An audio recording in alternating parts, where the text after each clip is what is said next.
Good afternoon everybody and welcome to the stream.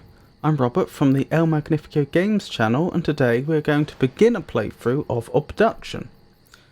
Now my first playthrough of Obduction took place about a year ago and it ended in a rather large explosion, which is less than ideal, which killed the player character, and so this is my second attempt at playing this game.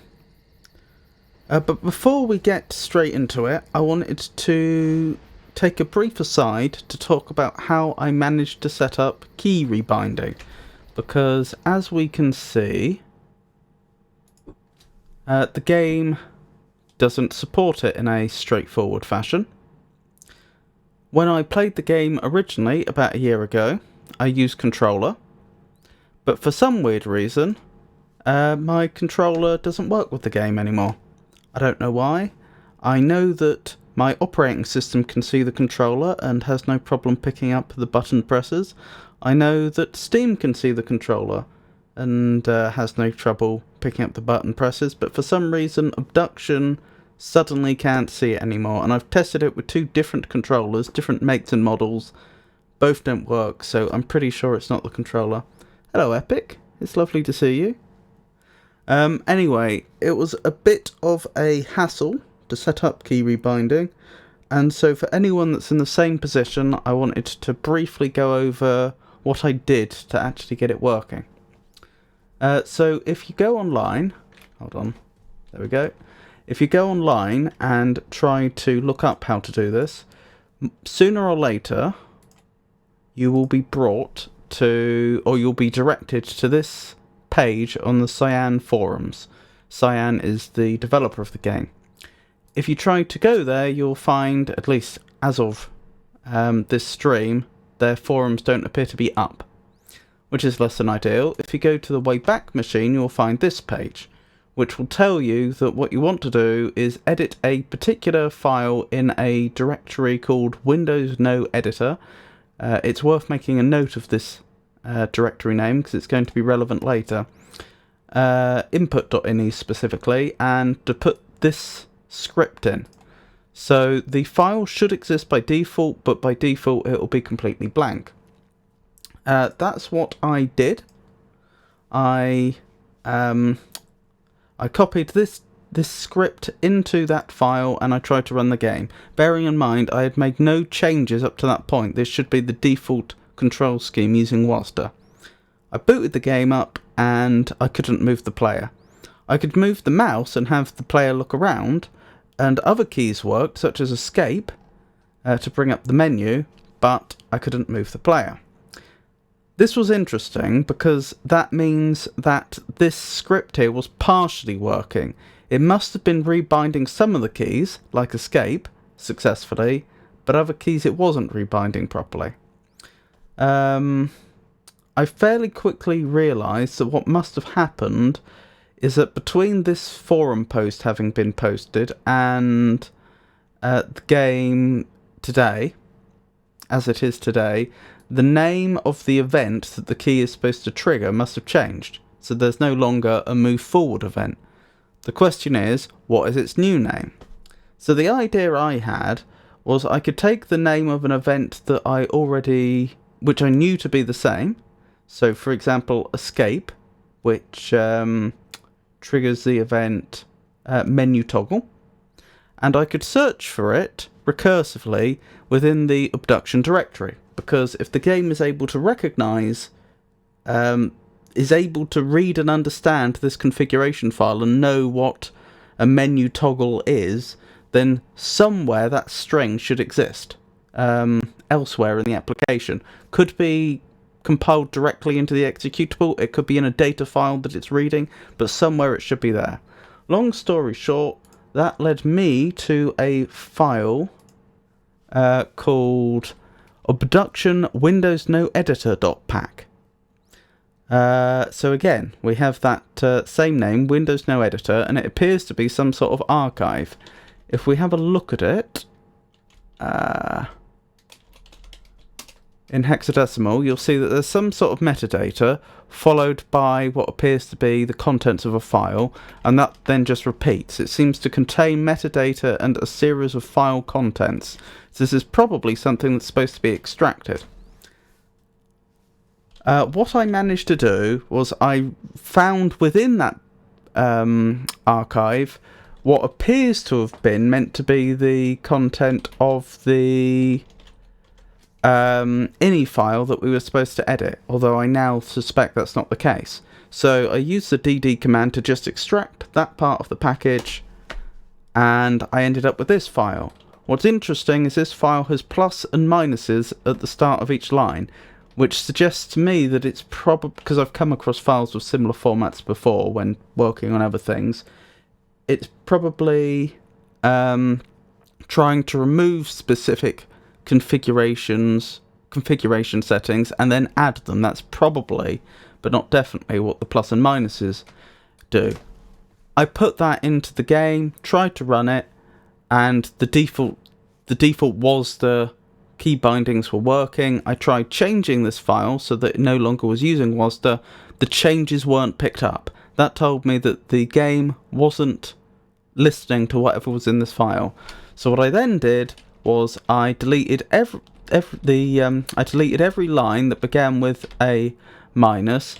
I deleted the plus from the start of every line, and I also removed every line that was an Axis config line, because those weren't in the original post that we saw on the Cyan forums.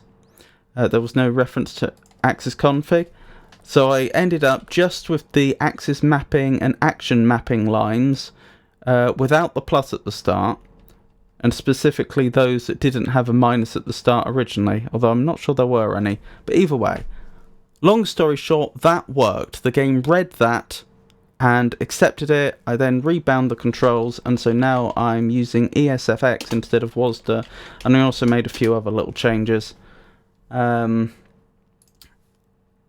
such as changing the screenshot key to, instead of being the space bar, to being control space, because I guarantee you when playing this game, even though there's no jump in the game, I am bound to click space to try and jump at some point, and it'll be annoying if it takes a screenshot every time I do that. Anyway, so sorry about that long explanation, but that's how you rebind the, or that is a way to rebind the keys in this game. So, oh, good night, Jenny. Thank you for stopping by, I do appreciate it. So let's get into it. We all lost everything. Everything but our stories. And they shouldn't be forgotten. I was 3. Hey, Jeffress. April of 1983. Yeah, it was annoying to fix. I don't use WASD.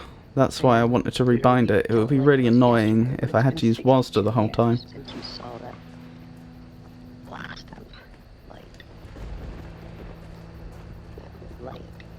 That's where all of our new stories began. Streaked across the sky, mesmerized, but unnerving. Even in daylight, Joseph, you said it was gloriously bright. None of us understood, but, well, we followed, and we all felt some kind of trepidation, and yet attraction.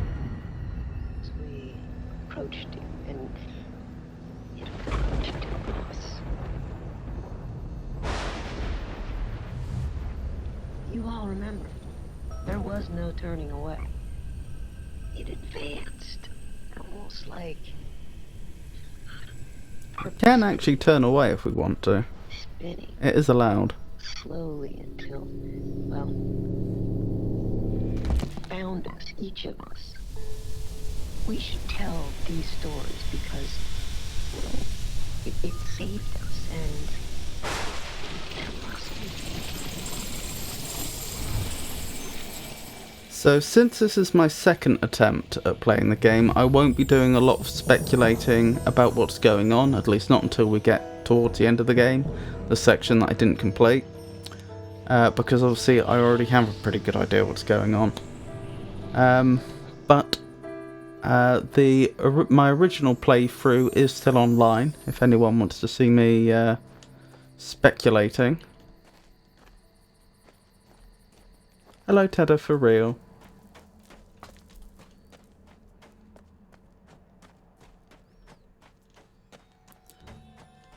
So I've no doubt I'll remember the solutions to some puzzles, but I have to admit, I don't have a really clear recollection of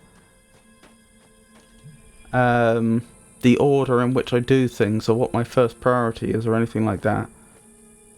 Oh, these were the recordings they left behind, weren't they? Hello. Bonjour. That's Joseph, Ciao. isn't it? The mayor. Hola. Hello. Shora. Ni hao. Welcome to Hunrad. My name is Joseph. Joseph. I am the mayor here. You are most probably a bit confused and disoriented. But let me reassure you, everything will be fine. You're not the first to go through this experience. The others who have come before you will help you adjust. Follow the trail to the house with the white picket fence. Fali will meet you there and introduce you to your new life here. Is that Caroline Farley? I think it is. I just had a thought. Obviously, having played this game before, I know about these intergalactic seeds that keep, like, swapping. Incidentally, if anyone's not played this game before, big spoilers, because, as I say, I got quite a long way into the game before I died, so you might want to stop watching now. What was I saying? Yeah, there's these intergalactic seeds that just swap terrain from two different planets. The thing I was just thinking is, how did they know that I would turn up in that cave? Because I thought it was almost random each time. I played this just under a year ago. I think it was early November last year. It's long enough that I hope I will have forgotten enough to still make this interesting and challenging, but I obviously still remember a fair amount of the story. I died specifically, so I haven't seen the end of this game, or at least I haven't seen the good ending, if you will. Goodness me, we were dropping a lot of frames. I'm not quite sure why.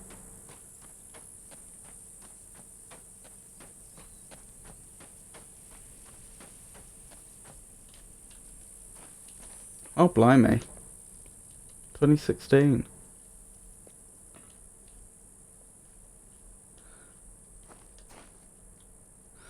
So I have been to the other planets, and it was one of the bombs that got left behind by the species I've forgotten the name of that got me. I was on Murray when that happened. At least I think I was.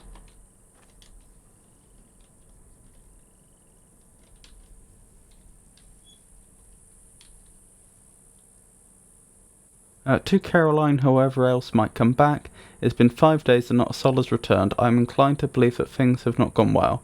Yet surprisingly, I'm still alive, and that both supremely perplexes me and gives me some portion of hope. I've retreated to my vault for protection and to contemplate my options. CW. That's Cecil. I've forgotten what his surname is, but that's Cecil. I'm not 100% sure I knew precisely what their plan was. I remember that they had they ended up going to war with the alien species that was leaving those bombs behind. And I remember, to protect everyone, they put everyone into stasis. And so that's where everyone went. But I don't remember what they were trying to achieve in the long run was. Like, how does putting everyone into stasis might keep them safe for now, but how is it going to lead to the alien species that was attacking them to no longer be attacking them? And I think that links into the I am inclined to believe that things have not gone well. Either I've forgotten, or I didn't know what the plan there was.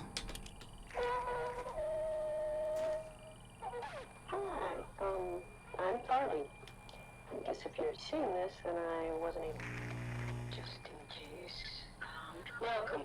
But it's probably not safe here.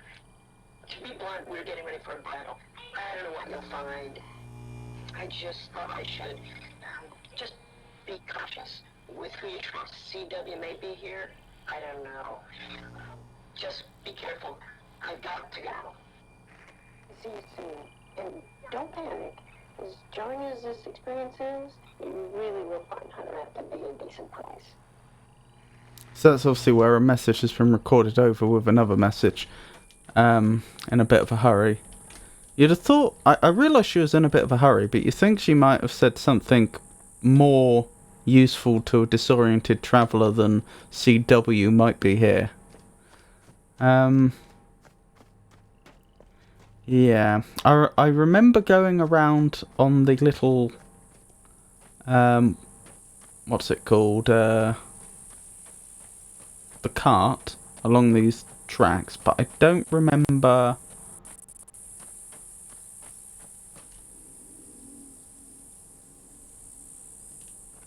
I hope that's just part of the native wildlife. I don't remember that. I don't remember what I had to do first. Probably speak to Cecil, I would guess.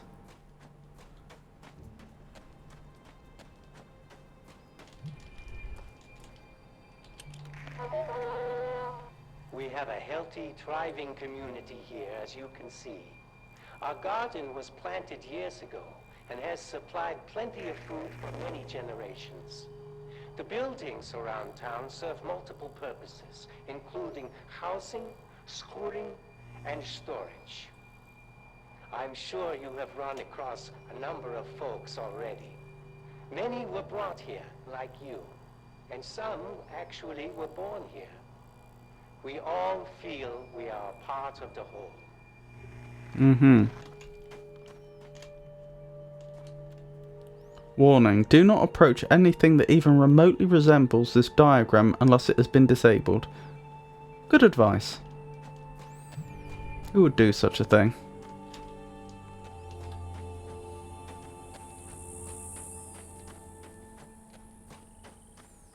Ah, was this it? I think I can slip through here safely if I recall correctly. In fact, to be honest, I'm not even 100% sure this hurts me. No.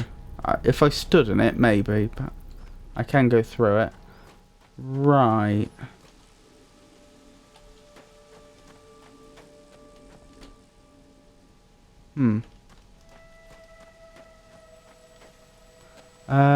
He's this way, isn't he?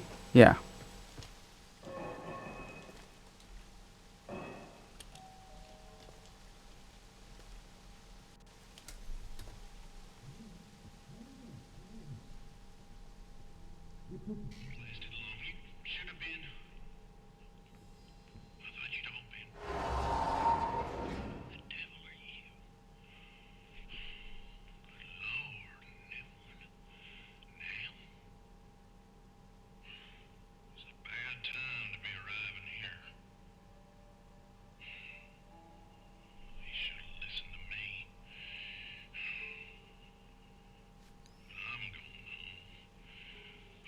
I find this bit very reminiscent of looking into the books in Myst, in the first Myst game.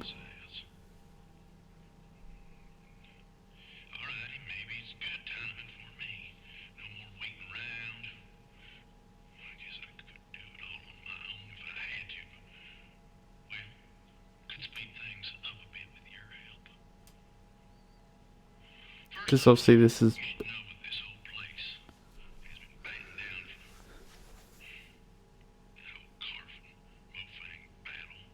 This is obviously an actor they've recorded.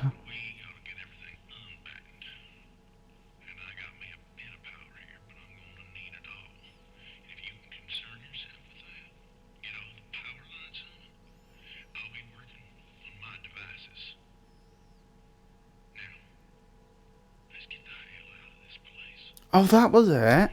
I was trying to connect up the power so I could ride the rocket off-world. Which doesn't help the others that are in stasis.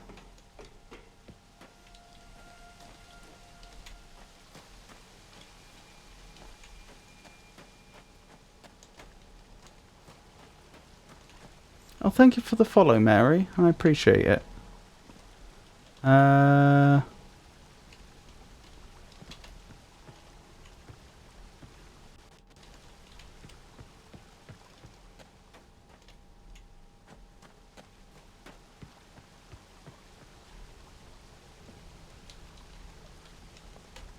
What was I supposed to do here? I know there's an area up here I need to get to. I've just forgotten how I do it. I'd have to go around the side. That seems likely. That doesn't seem to do anything. So presumably this area needs power as well. But a different sort of power. I'm pretty sure Cecil's talking about the power that comes from... Again, big spoilers for anyone that hasn't played this game before. From the trees. There's some very exotic trees here that generate large amounts of power.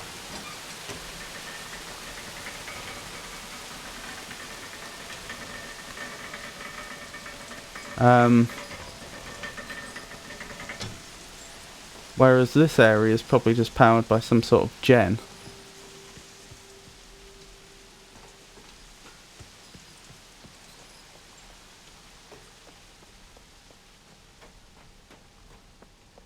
Yes, that was it. Speaking of the gen, this was it. I think I just have to get the water flowing again. And in theory a lot more of the town down there should have power.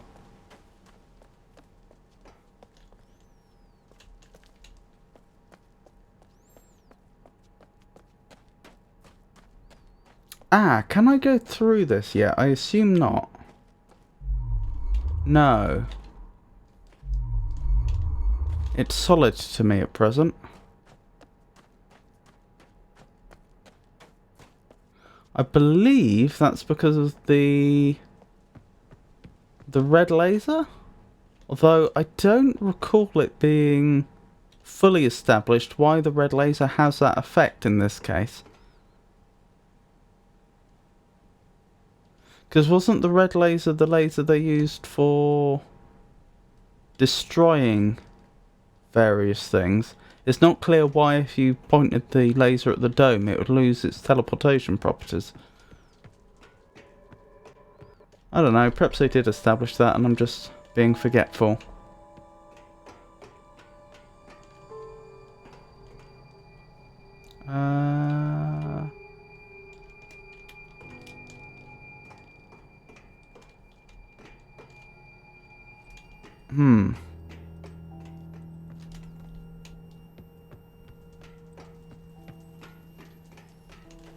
Okay, if I head back down.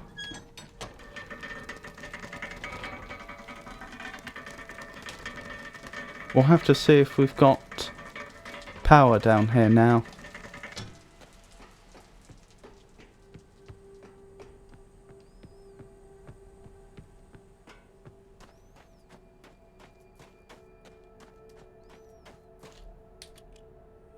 No. Okay, that's interesting. Maybe there's more to connecting up the power than I remembered.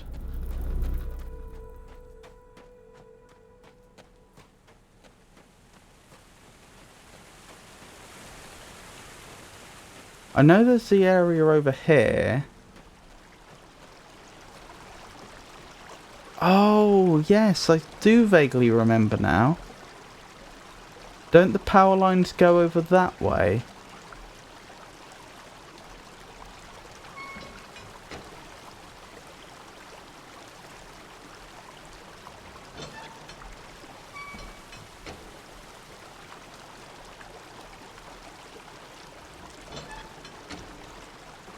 So I've got a vague recollection of there being some sort of power control station over there or something. So even though I've got the generator working, I don't think the power's being sent to the right places yet.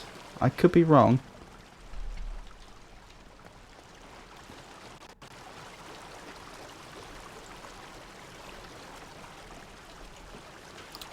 Oh, and this was something about spinning that bridge around, wasn't it? So that I could get over this side. Let me see. I'm pretty sure I lose access to this area for quite a while. But there's nothing I can do over here yet anyway, so it doesn't matter. If I wanted to swing this bridge around, so it's on this side, then I would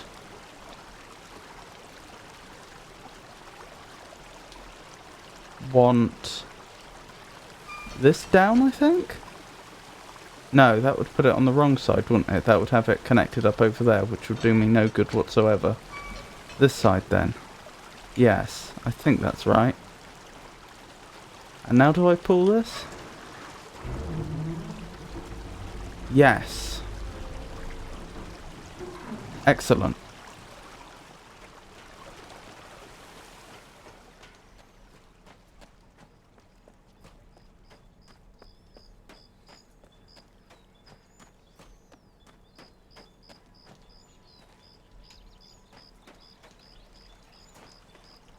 Interesting.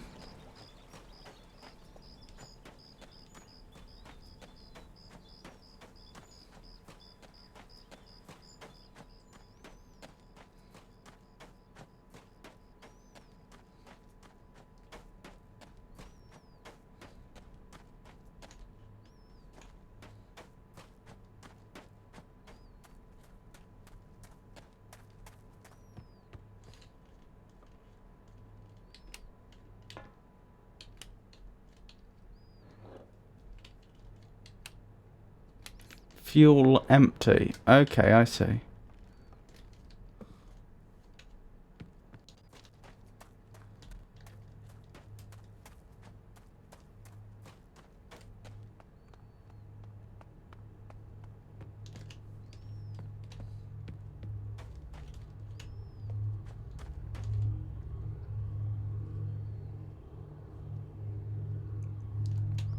I have forgotten what this was for. I vaguely remember encountering it before. I've forgotten what it did.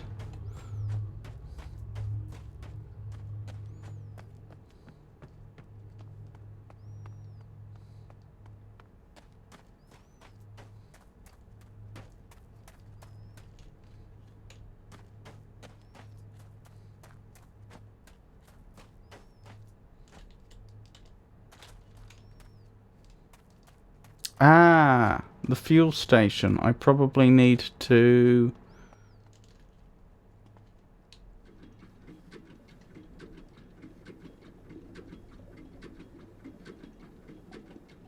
make sure fuel's pumped there.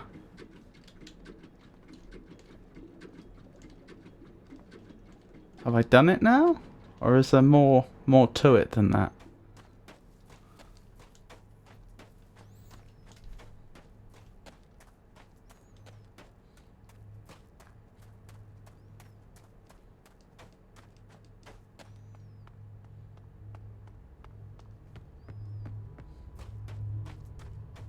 Wait, I've gone too far, haven't I?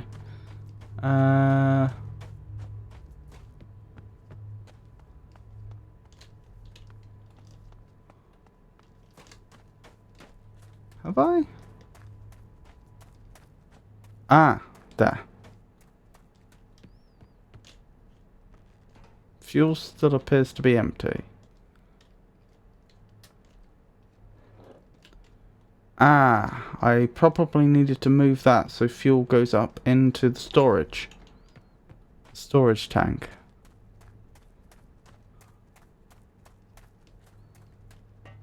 Okie dokie.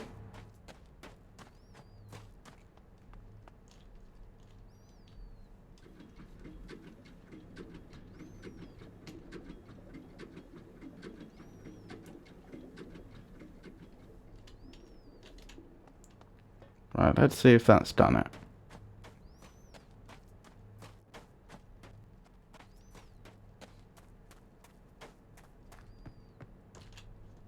Yes. So presumably... wait. Oh, that just drains the fuel away. Why would they... why would that be... useful?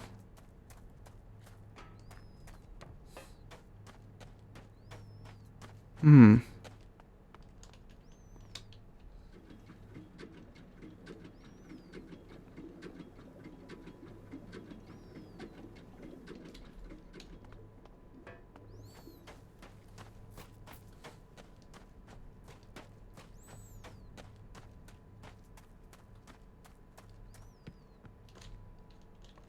Okay, turn that on. Nothing? Nothing at all?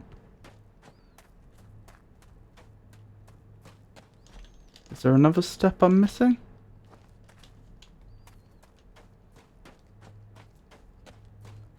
Hmm.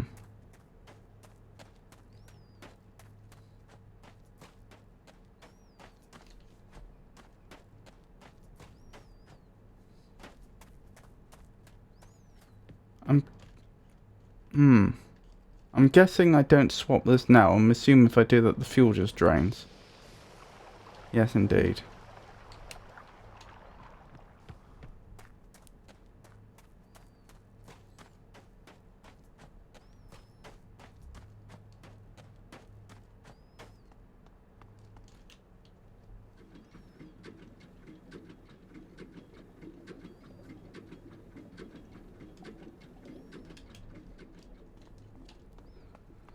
Is there anything else useful around here that I'm not aware of?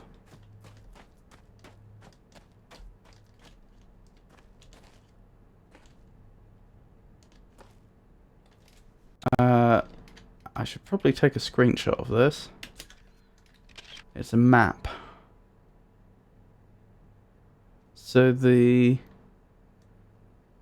garage is where we are now.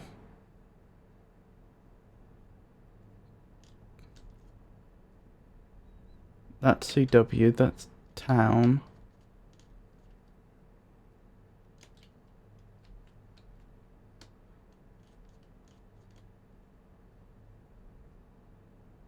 I'm guessing the red line is supposed to be the fuel line? Maybe?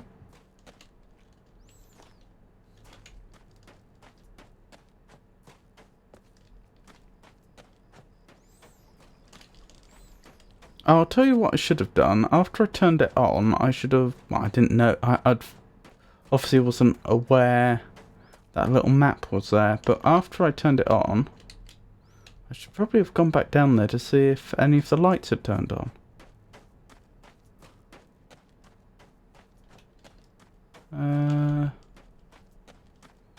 What was it?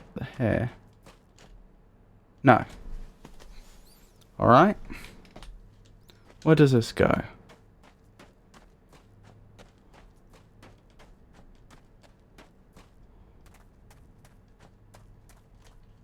Okay.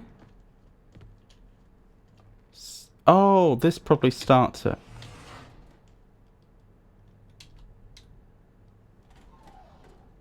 I prime it first, I assume?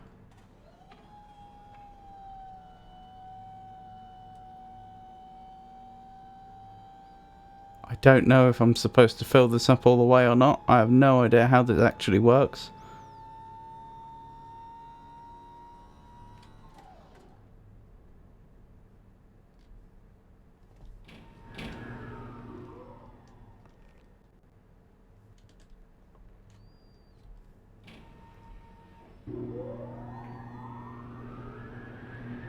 We good?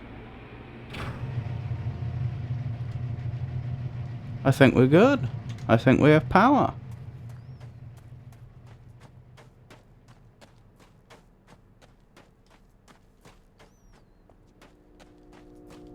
Maybe this is the power CW was talking about, actually.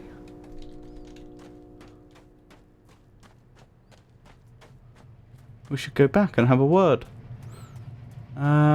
Can we go back this way at this point in the game? I think possibly we can.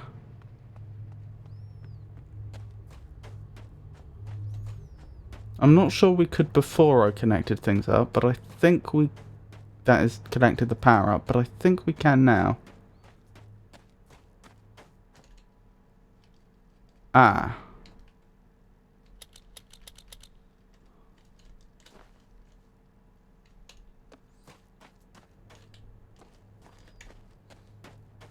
I don't know what the code is.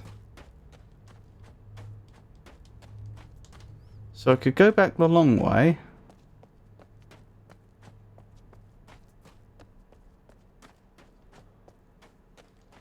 Presumably none of... yeah. We can't leave this way yet.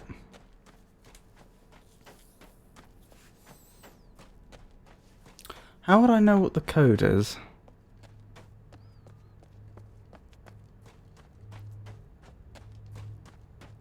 Perhaps I'm just not supposed to know this early in the game?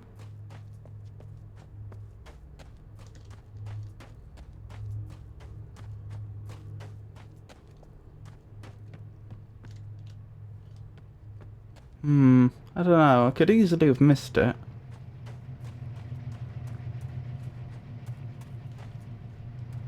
The most likely place for it to be, I suppose, is either about here or about the garage.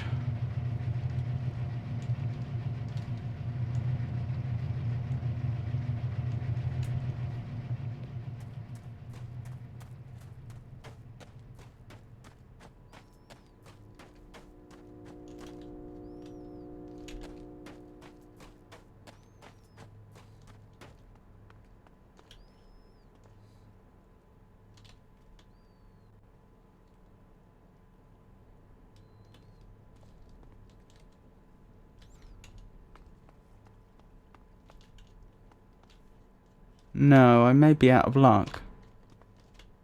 I remember when I first played this game, that thing, I found that thing quite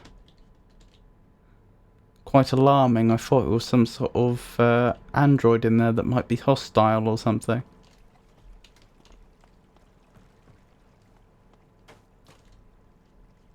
I could try 1971.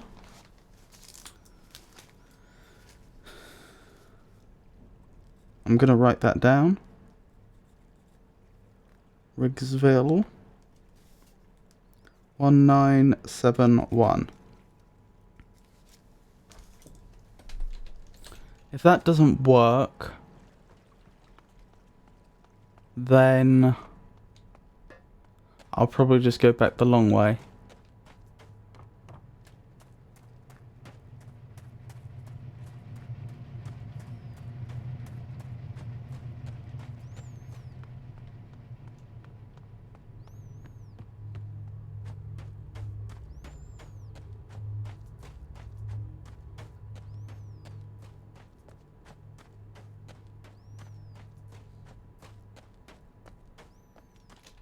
Right, 1971.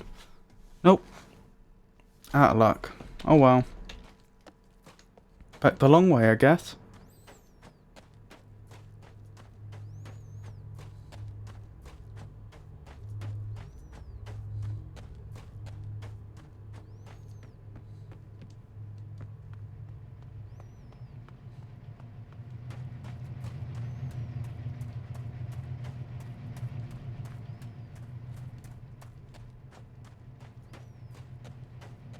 Oh, I'm not sure I've been up this way, have I? Ah, it doesn't do me any good anyway. Ah, now I remember this area. And I remember being utterly confused what the point of this was.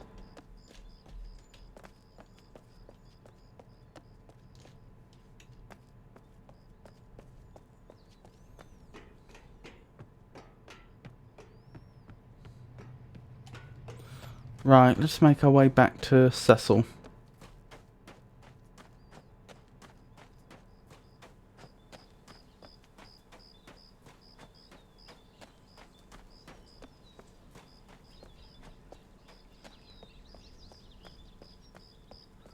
Oh, we haven't been round this way either. I'm not sure if we can yet. No. No, I don't see a way to get up there yet.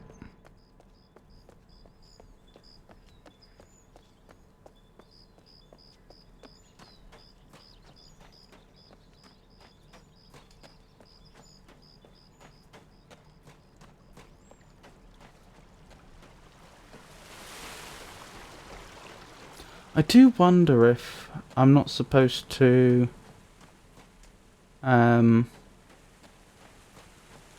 not supposed to have gone round the other way yet, or if I just missed the detail. Have we activated this one? Part of our ecosystem here is our supply of water.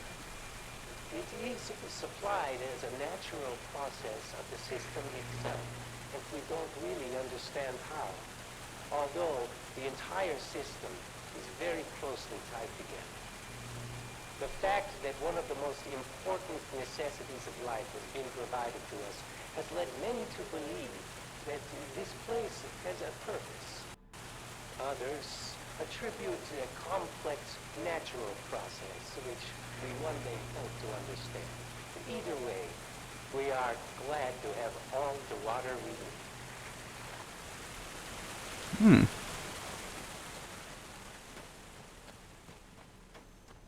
That is interesting. Anywho.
Mofang.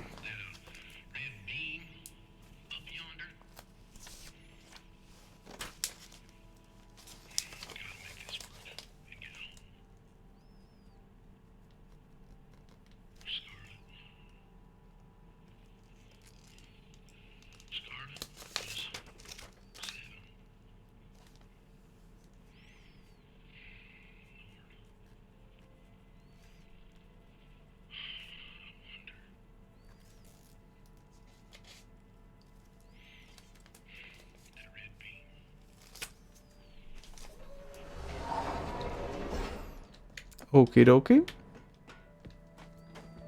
Presumably, now this button will work. Excellent.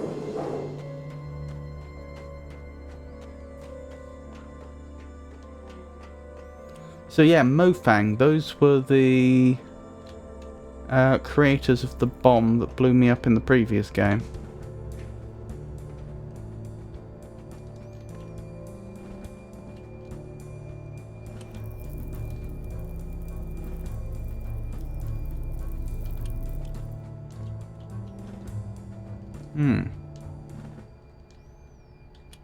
All right, now move around it. This is awkward. Why are you so nervous? This is just a pit. Okay, now what? Okay, that's enough. Caroline, I swear you are a natural. Where did you get these? Are the Mofangs just giving you stuff now? Being generous of late. Not gonna look a gift horse in the mouth. Interesting. So why were they generous before they turned hostile?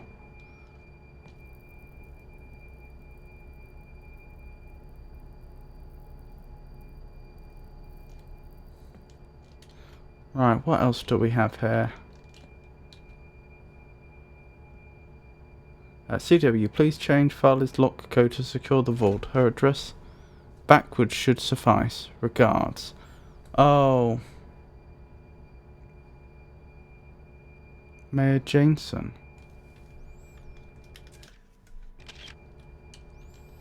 We'll check her address backwards in a second.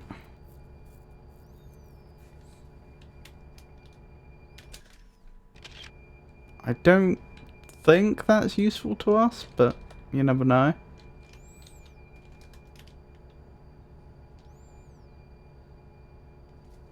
Mofang Disabler. Villain Technology. Notes from Apra. Villain was another one of the alien species. I believe they were on good terms with us. I could be wrong. Designed to disable anything based on Mofang technology. Disabled when blue beam stroke cloud is within about 1.5 feet of any moving device element. Elements physically collapse, reassemble is possible but not trivial. A prior assures me that this is not harmful. Still not pointing it at my head. Bucco has not been told that the Villains provided it. Well, that could be Rucco.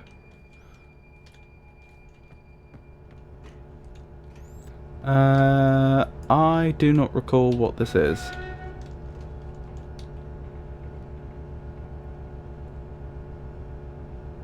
Work begins on battery power test. No focus panels. First charging implemented. 10% charge.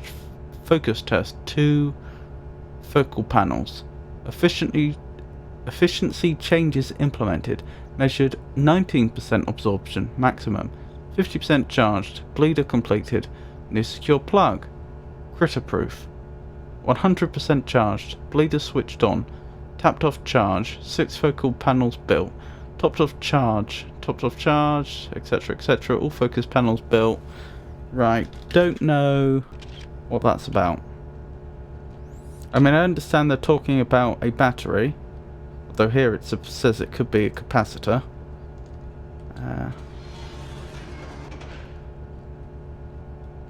Okay, I'm probably supposed to put something in here then, and then it all connects up.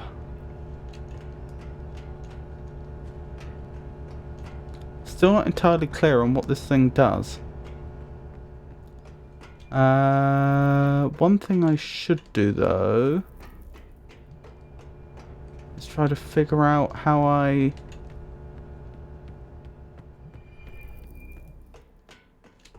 stop that red beam.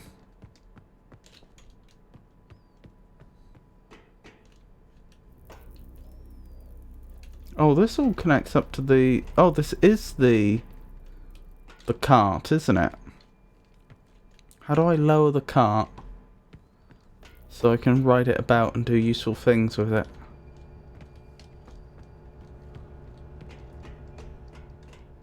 I've quite forgotten. Oh, whatever notes do we have here? Mayor's imager request. Entry canyon, Farley's house, centre of town, tree, water source, membrane, wall, cell, the wall, stroke tower, locomotive power generator, scrapyard, garage. Right. Ambassador seed, swap machine functionality. Radius of swap sphere is defined at first swap, immutable. Seeds recharge naturally from ubiquitous ambient membrane power radiation tied to tree health. Forcing seed open triggers prep behavior, radius demarcation. Small battery added to amplify ambient membrane power, charges continuously. Parabolic focusing of power used to trigger seed swap behavior. Locking location of swap machines assures predictability, no unanticipated damage. Radius demarcation also occurs at same location in destination sphere. Okay, so you can't activate them stealthily, is what that's telling me. Without a pair seed defining the destination swap location, the destination coordinates match the source. Voila, swapping on demand. The destination coordinates match the source? You mean it doesn't... It swaps of itself, which would effectively do nothing, you'd assume. I'll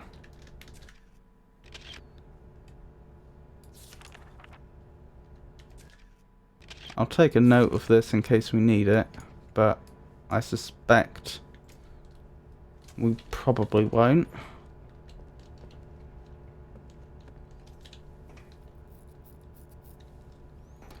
Okay.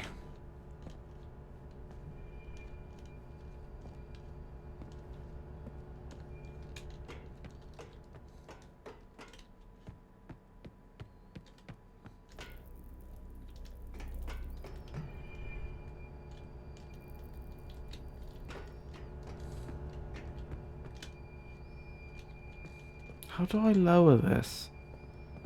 I'm sure there's a way to do it.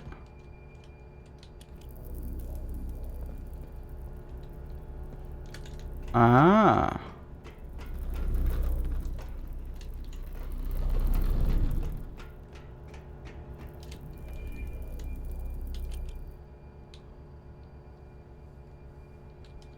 Where would I want to point this at? Or is this just to demonstrate the principle and it's not actually used anywhere?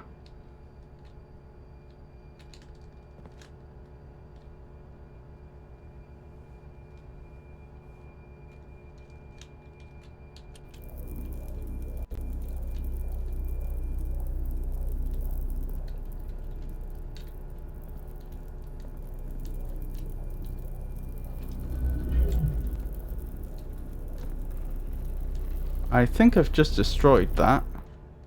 Oh yes. Well, good thing I'm not going to need it.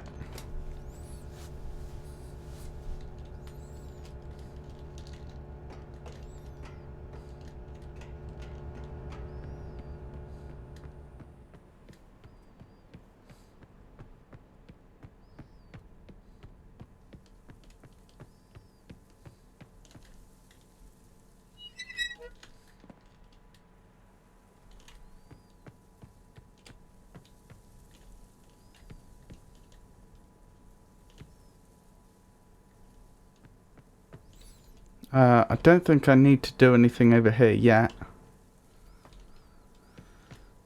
But I may as well leave that the way the way it is now.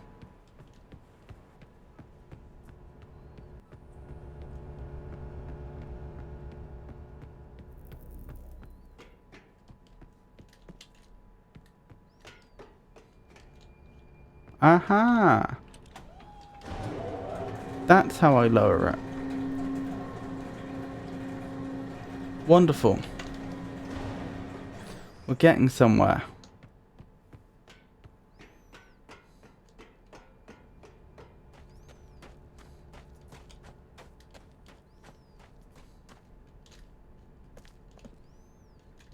Ow.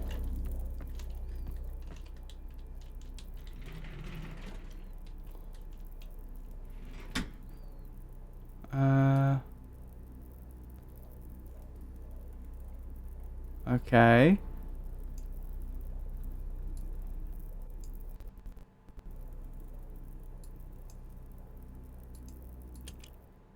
Ah. How do I move the cart about?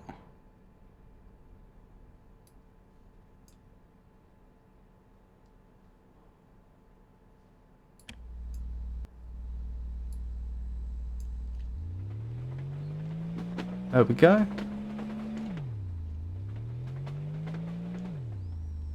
Ah. Well, I know how we can deal with that.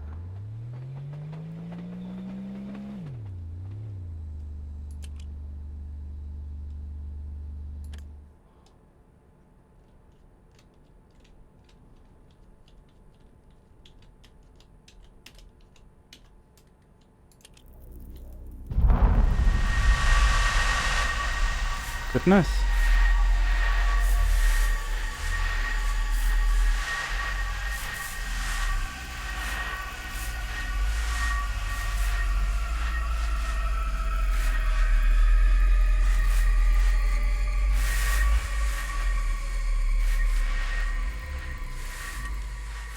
Right, we should now be able to teleport about. But we've got a few little things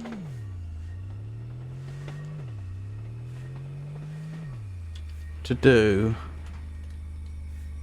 I suppose we could do them in any order. Right, this isn't real.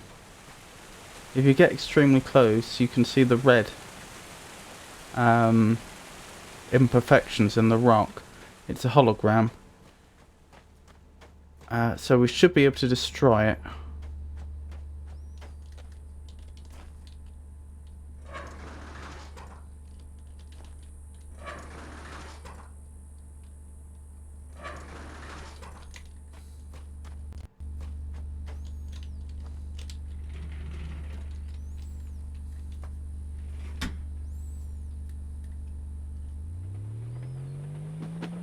Hello, Siver. It's lovely to see you. How are you tonight?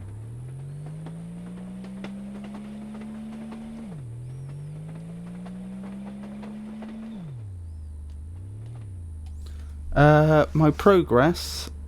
I have connected up the power for Cecil, and I have just freed up the cart to go about and access new areas. I don't recall whether you saw me playing the game about a year ago, but this is my second time playing the game. The first time I was I managed to be on the receiving end of a Mofang bomb. So this is my second attempt at actually completing the game.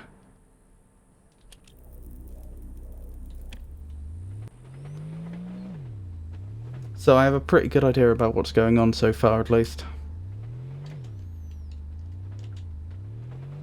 I can't remember if I can get to this one from this angle. I've got a feeling this might have been one of the yeah, I'm pretty sure I can't get to that one at this point. Oh, I've taken out the laser as well, the red laser that was preventing teleportation. I'm pretty sure I need to teleport this and turn it around to be able to destroy that blockage.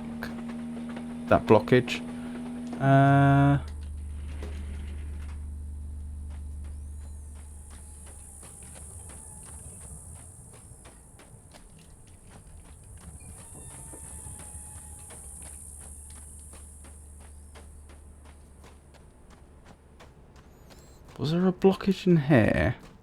I think there was, but it was of a different sort. This was due to a swap seed, wasn't it? So I can't do anything about that yet. I have no recollection how I deal with that. I feel like I did manage to open up that fence at some point. Maybe I didn't. But I've no idea how I would have done it.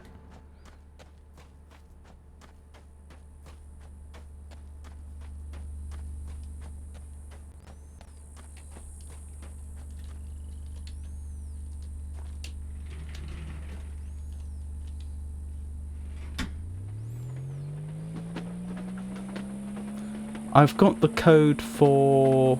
No, I don't have the code for Farless House yet. I have the... I know that it's the address backwards. I've read that. So that's also on my list of things to do.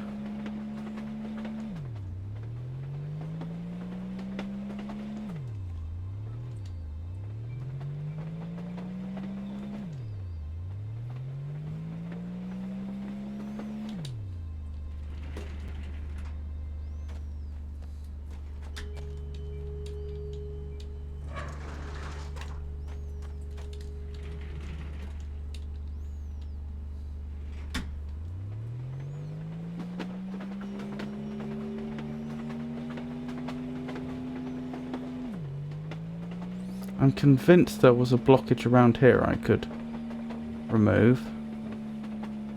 It clearly wasn't that.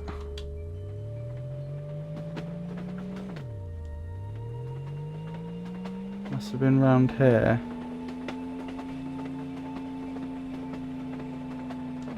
Can I turn this while I'm in here? I can. That's convenient. I seem to remember that didn't work very well when I was on controller.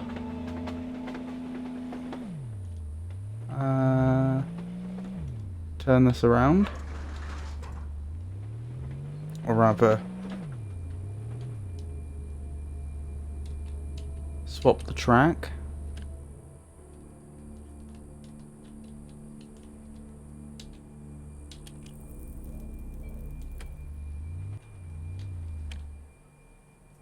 That should do it. Right, that's one blockage cleared. And obviously we're right next to another that needs to be cleared.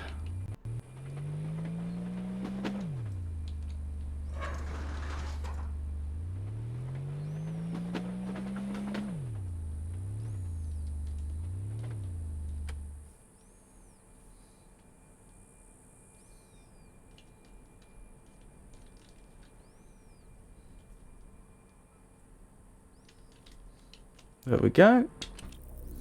That's another cleared.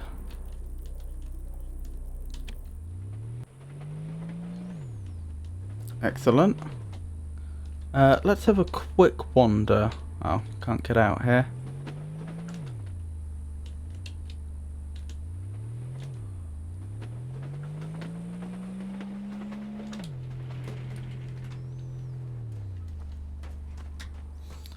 See if I can't find...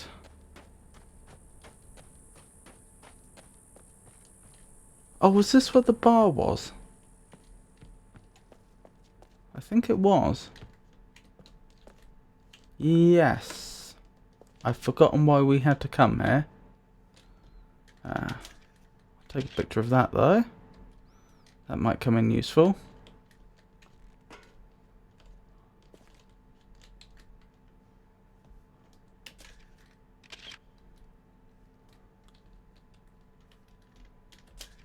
Mofang. Oh, Motang Blast. Yes. Array. Was that the other alien species? The insect-like ones? I've got a feeling it may have been.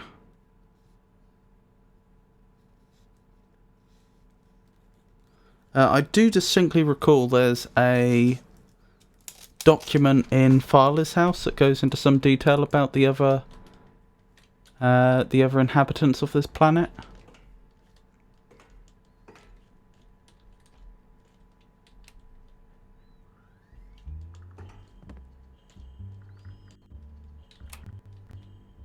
Very nice.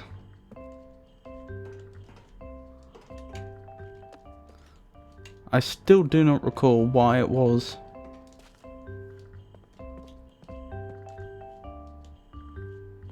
we needed to come here. Is it just this map? Is this map really, really useful for some reason? Oh, I don't remember. Still, we have access to it.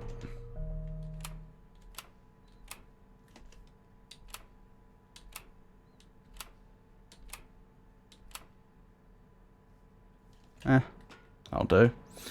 I think there's at least one other blocked area we need to clear. Up that way. Or is it up that way? One or the other. We also need to turn the cart around and then take it back into town. Right, what's your address? 1436. Okay.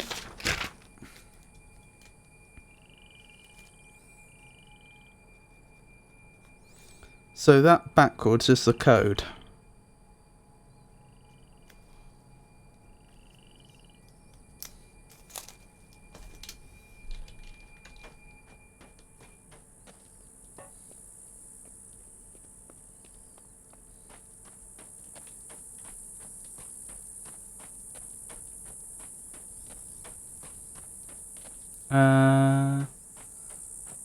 What's up this way?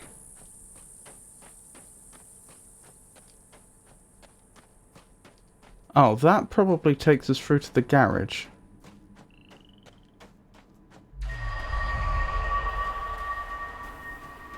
Yeah, I'm pretty sure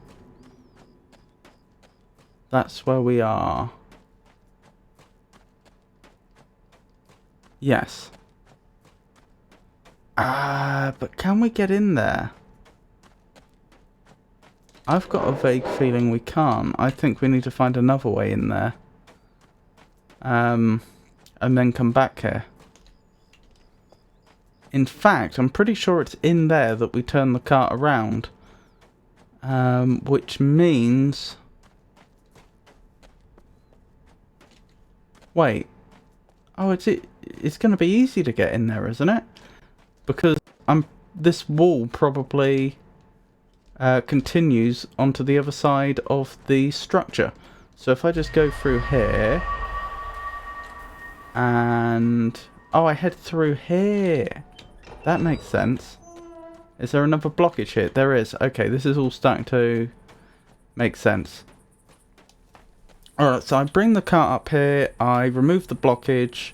I can then get into the top of the garage the back way, opening the gate, and then I take the cart into the garage, spin it around, come back down here, and we can remove that other blockage.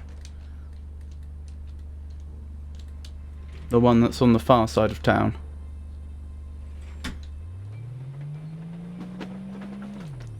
Wrong way.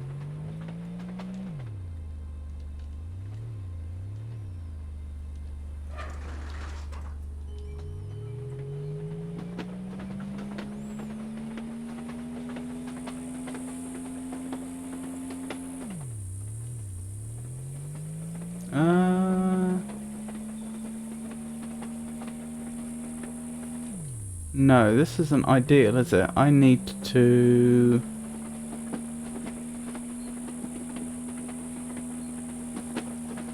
Perhaps I did need to go down this way.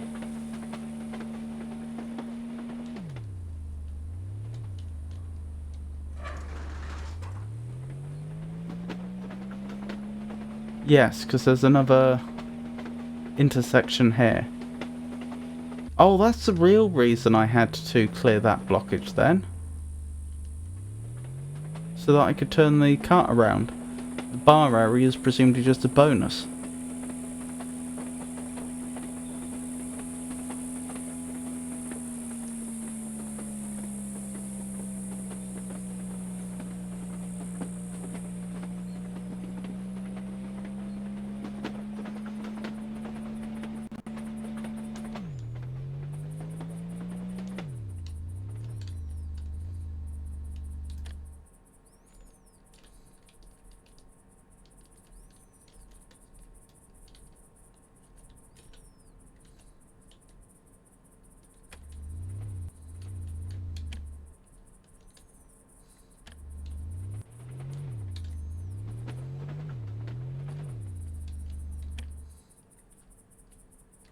There we go. Right, clear all this out the way. Wait, have I made a mistake? Let me get out and have a look. No, I think that's done it. Hasn't it? Yep. Right, back through here.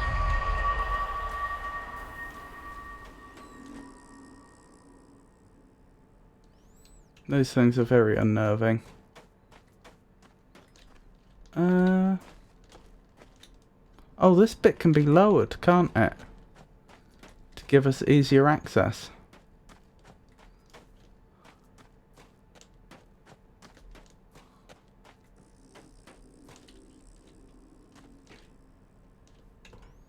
Speaking of easier access... Wait, no, I didn't... Oh...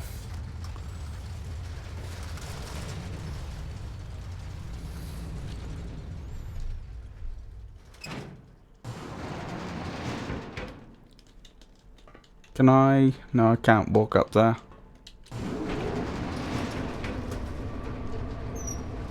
Okay, I've forgotten how this worked. I thought it created a bridge. I didn't appreciate that it's more like a horizontal elevator.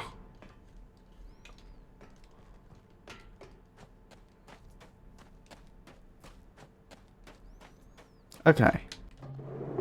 Open this up. Excellent.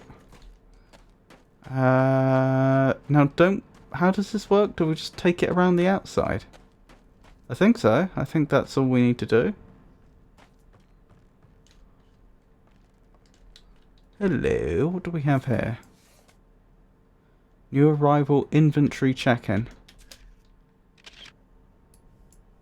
Unlikely we'll need to reference this in the future, but you never know. Oops, didn't mean to do that.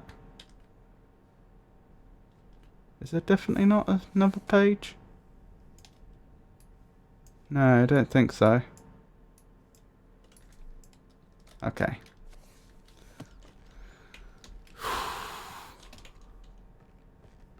Right. How do I get down? Over here.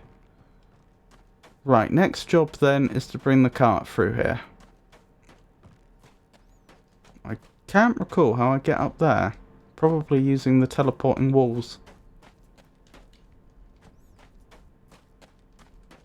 Or rather, the teleportation walls, I suppose.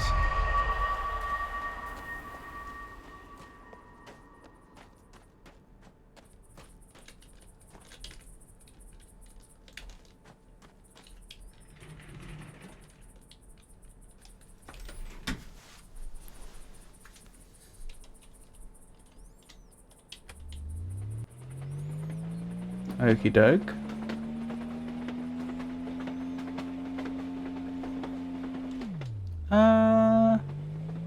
Oh no, that's right, isn't it? I need to turn this around again.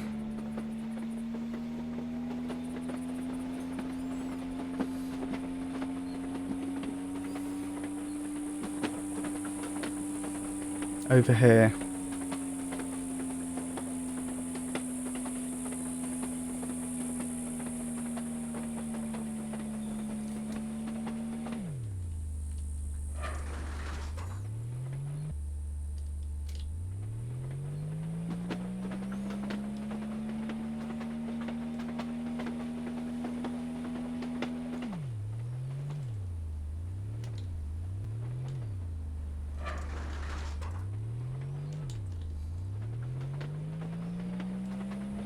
Okay, off we go.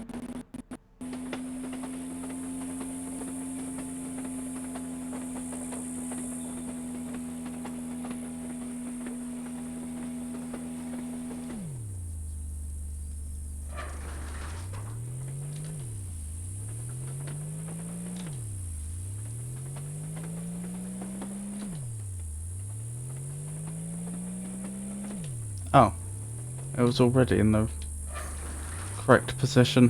Fair enough. Why would it have been in the correct position though?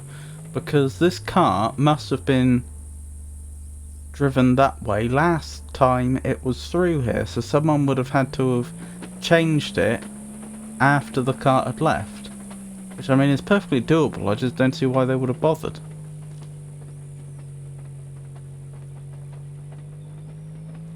Oh, I like the way that the speed of the car changes according to how steep the slope is. That's a nice little detail. Oh, you can actually see where we disappeared from.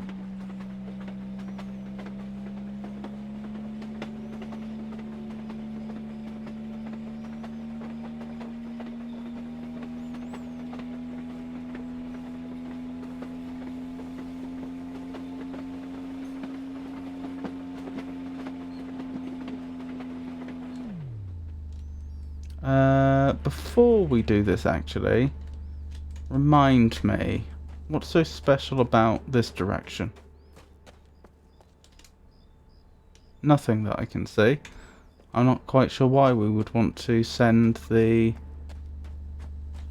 cart that way. Perhaps that's indicative of where one of the swapping seeds swapped out a spherical piece of land. Perhaps that's what that cliff is. Meaning that perhaps these tracks were laid here before the swap took place? No, no, no, no, no, no. We don't want to drive off the cliff. That could be what that map in the bar was trying to show, because I know it had a lot of circles on it. It could be trying to indicate where all the swaps they knew about had taken place.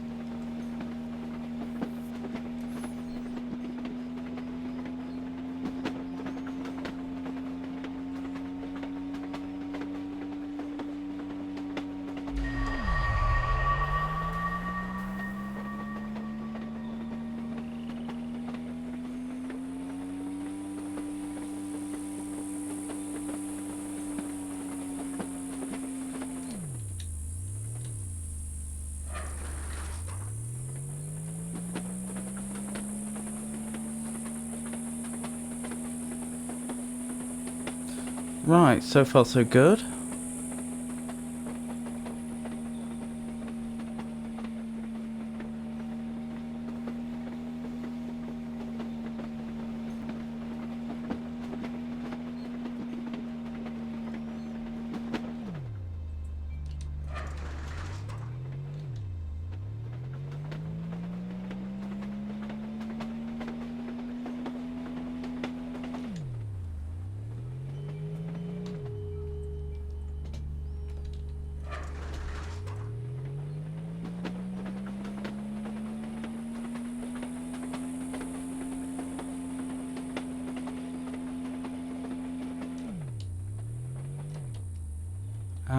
Yes, this is the correct way, isn't it?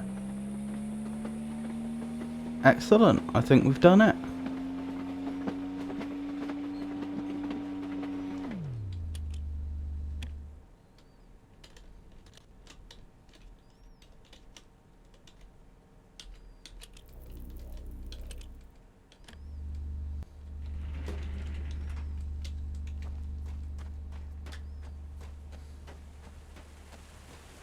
Forgotten what's in here. Does this go to the submarine? I think it probably does, but I've forgotten why that's important.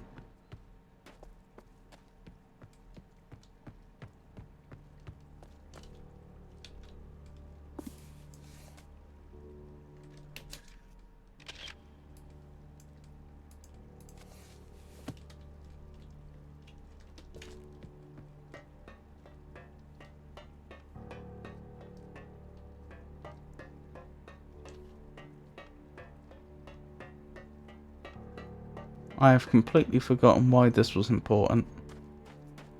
Oh well.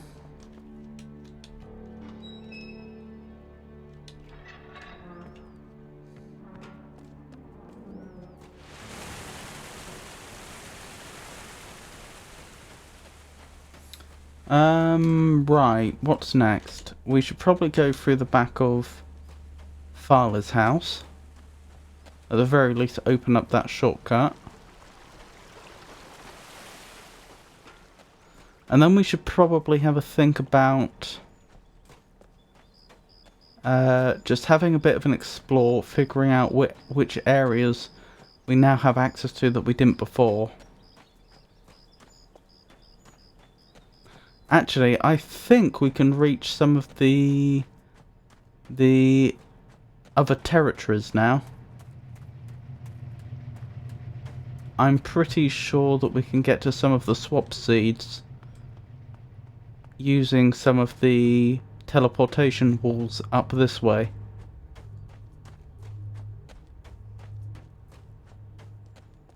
So perhaps that's worth a look.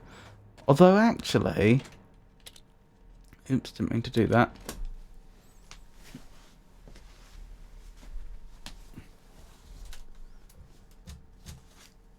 I feel like there was something else important we had to do here first.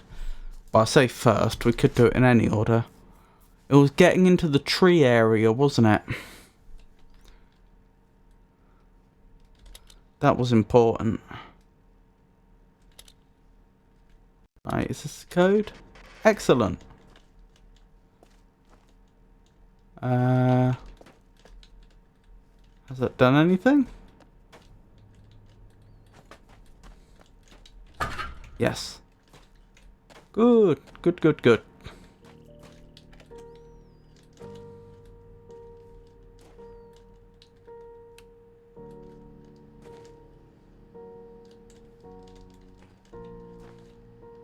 I seem to remember getting stuck at this point when I played it before because I think I didn't realise there were multiple slides or something, and that turned out to be really important.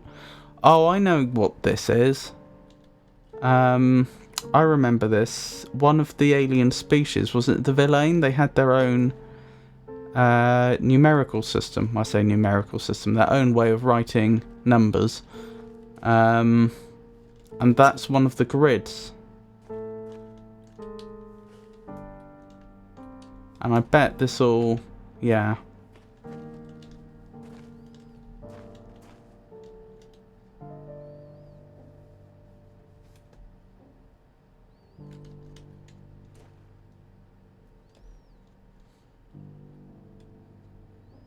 How does it all connect, though?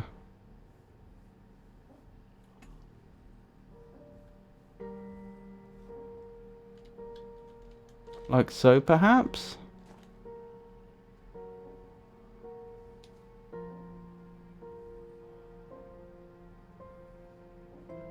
That's the only way it really works, I think. I do not remember what that would be, though. We may have to come back here.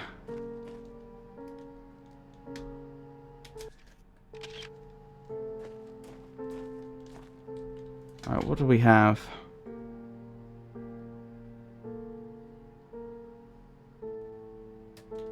I'll take a copy of these. I won't bother reading them all out because I suspect it probably isn't that relevant. Aha! The Mofang.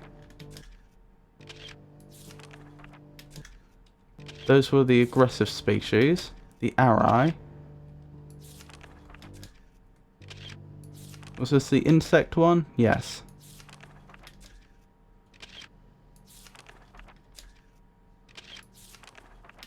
And the Villain. Yes, and they're the ones with the base 4 numeral system, I think it was.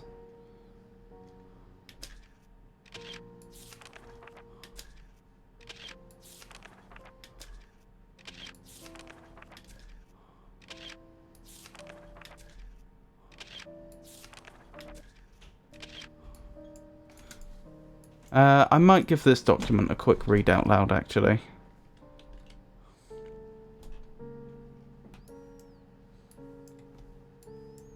How do I go back? That's how I go back.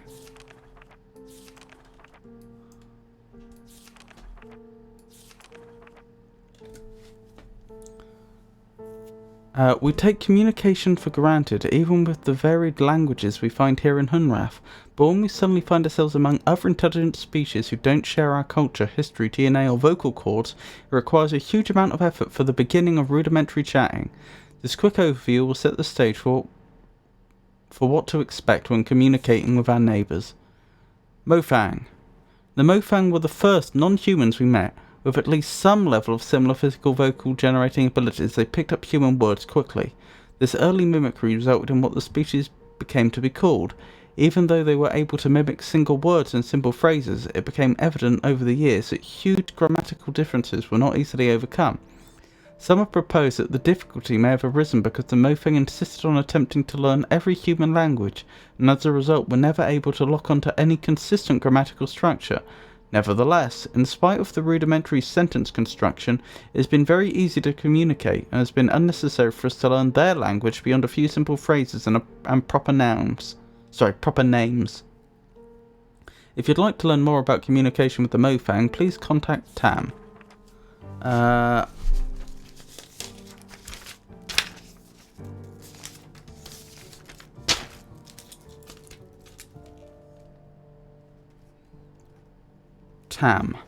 The Villain have presented a particular communication challenge. From what we can gather, they produce sounds using two large reed-like structures inside opposite sides for their heads. The vibrations generated are channeled to resonance chambers in their skulls, where they are combined into a complex low-frequency dual tone.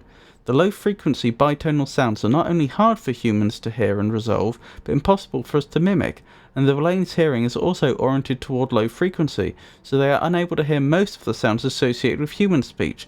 Therefore, communication with the Villain has relied on technology. They have adapted consoles which the Villain fluently control with vocalization for use by other species. Over the years, some individuals of other species, including a few humans, have learned to communicate very effectively using this method. Humans have been able to pick out some high frequency characteristics of certain key Villain words over the years, and although we don't speak to them in a way that the Villains can understand, we are occasionally able to hear and recognize these words when spoken distinctly by the Villain. If you'd like to learn more about the communication with the Villain, please contact Vito.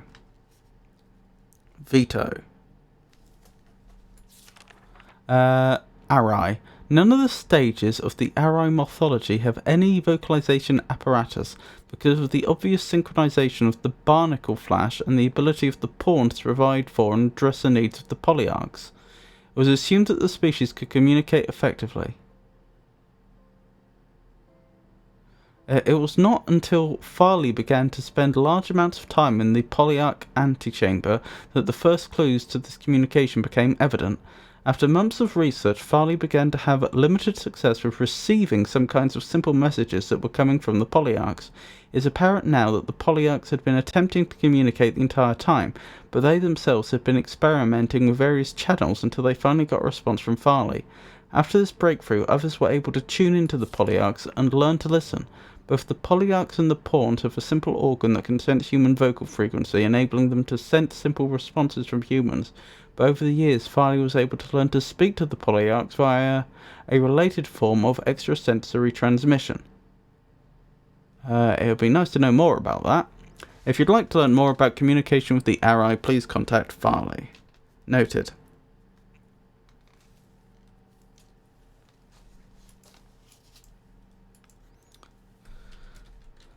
Maybe I will give this one a read as well.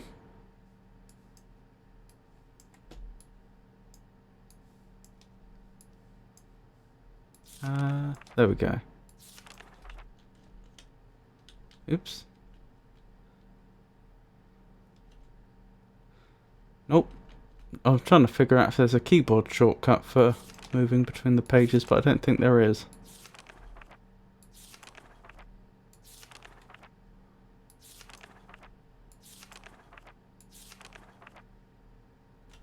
Species description, Mofang.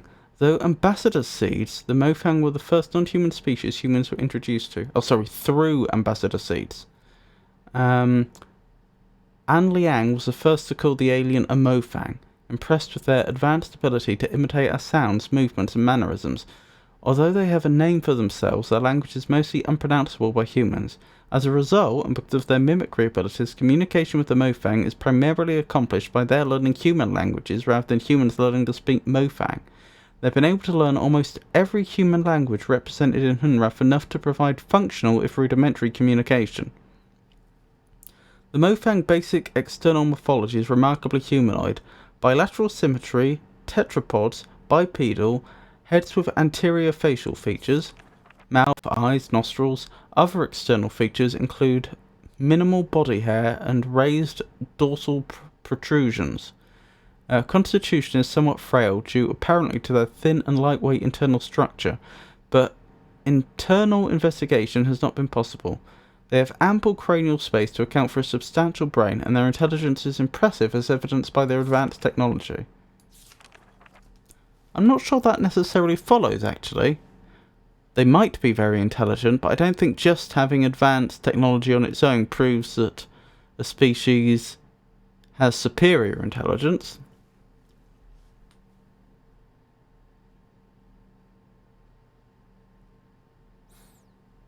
Or even equivalent intelligence. I mean, supposing they gained their technology by conquering another race, for example. Anyway, Arai, after a certain level of maturity and health of the tree... Oh, okay. So the way they made contact was different. So Mofang, ambassador seed.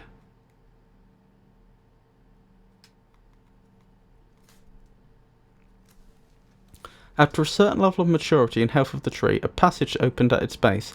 The passage allowed contact with two additional species. The first contact was with the Arai. The first contact revealed the Arai to be large beetle-like insects, but were unable to communicate directly with them in any way. We were unable to communicate directly with them in any way, but they appeared to have some rudimentary level of intelligence. It was Lorink Toth who first made the journey through the heart to Kaptar and named both the New World and the inhabitants. Ah, okay, Kaptar. I was wondering. The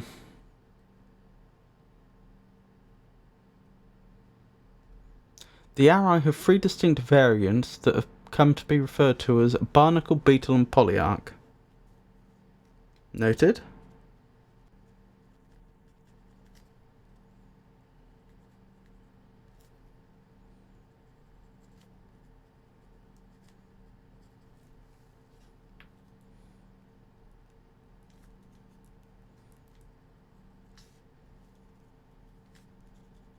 Sorry, just making notes.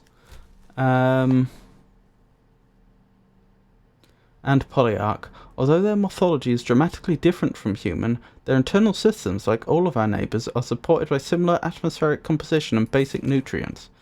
In their barnacle stage, the Arai are completely immobile. The Arai stay in this egg-like development state seemingly indefinitely. In order to hatch, they must be in proximity of a polyarch and fertilized by the beetles after a certain stage of maturity. That's interesting. So barnacle is essentially an immobile egg.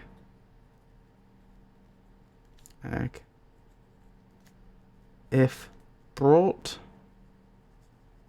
near polyarch and fertilized by a beetle, then it may hatch.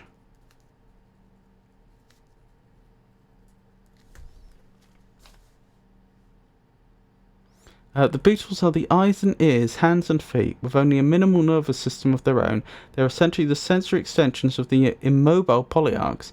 They are able to execute simple commands, but apparently have very little in the way of individual sentience.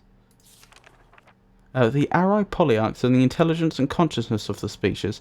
Although it was obvious that there was intelligence behind the species, it wasn't until Caroline Farley began spending large amounts of time in close proximity that deeper communication began. For a room nearby, Farley was the first to communicate non-verbally and learn much about the species, including some historical information.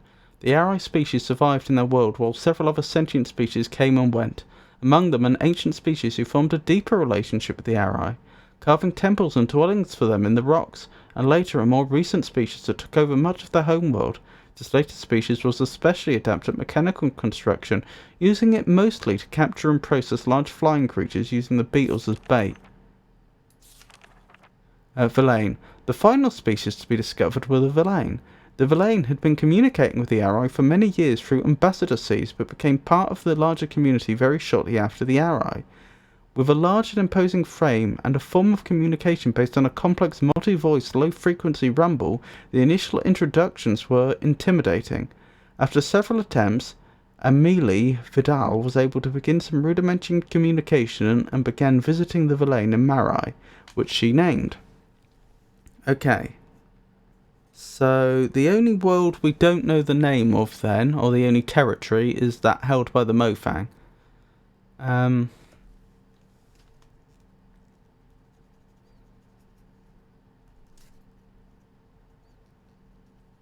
Right, where was I? She discovered a complex and amazing society that was able to use their technology in unexpected ways. They had the ability to quickly transform their world using extruded structures based on some form of complex miniature substrate material.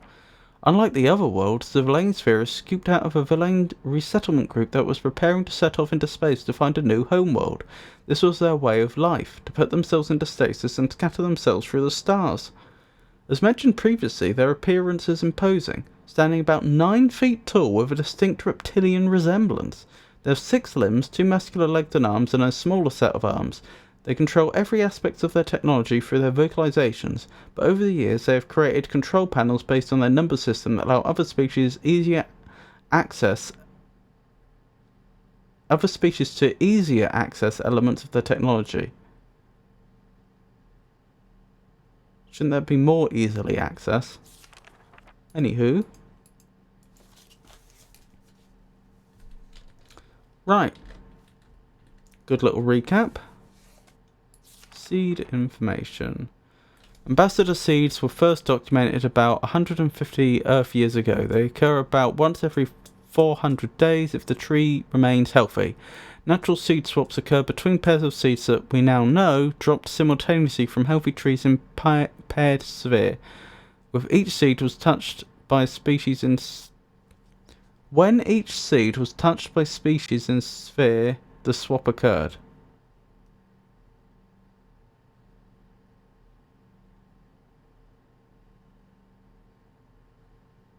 Sending an ambassador from each sphere to the paired sphere.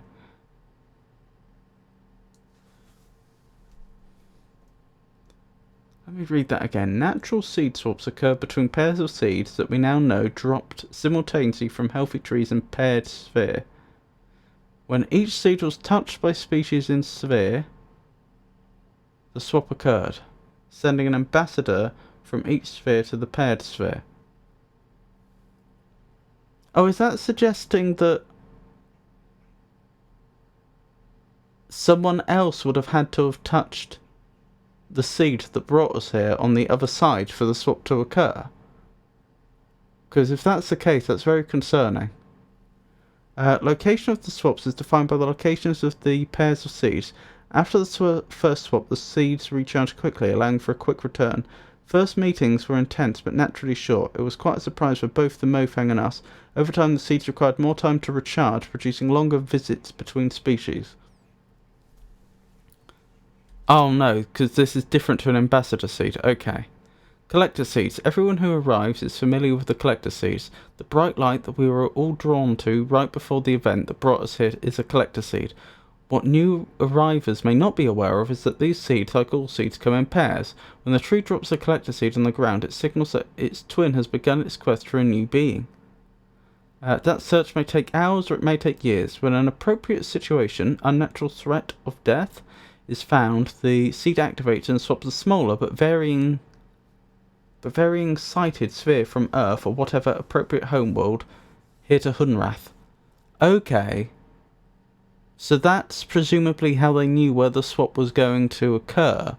In fact, when the tree dropped the seed, that is the seed that stayed on Hunrath, they probably transported it to the cave, specifically so that when the swap occurred, they would know exactly where the person would show up. As Hunrath became more populated, we would watch for a newly dropped collector seed, collect it, and place it in the entry canyon area. This allowed us to provide a more predictable entry experience for new arrivals and provide a single area to collect any resources that may have come along with their new arriver. Unlike ambassador seeds and mother seeds, collector seeds do not seem to survive. Their inner core is spent, leaving only the lifeless husk. Mother seeds, postulated but unverified, first suggested by Alima Hamza, 2232BH. I remember something about their dates being a bit strange. They had their own date system. I've forgotten what it was. Is that like before Hunrath and after Hunrath or something? Because their first leader was... The surname of their first leader was Hunrath or something? But if that were the case, it wouldn't be 2232.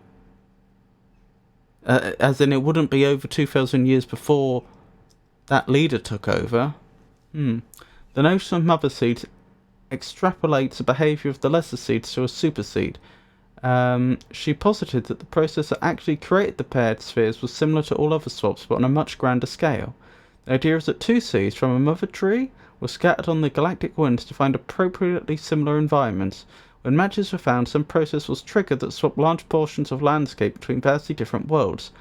Alima further noted that the trees' locations in the centre of the sphere suggested that the trees grew from these mother seeds. Because of the similarities, it has been conjectured that re-swapping the entire environmental spheres might be possible with a larger scale version of the ambassador seed machine. Okie dokie. Good little recap. So we have ambassador seeds, collector seeds,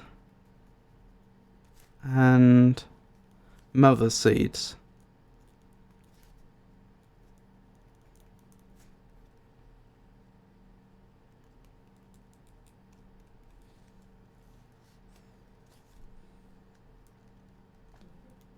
Right, Alima Hamza 2232BH.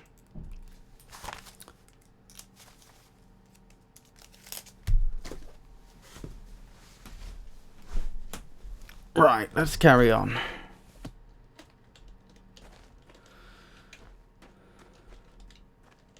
Ooh.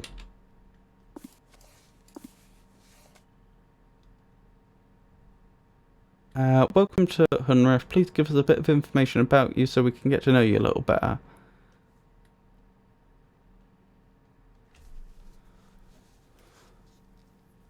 That's interesting. 12,000 AH, etc. These will be days before and after their leader Hunrath, won't it?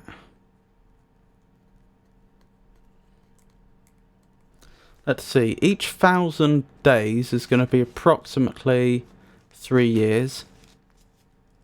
Slightly less, obviously. But that means that we're looking at about 45 years here. That figures.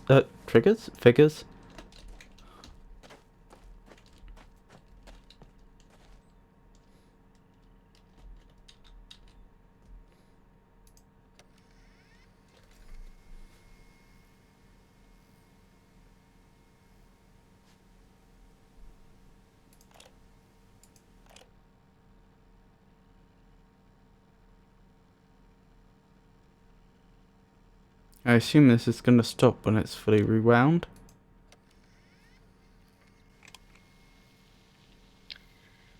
Well, I feel like I should say something. We haven't heard from Shavar. So, well,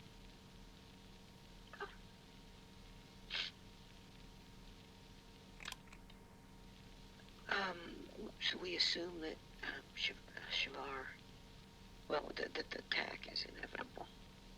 We just don't know when. So, Shavar and her family, and others she trusts, I guess, well, they'll arrive when they can, without giving, like covertly.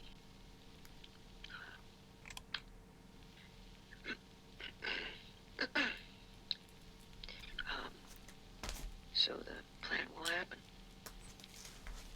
in spite of our,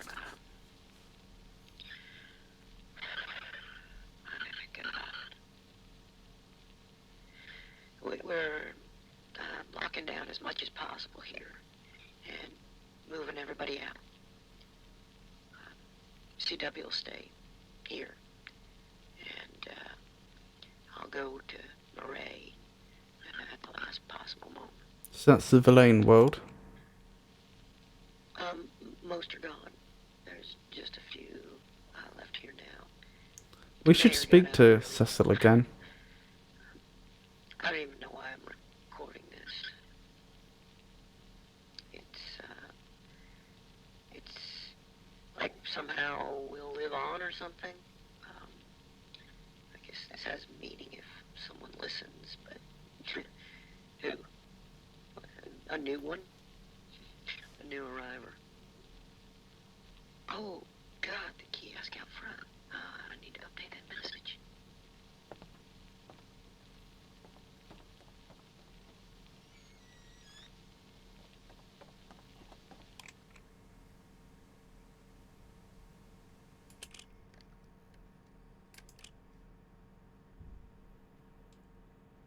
And I won't make the same mistake I did last time and not turn it around. Hello, Pengy. How are you?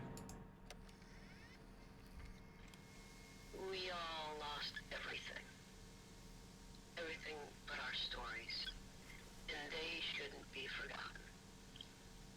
I was 3. It was April of 1983. Cecil, it was 1870 for you. Sam and Vera, you tell it like it was yesterday, but it's been 62 years since you saw Goodness that me, that is a long drive. blast of light. Sorry to hear that. Hope you have a restful rest of your evening. That's where all I'm pretty good. news stories began. That light, it streaked across the sky, mesmerizing, but unnerving. Some of you were alone. I wasn't. My dear grandma, God bless her, rejoiced as if it was some forebearer of good fortune. Vera, you said you recall smiling. None of us understood. But, well,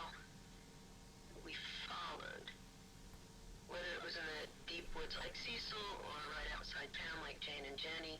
Why did she remove the record button? Because it was clearly here when she last recorded a message, the one we heard before this, listened to before this. Into the yard so we could watch it unobstructed. Even in daylight, Joseph, you said it was gloriously bright. But in the twilight, it was Good question. Don't trust you not to push it? some kind of trepidation, and yet attraction as we approached it, and it approached us.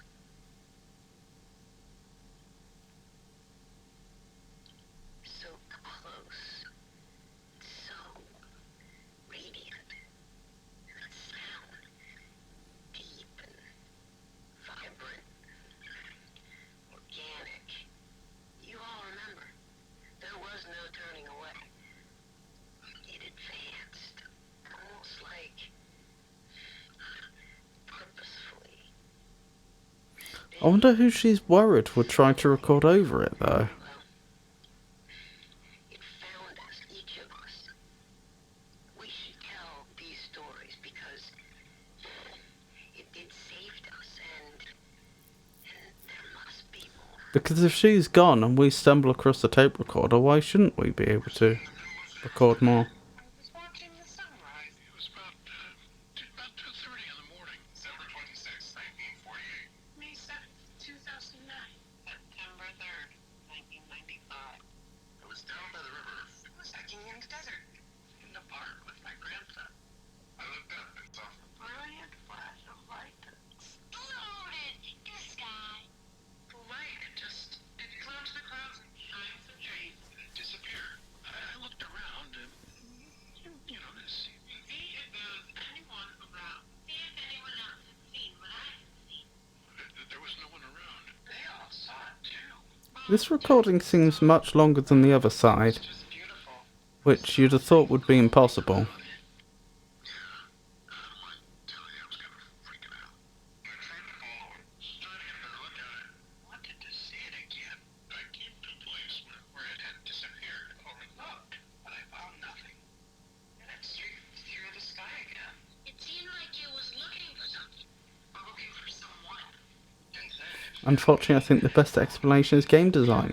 Wouldn't make sense in the game to lose the information, much like there are no usable pens. True, although I have managed to destroy information so far. I pointed the blue beam at one of the recordings, using the red crystals, and yep, that's gone.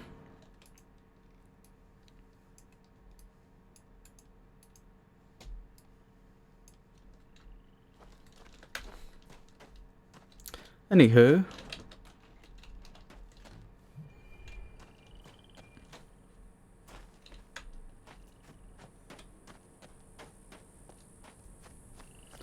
where to now? We should probably head back to Cecil, see if he has anything to say. Since the last thing he asked us to look at was the red beam in the sky, wasn't it? And we've already dealt with that. Next job is probably going to be to try and get into the tree area.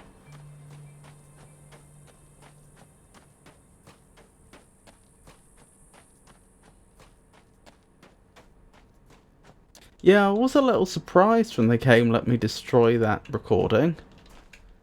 Since a player that's, genuinely new to the game doesn't really understand what's going on, could have easily done that accidentally and then never heard the recording.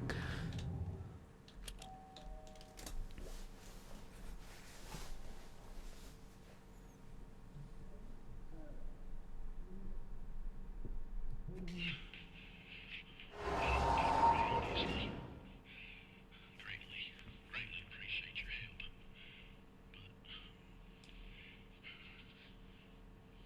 this'll be complicated. Especially for a new arrival like yourself.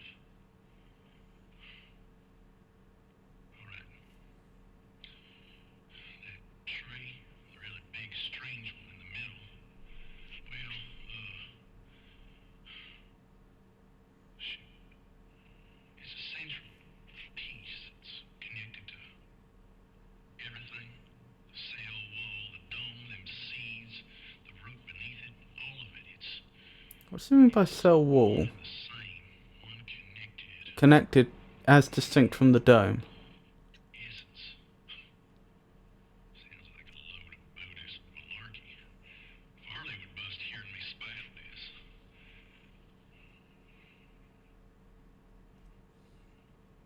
Yeah, I really don't get it. Regardless of what it sounds like, we need all of it to be, well, healthy. All of it. Shoot, I'll spell it out for you. You gotta get down below the tree to the heart and connect it all back up. I'll do my best. There's a cable up next to my big battery up there. If you haven't already, can you plug it in for me? It's one less thing for me. It's not the best time to be explaining this stuff. Where's the jizz? Okay. I don't think I have done that yet.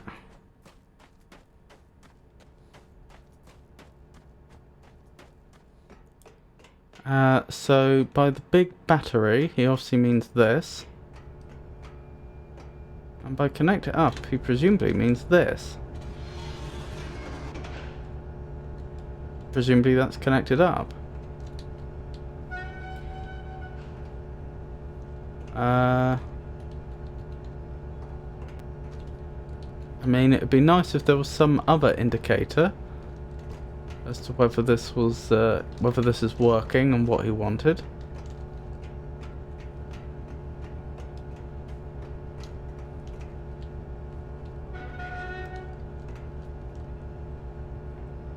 Somehow I just feel like that I'm supposed to do something else here. I was expecting, you know, some sort of reaction.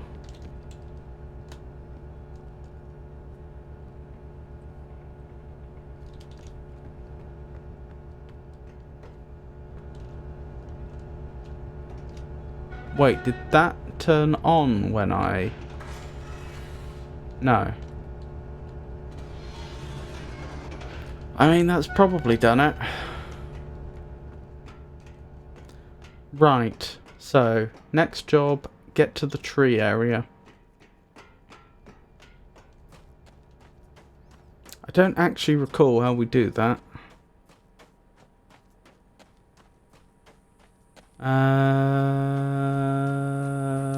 Do I even recall where it is?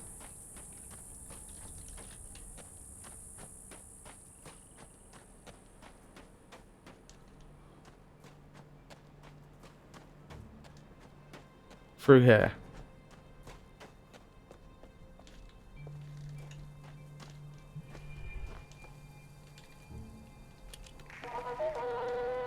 This is the tree. It has been here in Hunrock for as long as anyone can remember. Its health is intimately tied to everything in our little greenhouse. Our cell we live in, our ecosystem. It has provided many surprises over the years, including some interesting seeds that you'll learn more about. Many have postulated, yet we really know very little about its origins. But we do know it should be cherished and protected. You to think a bit too about where the tree was, or about the battery. Right, I'm pretty sure I can't go through this way. I'm pretty sure I have to open it up from the other side. And getting through here... Yes, I get in here, and then there's a way down here. And then I come up this way, I think. No, once I've got down here, I can lower this... what is vaguely like a portcullis, and then I can walk through at the top. How to get to the tree area. Yeah.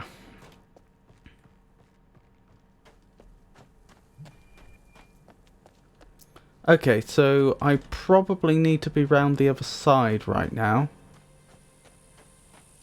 I think, if I recall correctly, we can... Does this go? Nowhere. If I recall correctly, we can...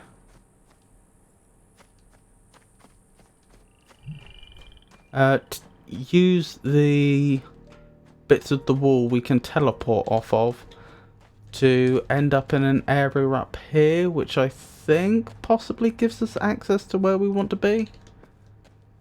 I might be wrong. There's actually a number of things we need to do in this area that I've forgotten how to do. We also need to get into the garage properly, for example.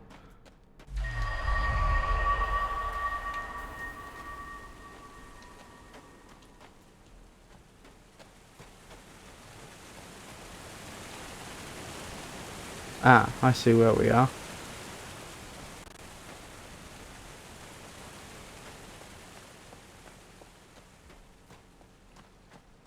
Oh, and this is how we... Is this not how we lower the stairs over there? Maybe it's not. I know there's a way we can turn this back round, but I've forgotten how we do that. Oh well. Over we go again.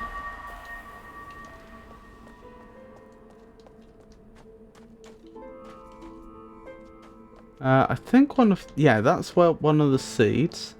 This will take us to...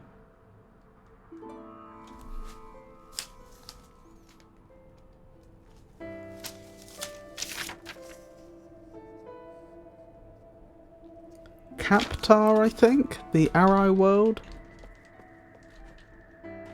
Could be wrong. I think it is, though. I don't think we get to the Villain World or the Mofang World till much later on, or at least we don't get to properly explore those areas till much later on.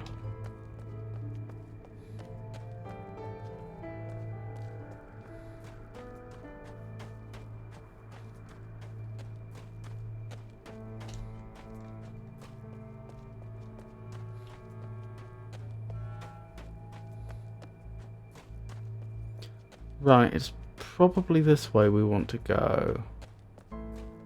Probably. Yes, I think it is. Through here. But is there a code? Oh, there is, and I don't know the code. How would I find out the code? Logically, it would need to be in an area we've only recently unlocked access to. Farley's house is a candidate, but we did have a moderately good look through there and didn't see anything.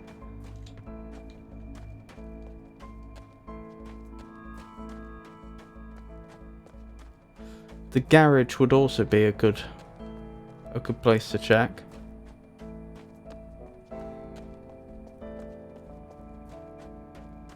Yeah.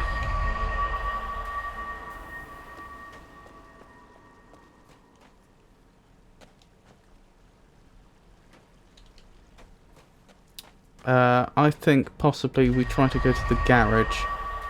And I think the easiest way to do that is going to be to take the... to ride the horizontal elevator along. The device that looks like a converted digger.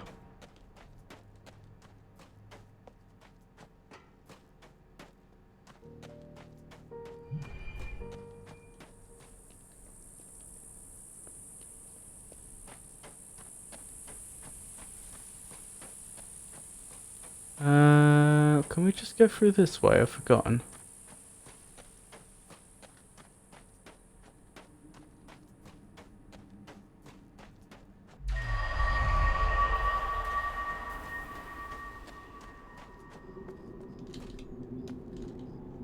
Interesting. Yes, we can just go this way because I've already opened the way through. Right.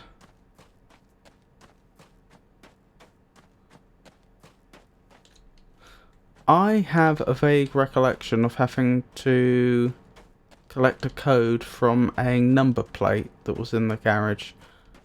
It could be that that's the code we're looking for. The only issue I have with that is that we haven't rediscovered the piece of evidence that would have pointed us to a number plate.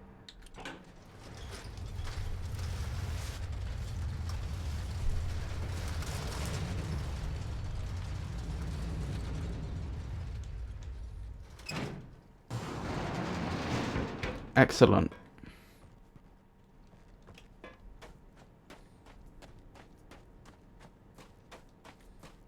Yeah, I remember being concerned about even entering this area with this thing here because I didn't know what it was. It's one of these that we had to collect the code from, I think. Probably that one, judging from the fact that it's got a 4-digit code. Oh no, it could be this one as well. Yeah.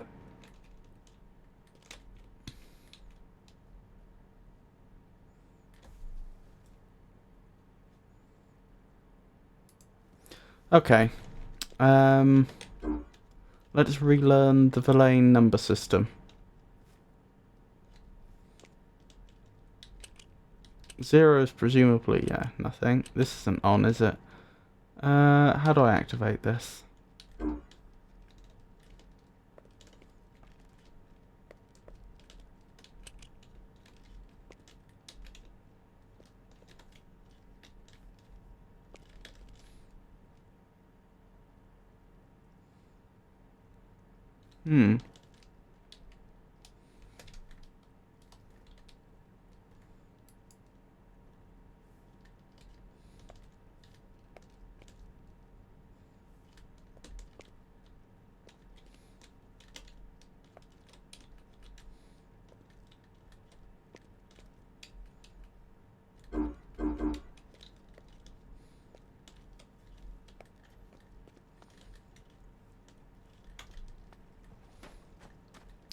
Maybe I need to redirect power?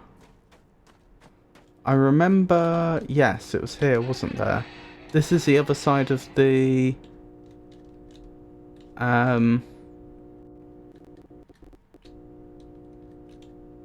This is the other side of the map we looked at before with the lights on.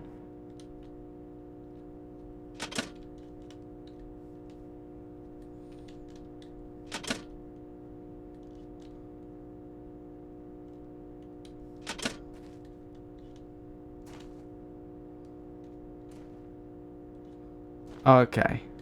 So I think that's what we wanted. Yep. There we go. Right, remind me. 0 is nothing, isn't it? Yep. I'd better start copying these down.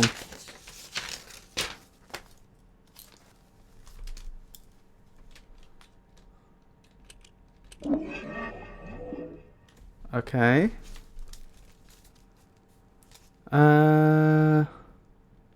Right.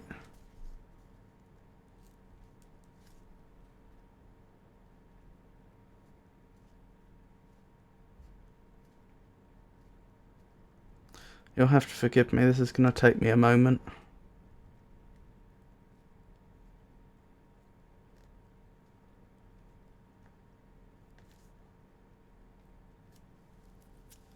Okay, 2.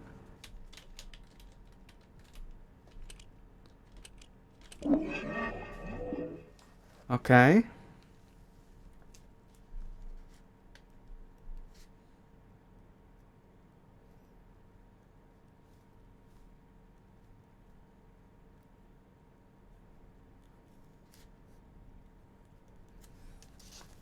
Three.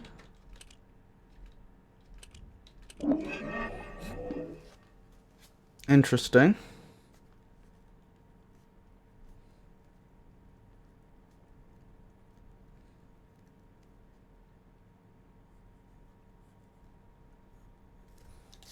And then 4.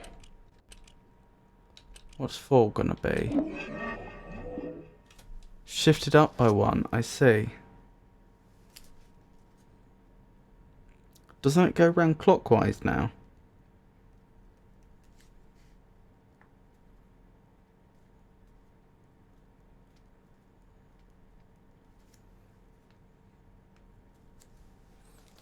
Yes.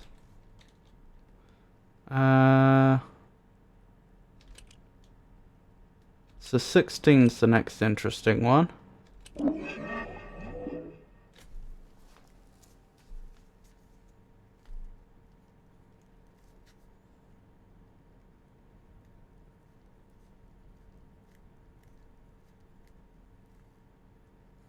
So that's shifted to the right by 1. Next interesting one's 64, which should be shifted down. Yep.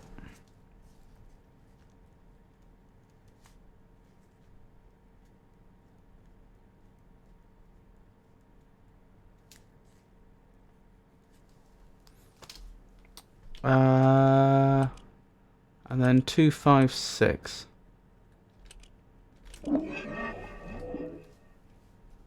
Which is shifted to the left.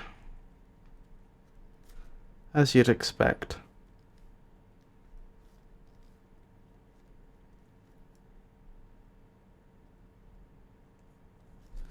Okay.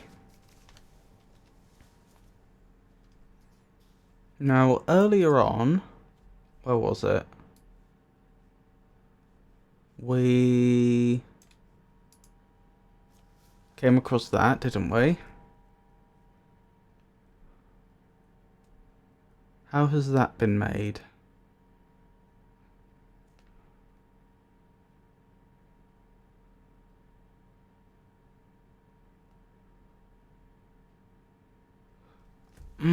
It's possible that's not lined up properly. I'm not convinced it is.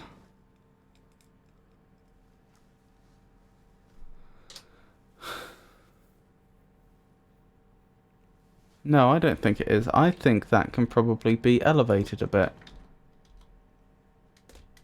Let's go back and check this out first, because it's always possible. Hold on, how do I... Here we go. It's possible that this is the code we're actually looking for.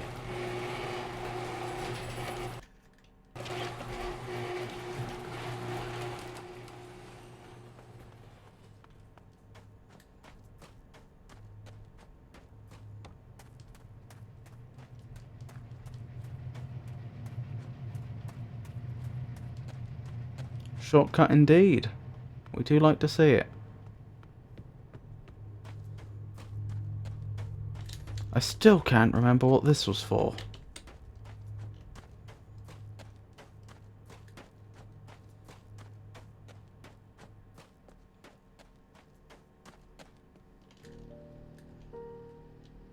So I know I can rotate this from side to side.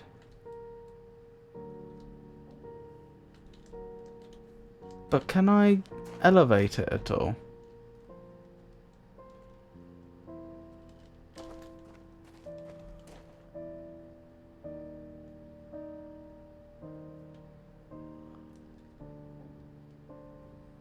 I just feel like I'm probably supposed to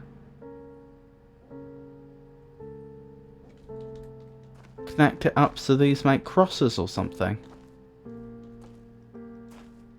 There's another wire coming out here. Where's that going?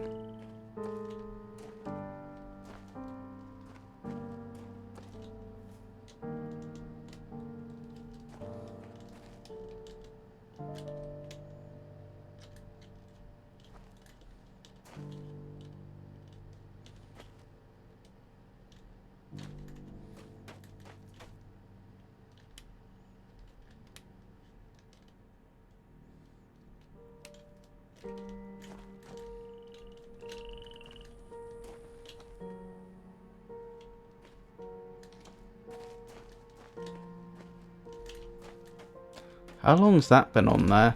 If you leave writing on a whiteboard for too long, it will just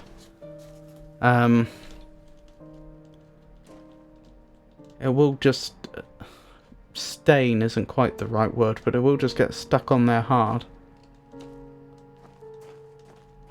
I'm convinced there's a way to change the elevation of this.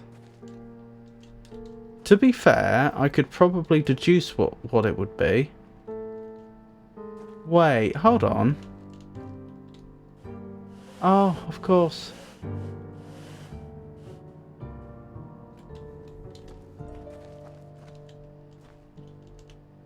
I was massively overthinking this.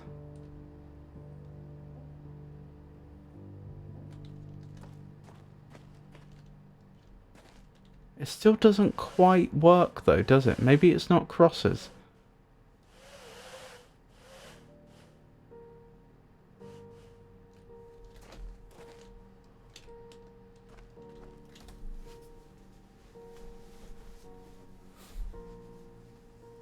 So now everyone is welcome, whether they intended it or not. Indeed.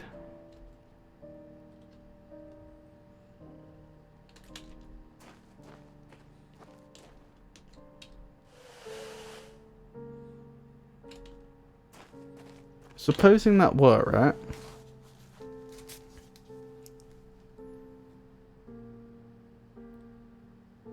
I don't think it could be. See, the bit that bothers me is this bit. I don't see how you could make that.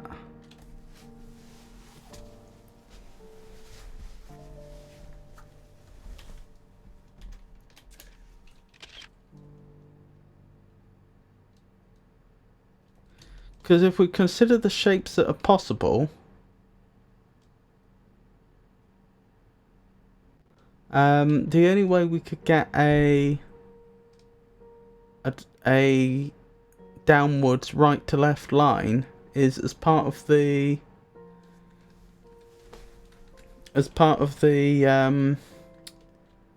digit 3, but then we'd also have a line going up there, which we don't.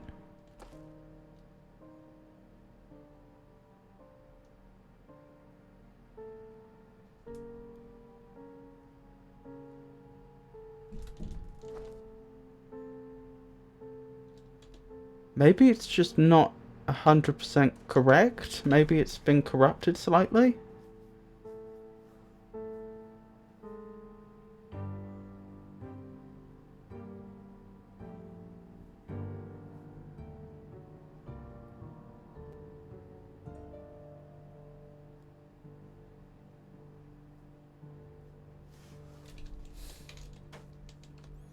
That's my best theory. It's been corrupted slightly.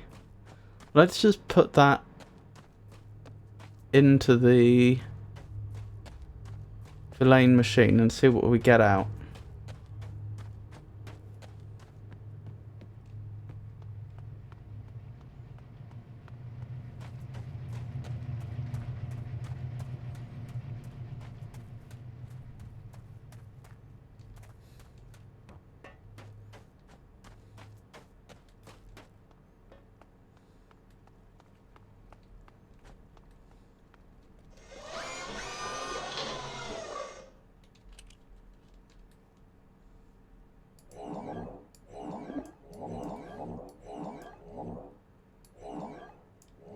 How do I clear one of these?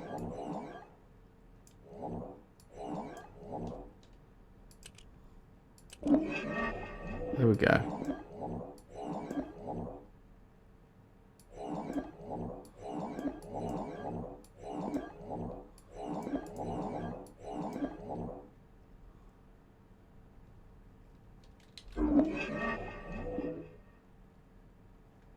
$406. That doesn't figure, does it? You can drag sideways over it, like cut it off. Oh, okay.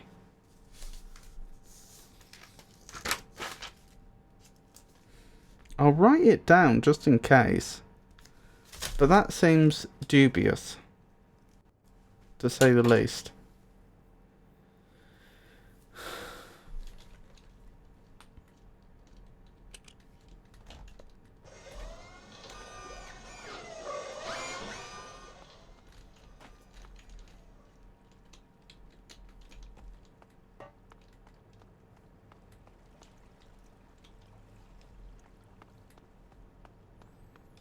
Unfortunately, that's left me no closer to getting to the tree.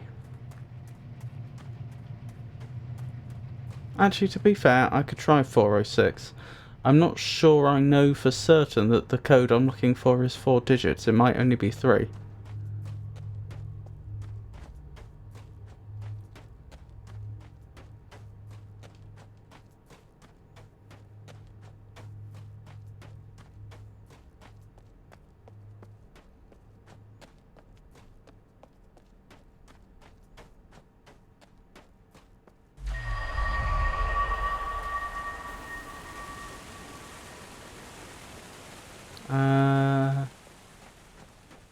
I really need to turn that round again.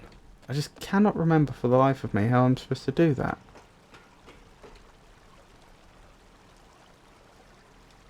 Oh, we'll worry about it shortly.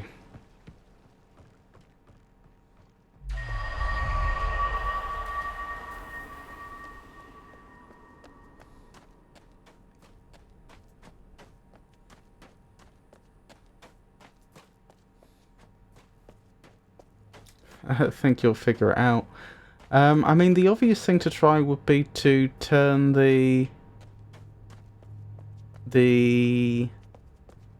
rod that's in the center so that the water's pulling it in the other direction. The reason why I'm not convinced that will work is because it's currently sitting parallel with the water flow, so I'm not sure that would actually cause it to turn around.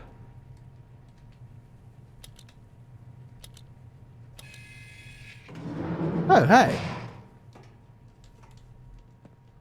I'm pretty darned happy with that. I really wasn't convinced that was going to work. That was a bit of a guess.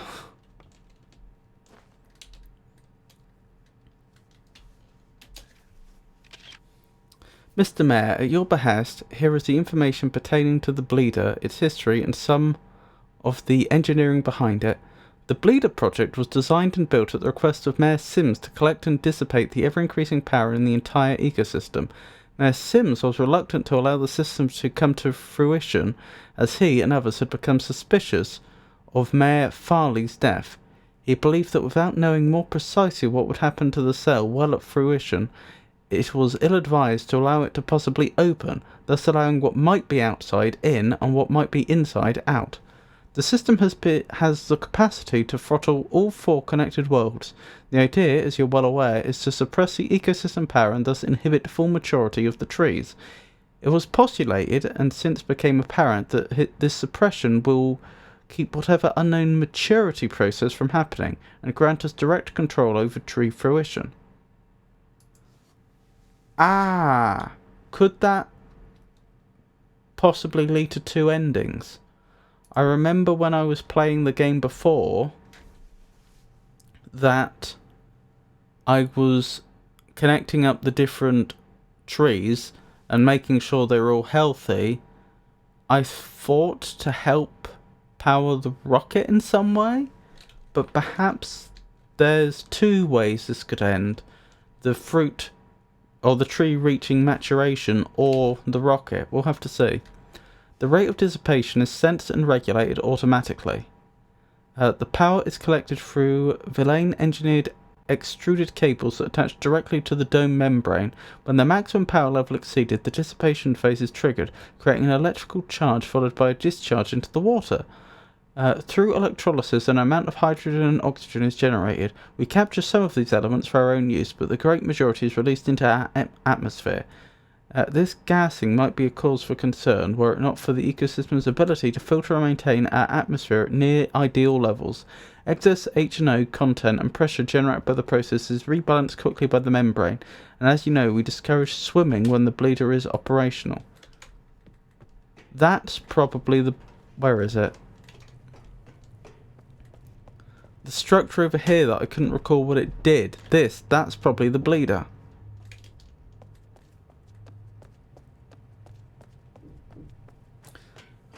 There were clues at Farley that actually connected it to that door. Not so obvious though.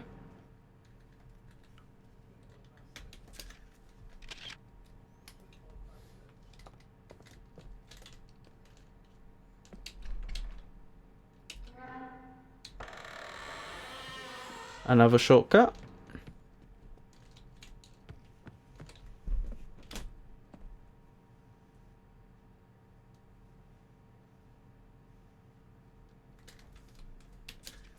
Yeah, I think the BH and AH are before Hunrath and after Hunrath, and they're in days, not years. Yet another shortcut. We do like to see it.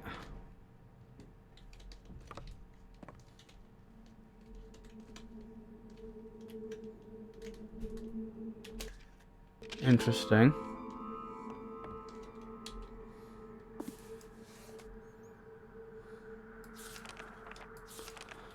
I probably should read this.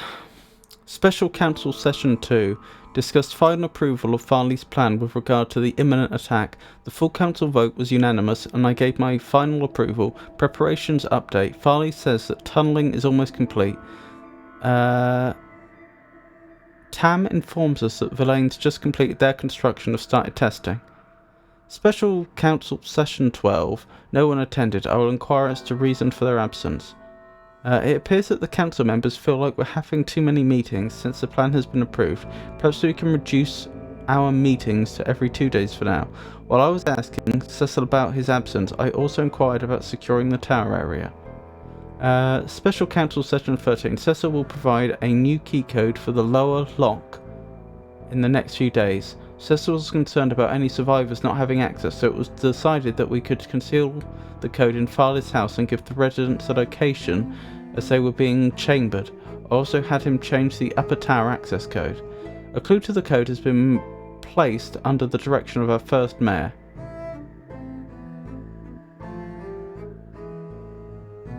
Interesting. I've decided to bring some of the more important mayor's logs with me for chambering, specifically the initial Hunrath log, and then the logs that document the history of our conflict with the Mofang. I would think we would have an extra chamber available for historic documents.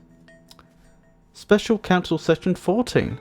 Only Tam attended. He informed me that because of the dire circumstances, the others were either extremely busy or not inclined to have long discussions about the situation.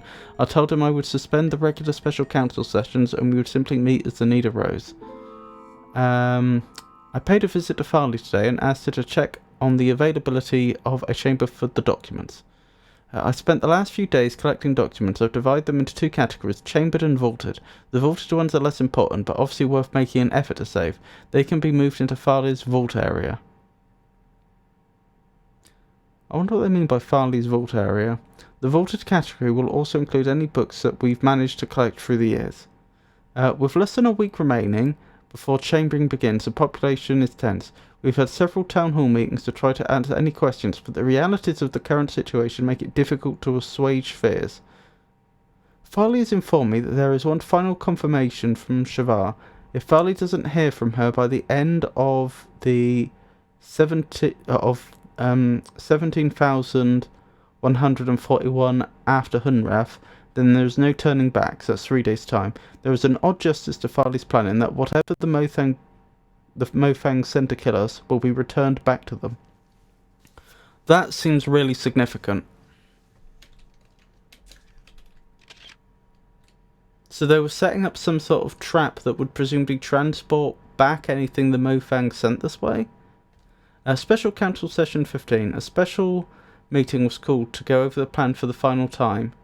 Farley had several instruction sheets to distribute. The Mofang weapon illustration, a list of all souls that will be used as a basis for the chambering manifest, and a thorough summary of the battle plans. These will be distributed as necessary. No word from Shavar.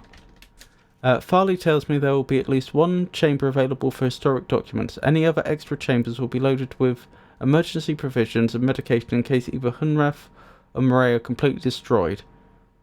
No word from Shavar. I hate to alarm you, I think the game may have hung. Nope, we're good. I think it had problem taking the screenshot. There we go.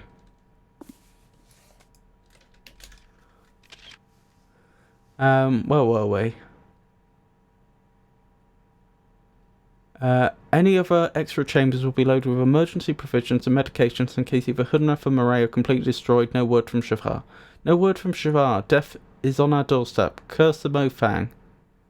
I am leaving to be chambered. This journal will remain here to inform any future souls of what our last days were like.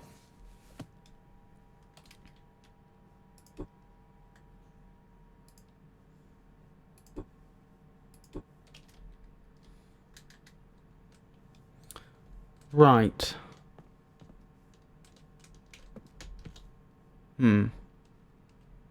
Interesting. To the tree. Actually, how do I... Oh, I need to get up there. Okie dokie. I'm not allowed to do so from down here. Okay. Or am I? No. Okay, I probably need to go up top then. Which is going to require me to try and turn the bridge around.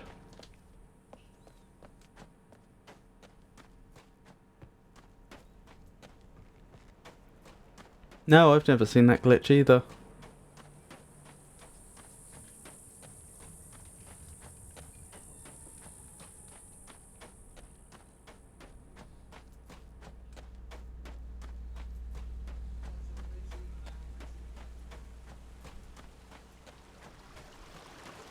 As you can see, it's parallel to the water flow, which is why I'm so dubious that this will work.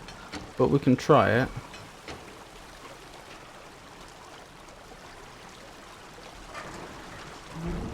Okay, it does work. Fair enough.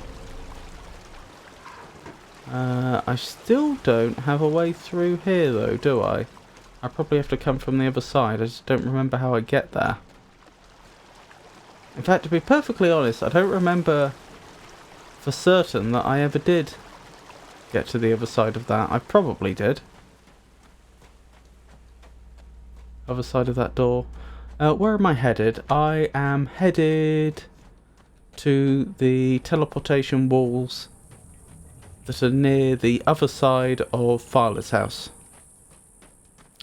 That's probably the fastest way to get to where I want to go.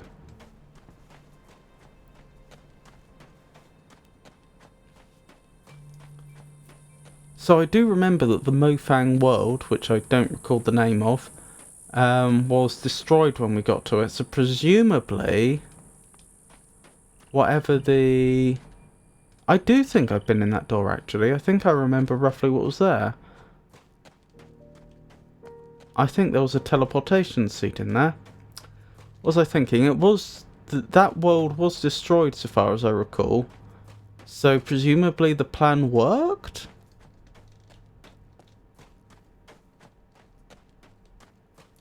No, I think Keptar was the Arai world.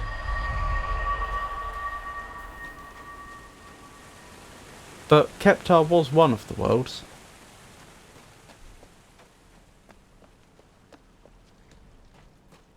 So good memory there.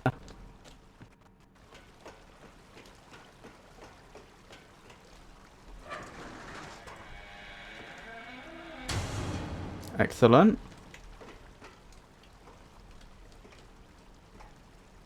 I still don't have a way round there. Probably not the end of the world, but notable nevertheless.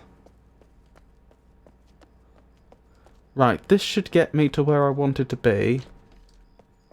And it should ultimately lead to the tree area.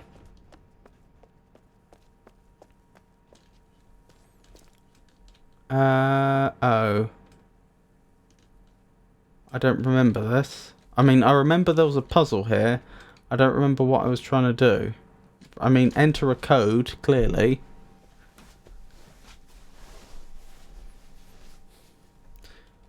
Ah, could there be a clue here? Linking it to a number plate? I don't see one.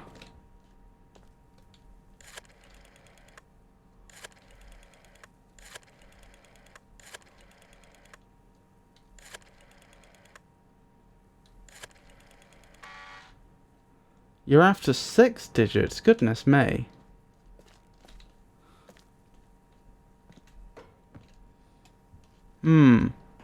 That's unfortunate.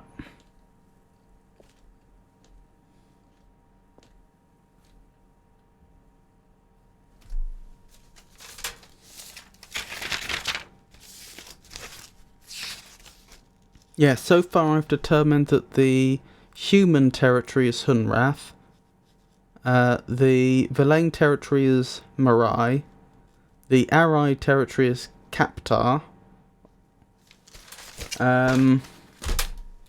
but I don't think I've come across the name of the Mofang territory in this playthrough yet.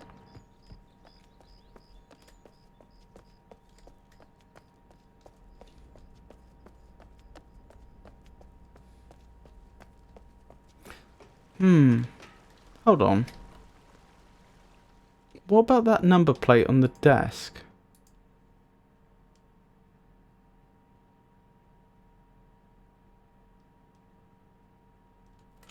The problem with thinking that's the code is that it's not clear what order I'd input it. I know that's Iowa, but you could interpret that as 1-0, and then you've got 6-6 and 4-8, but it's not clear what way I'd enter that. I think I should go back to that office, and I should have a closer look to see if there's hidden information there that I missed. I think the name is mentioned, though. I think you're probably right.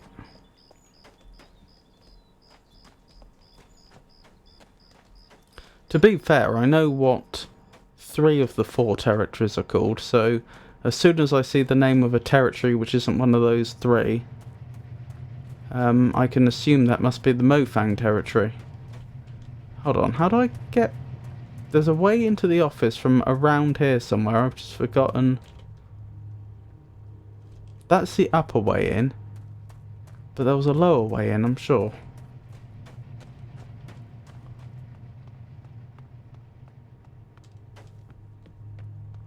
Is it round here? No, that goes to Farley's house. I must have walked past it. There's probably like a staircase up to it or something. Ah, here we go.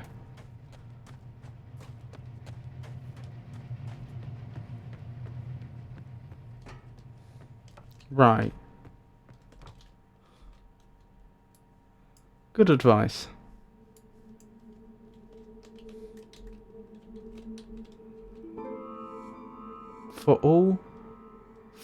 May all your doors stay open. MR.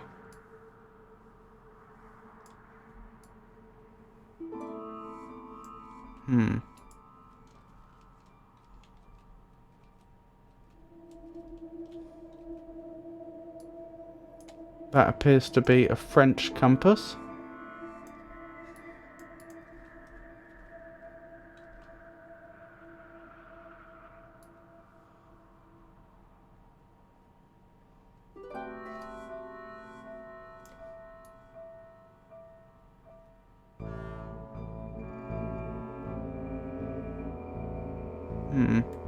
Ahaha, what have we got here? Colorado. Ah, so we're looking for a Colorado license plate.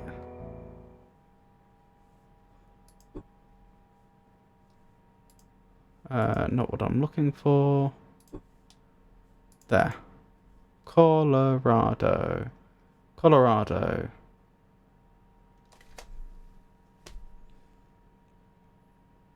Again, I have too many numbers.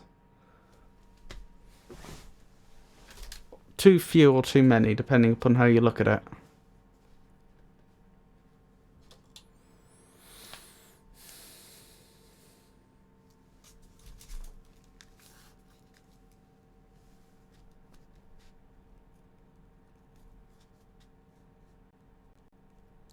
Right, 4153 19 Colorado 72.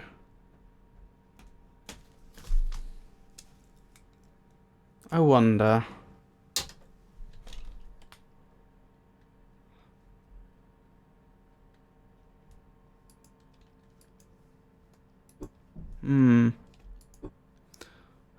Well, we can try some simple variations on that, can't we? If I can resume. There we go.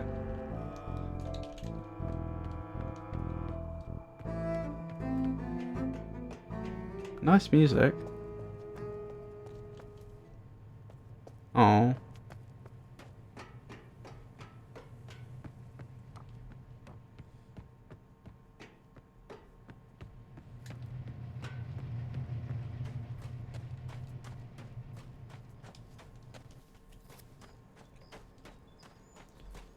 How do I get down from here?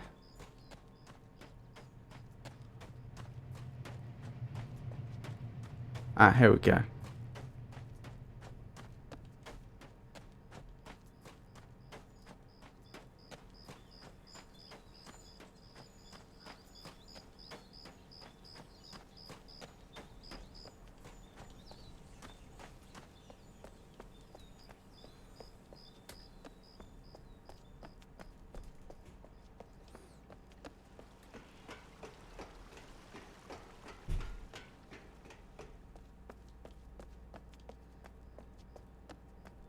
I'm trying to think if there's anything here.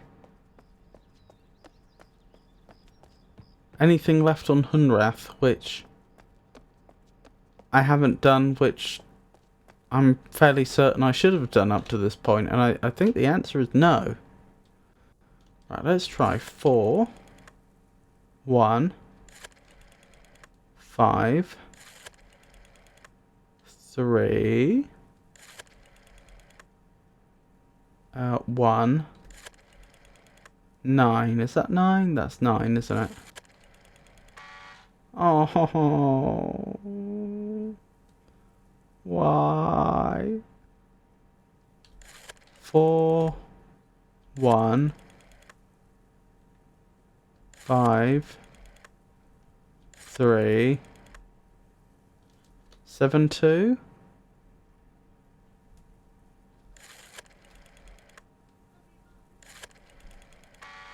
Oh, why?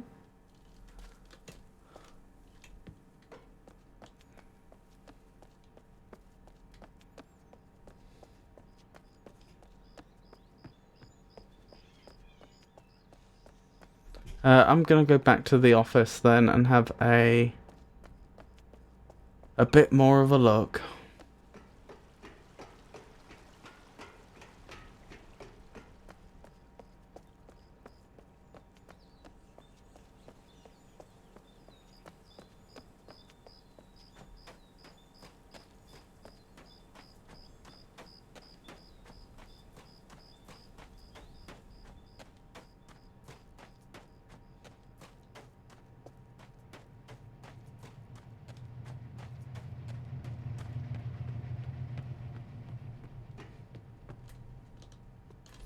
Right.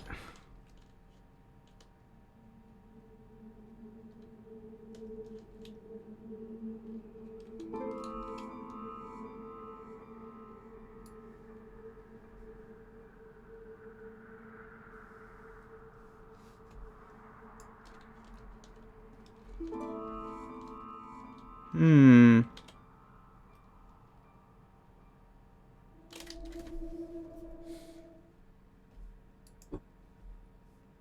It could be a clue for something completely different.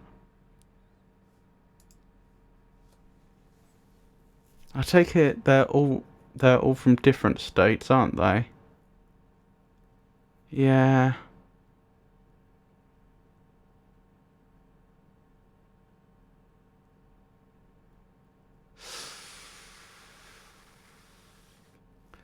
Is there some way I can interpret BC as a number? I know it's not going to be in hexadecimal.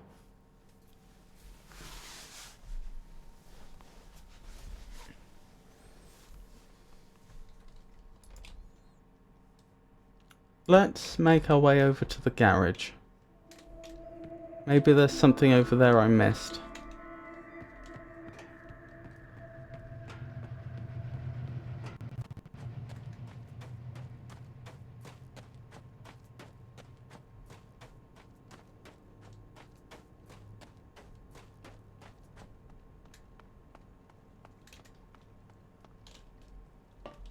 So there's all the license plates.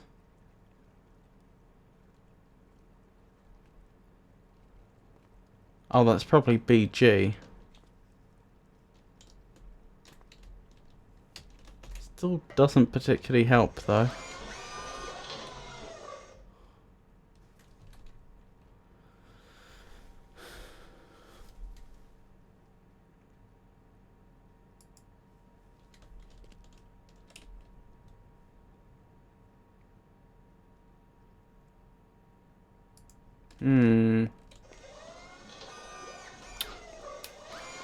Oh, they're using the old code where you map letters to numbers on a telephone. Like here, 155 help you. But isn't that just like A, B, and C are all 1 and so on?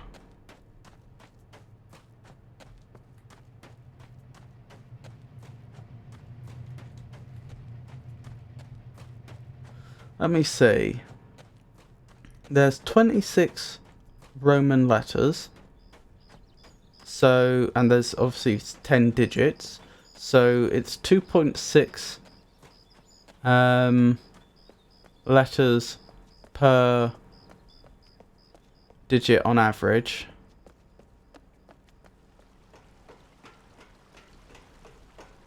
So if we assume they start with 3 letters per digit, that's going to be 1 is ABC, 2 is going to be DEF, and then 3 is going to be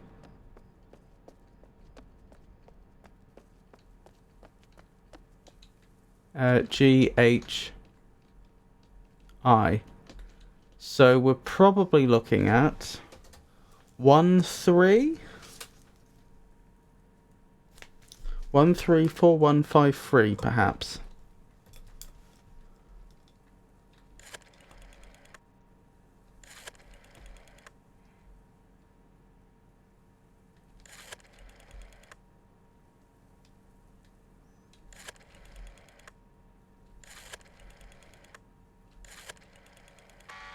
No.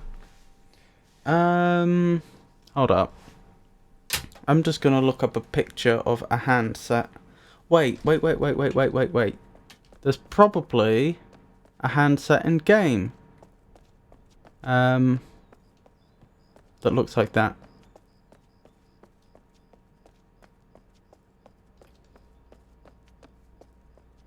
Can I say that newspaper with the call this number dum-de-dum-de-dum help you is a very subtle clue. I like that. I think that's a particularly impressive clue because it in no way links itself to the puzzle, but it does get you thinking along the right lines.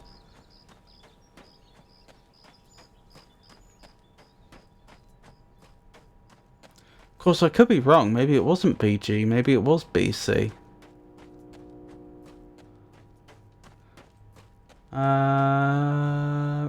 Right. Yes, I thought so. A telephone. Oh, 1 isn't associated with anything. I might be going mad, but I...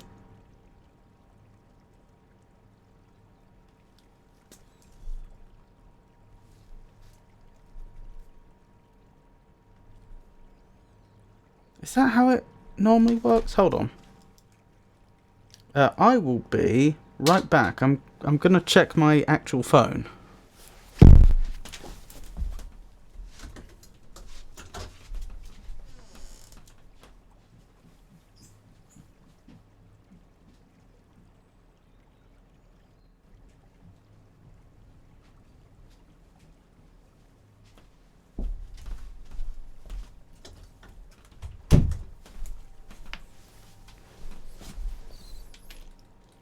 Yeah, 1 isn't used. There must be a reason for that. That doesn't happen on accident. I wonder why. Anyway, I think we've got the code.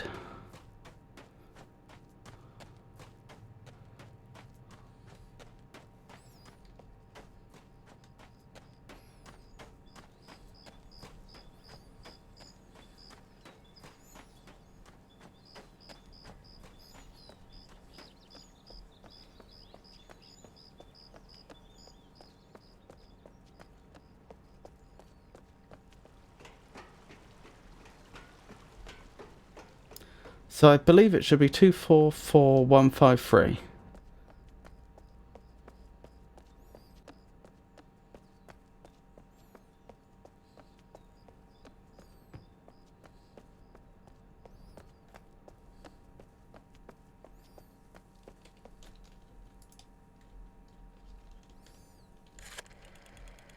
Two, 4, 4, 1, 5, 3.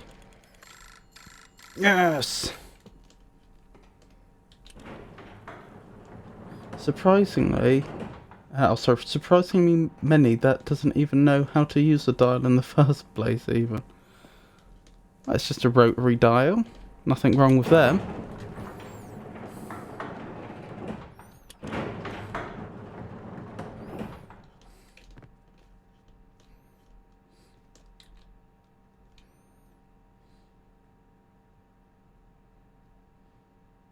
This is a control panel that the Villains have supplied for our use.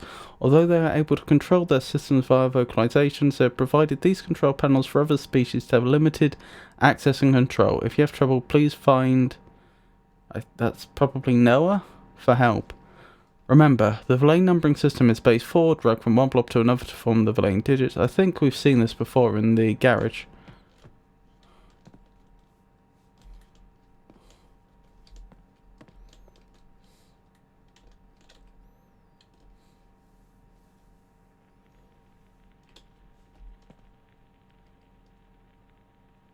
Okay. Oh, there is music.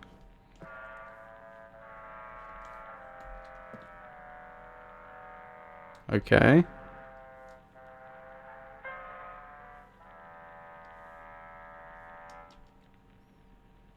Not the cheeriest music. Anyway. Let's make our way to the tree.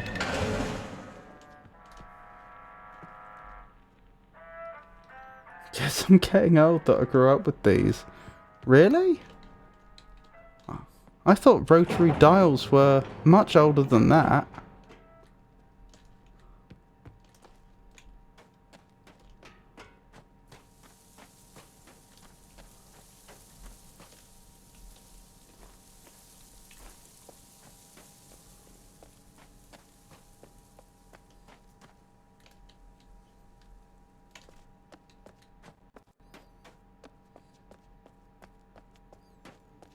Huzzah!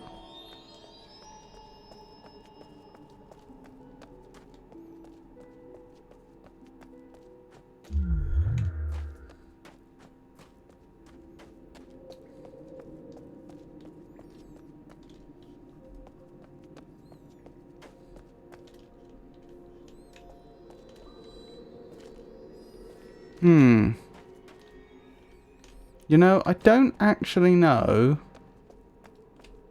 which colour corresponds to where.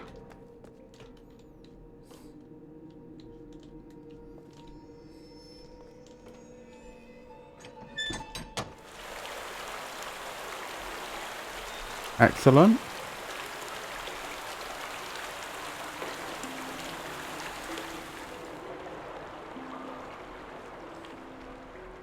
We had some old phones still in use when I was young, so I had the last model of them. Might have kept them in the summer house longer than most people, since they could withstand a lightning strike. They are only mechanical. Well, I can respect that. No point replacing something if it works, if it's fit for purpose.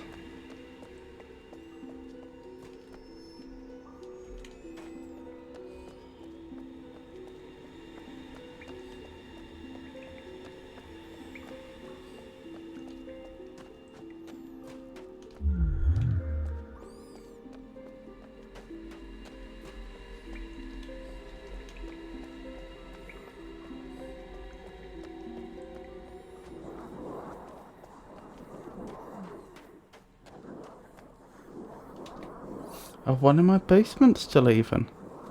Do they still work on the phone network? Because I thought the way that dialing works had changed.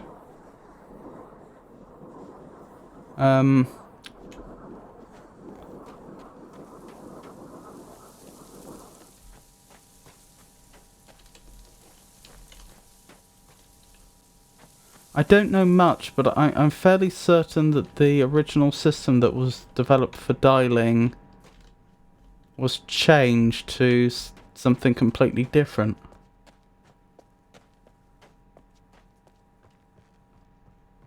Was it that they used to dial using simple tones and now they don't, or something?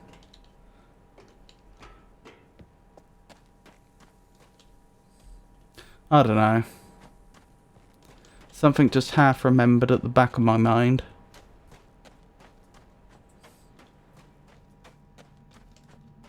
Not sure actually. They don't work with IP phone boxes, but I think the bigger phone switches has it as backwards compatibility here.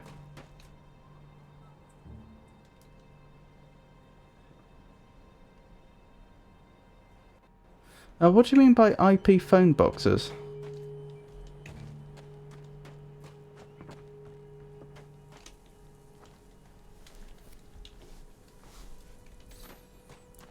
Where am I trying to get to? I suppose I want to get into the rocket area if I can.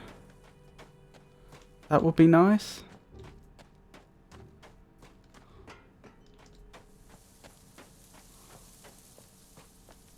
Where even is it?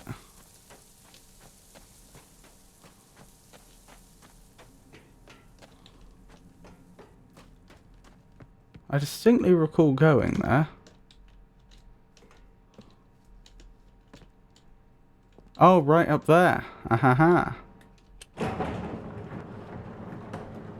Yeah, rotary phone sends a sequence of pulses. The count is a digit dialed. Nowadays, or well for landlines, are DTMF. So 2 tones per digit of different frequencies. Ah, that makes a lot more sense. So is DTMF dual tone, multiple... No, what would it be? I'm guessing dual tone multiple frequency? It probably isn't. Ha ha ha! Oh, apparently they just call it Mofang. Fair enough.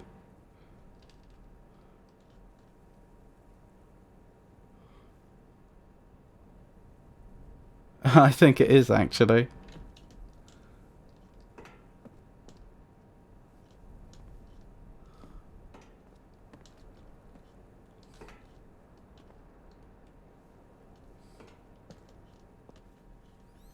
They didn't want to maintain the phone network here at least, so basically everyone changed for a while to a box which sent phone over internet. But then everyone started using mobile phones, so that's all old now. Oh, I didn't know that. Oh, so when you said IP phone boxes, you meant IP as in IP address. Interesting.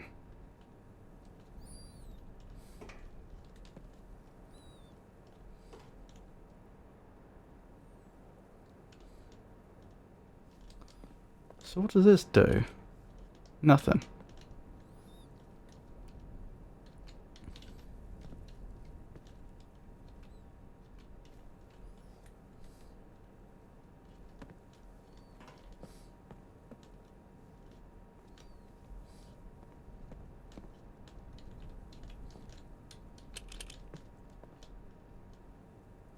Interesting.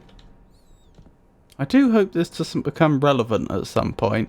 If there's some point in the game where I'll be up here and it'll actually be important that I can see what's going on down there. See, the thing I find weird... Oh, is that dial going up ever so slowly? Oh, okay. I was wondering why I'd connected everything up and this dial was still on empty. I see, it's charging. Okay. Alright.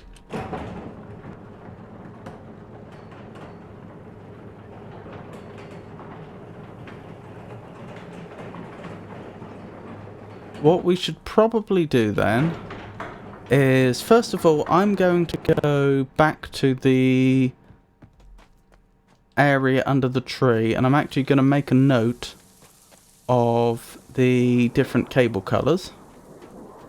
And I'm going to do that so that when we're at the different locations, we can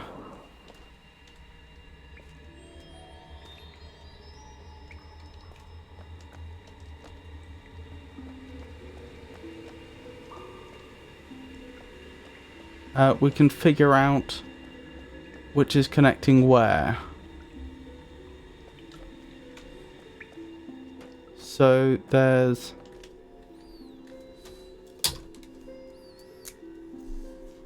Hunrath in the centre. And then we have a green cable going to a blue force fieldy thing.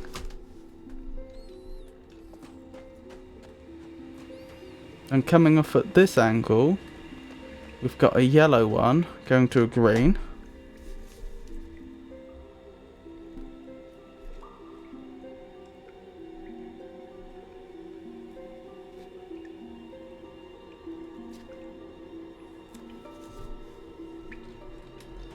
Then over here we have a, what would you call that? Turquoise? Turquoise to red?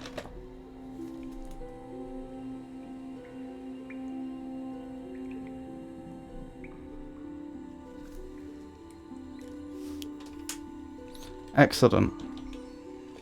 Now we just need to find out, nearly walked off the edge of the world. Now we just need to find out where that all connects up to. I'll tell you one thing that will be interesting to note. Do the others connect up to each other, or is Hunrath a hub area? Because it will be very odd if Hunrath is a hub. Anyway, what was I saying? This is the first thing I wanted to do. Make a note of those for future reference. Then I think we should probably speak to Cecil again. I've forgotten what it was the last thing he told us to do. He made reference to helping the tree be healthy. Well, we gave this tree water. I don't know if he has more instructions for us yet or not. But then after that, we should probably make our way to the next world, which the next territory, I should say, which I think is Arai. That's going off the top of my head.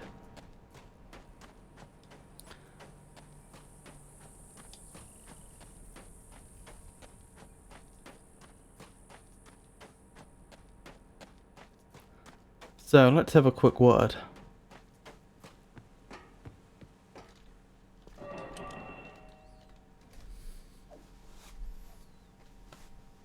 Made progress. It's nice not having to do all this myself. You can just keep connecting all the trees, all the roots. I gotta finish the plates around the tree and get them connected to my battery. If you ain't already done so, I need that battery cable plugged in.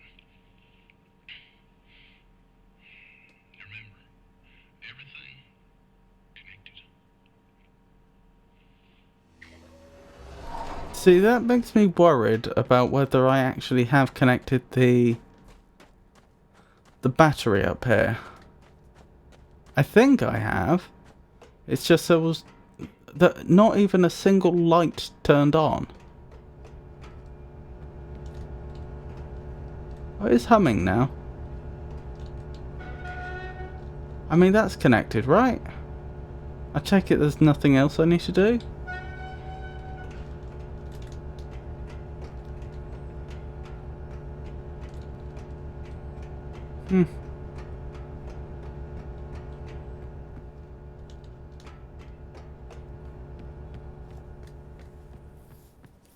I just had a thought. You know, there was that reference to the blue beam destroying all Mofang technology. I wonder what would happen if I pointed one of those straight at one of their bombs. Would it cause the bomb to disintegrate in a safe manner? Or would it set it off? I think it was down here somewhere we heard about or read about the beam. Yeah, designed to disable anything based on Mofang technology. Anywho, off to Array, I think.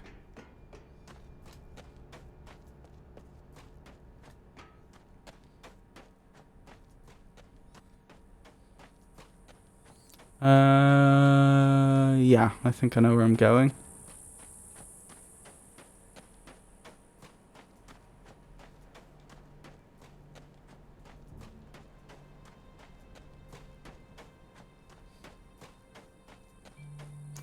Think being the operative word there.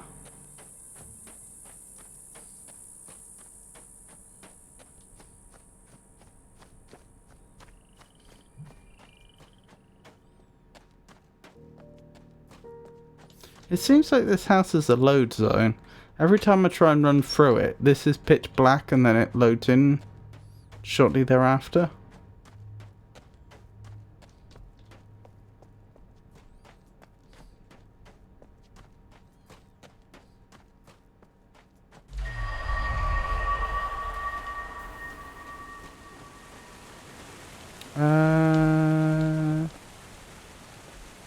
Where am I going?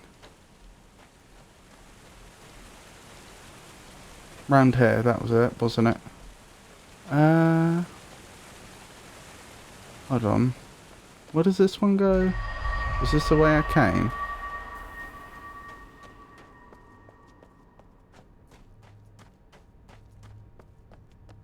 No, I didn't come this way. Where does this one go?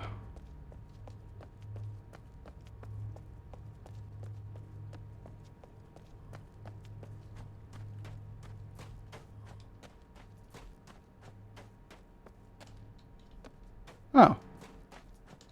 I mean, that'll take us somewhere. Oh, I know where this is.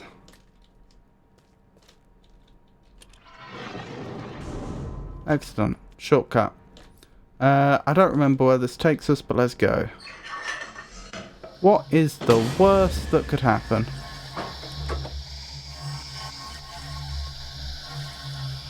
Is that not...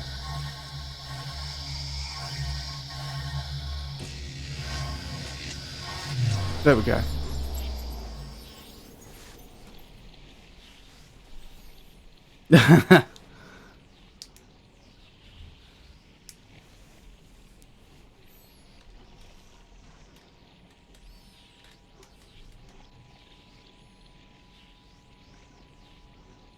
I'm just being disintegrated and beamed up across the planet.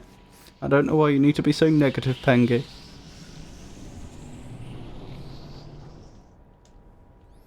I do believe this is Array.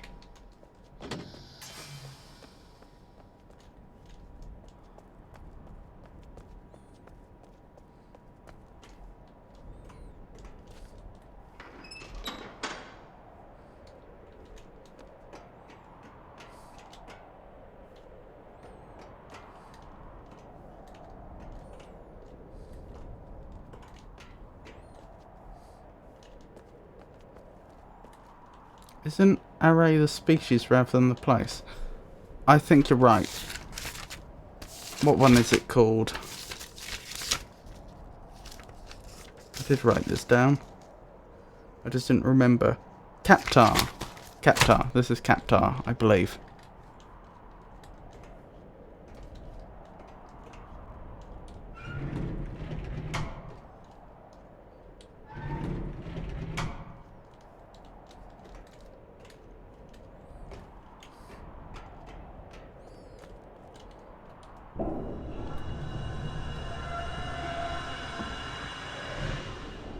Okay.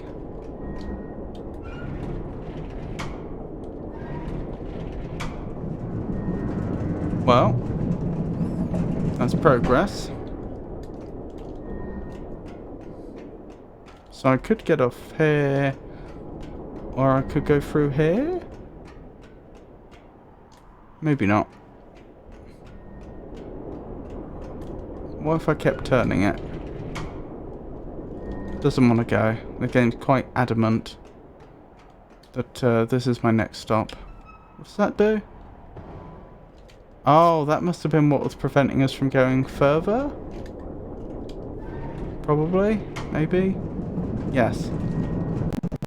So now I can run straight into here like I wanted. Ah. Okay. That was a bit pointless.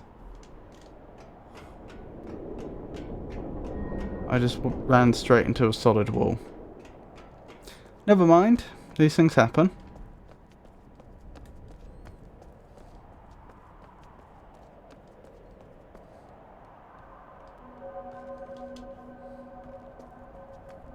I mean, who hasn't sprinted into a granite sheer cliff. I don't think that's supposed to be rendering like that, but I've got... I'm pretty sure it did that last time I played as well.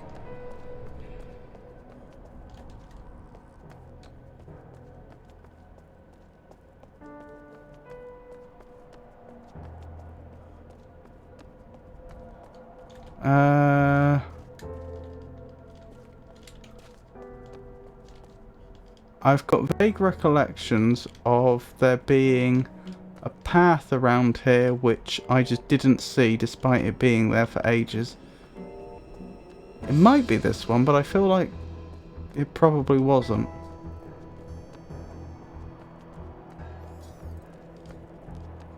To be clear, I don't for the life of me remember what I'm supposed to be doing now. Ooh, could these be the barnacles we were told about? They could be, couldn't they?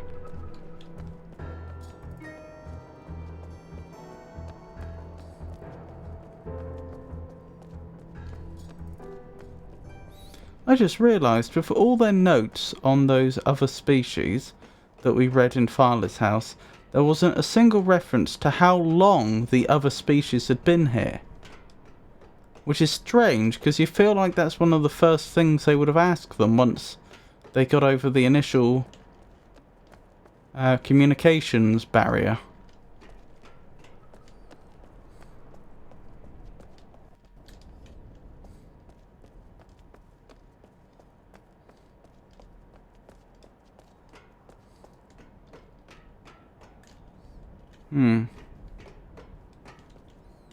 There was some sort of cable car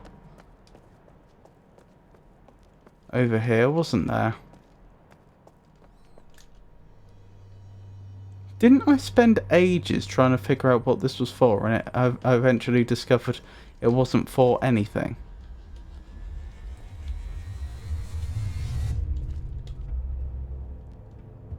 That was a worrying noise.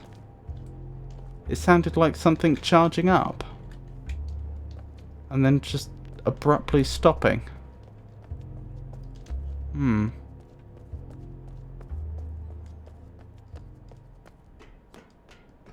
Ah, that's the way back to the start, isn't it?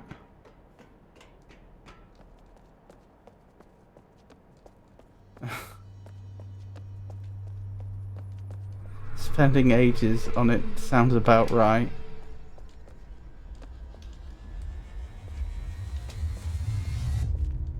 That is so unnerving. Oh my goodness. Those must be the Arai beetles.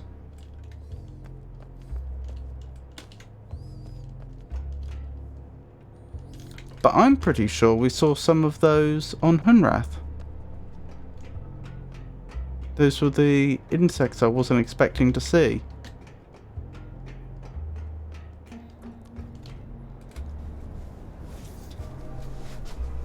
In fact, I hadn't particularly thought about it at the time, but because of the way the seeds work, they just swap material from different worlds and then enclose them. Those insects had to have been native to one of the 4 territories. We know it's not native to Earth, so we can discount Hunrath. So they must have come from one of Mofang, Keptar or Marais.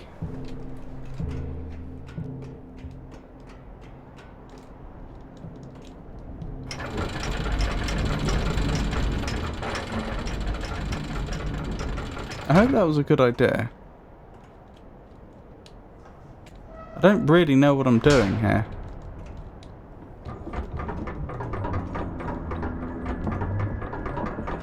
Something, clearly.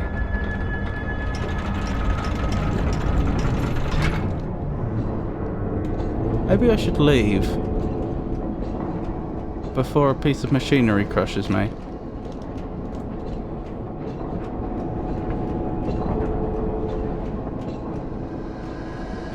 Oh, I've revealed something. Very nice.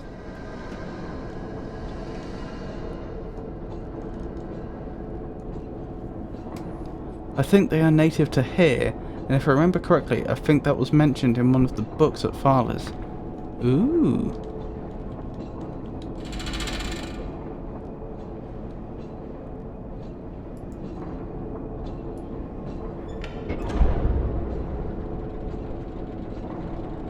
Okay.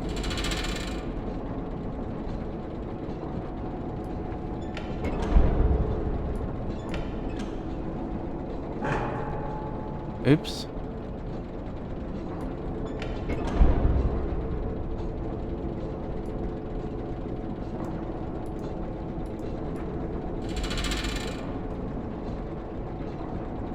Am I just supposed to be connecting these up? Or am I supposed to be connecting them up in a specific way? Probably a specific way. Perhaps so they're all in sync?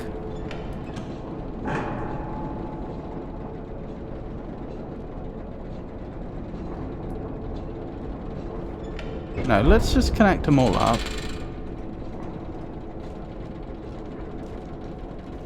For now. And then go back down. And see if turning this, that, or the other wheel will do something.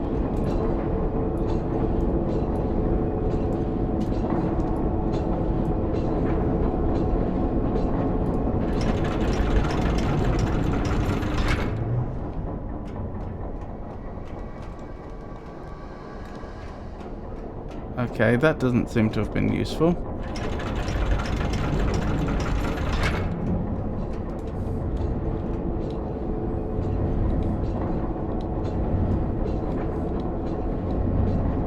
Well, whatever change I made here seems to be permanent.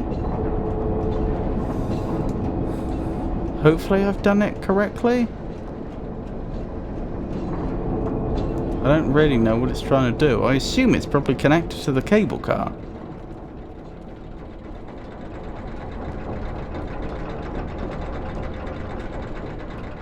The cable car, I imagine, that exists around here.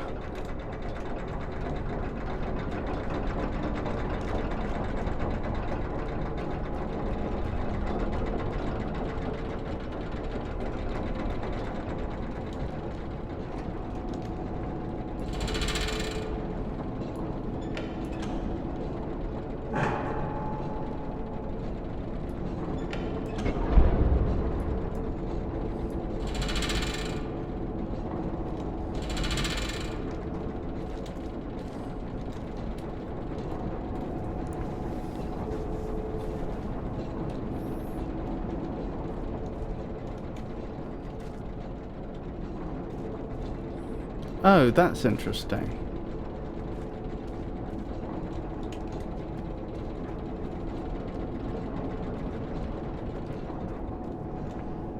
Oh, I think what I've done is I've just provided power to a load of different systems. But that's all I've done.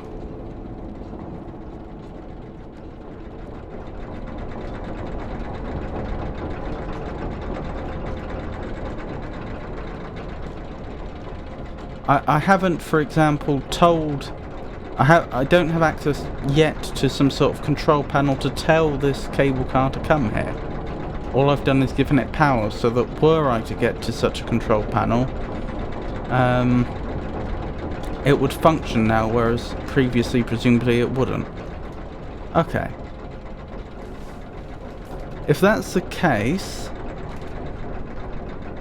probably we should leave here for now and come back later.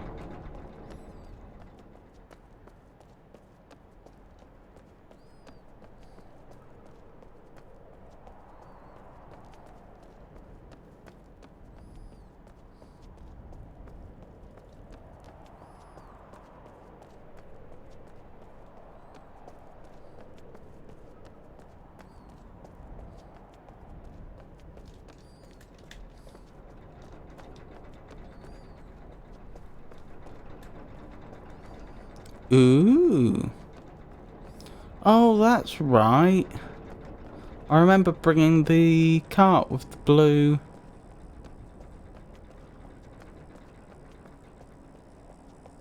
the blue laser on it over here.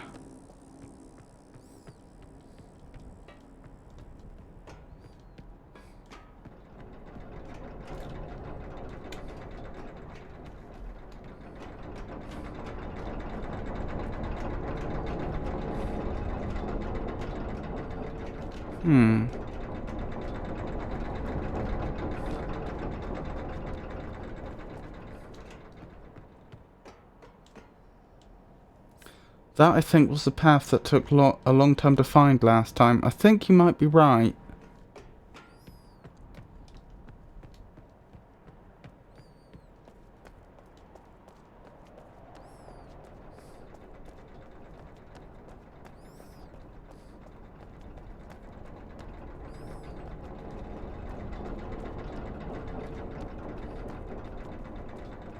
Ah, here we go.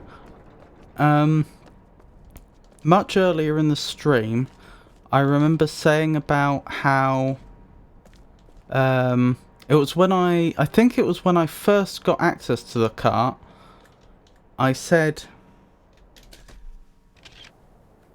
about how I was trying to find various blockages that I could clear using the blue laser, and I remember saying, oh, and in this building or through here I think there's a blockage, but it's not a holographic blockage. It's been blocked by one of the seeds that swaps spheres of terrain, and I think that's where this goes. I reckon when I swap this around... Is there a track on the other side here by any chance? A railway track? Yes. I reckon when I swap this around, we're going to end up inside that building.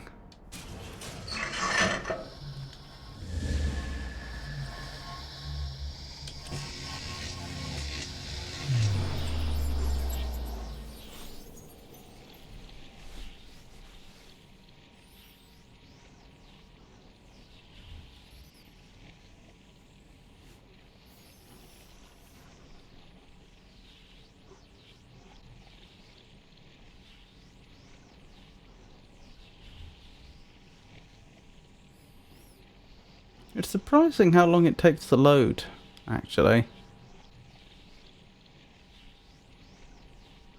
Because this is running off an SSD that's using NVMe.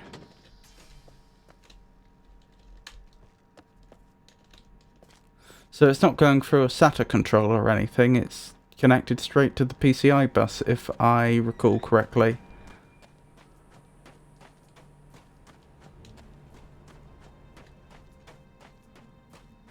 Yes, this is where we want to bring the cart. Now the next question is, how far away did I park that cart? I reckon it's probably just over here, because that was probably the last obstruction we cleared. Yes.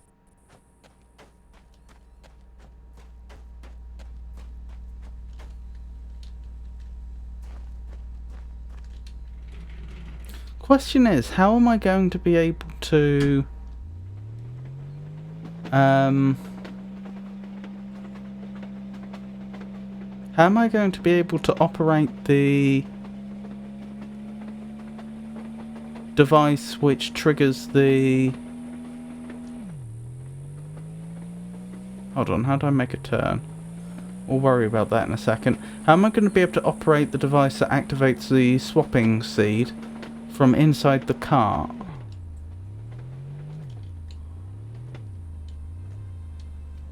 Maybe I can just about get a view of it inside the... from the cart seat.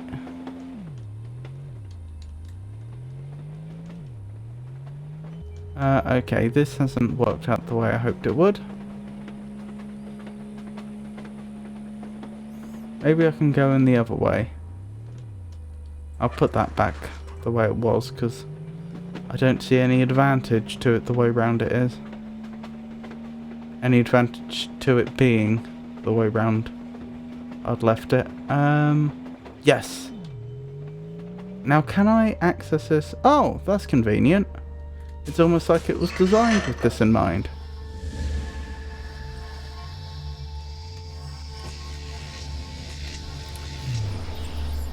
It is interesting how the red beams seem to prevent teleportation.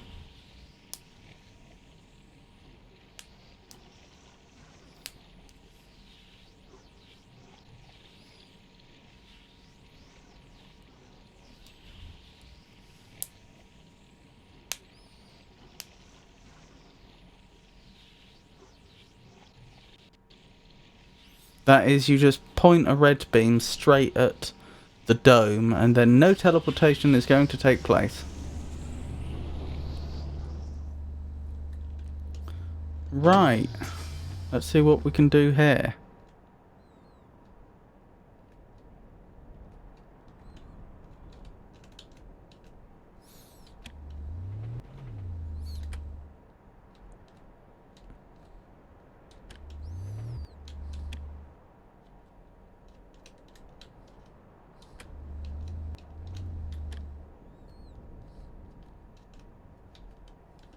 I don't think that's close enough. Nope, we got away with it.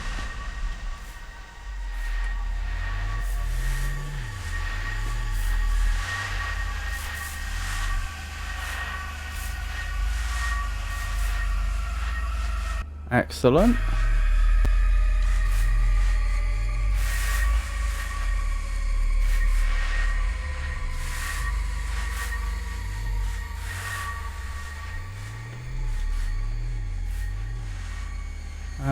There we go.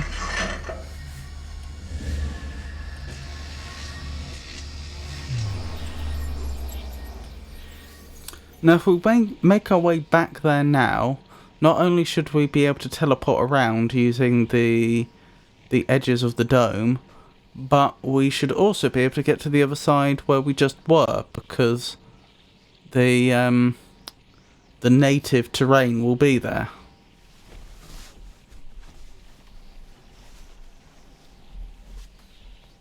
Can't recall if there's anything worth looking at on the other side, mind you. But it should at least be possible.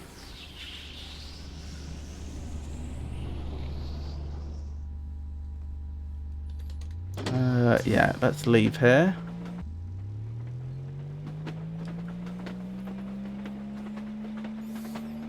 Nice little bit of progress.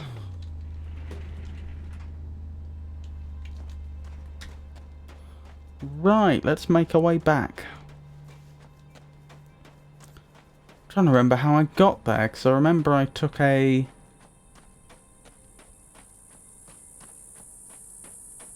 slightly different route to the one I had originally intended, because I used a different seed to the one I was thinking of initially.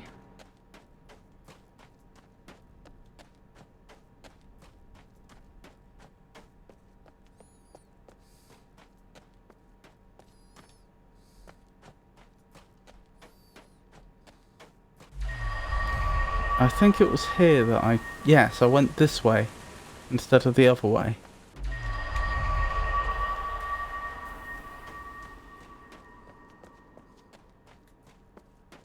Okie dokie.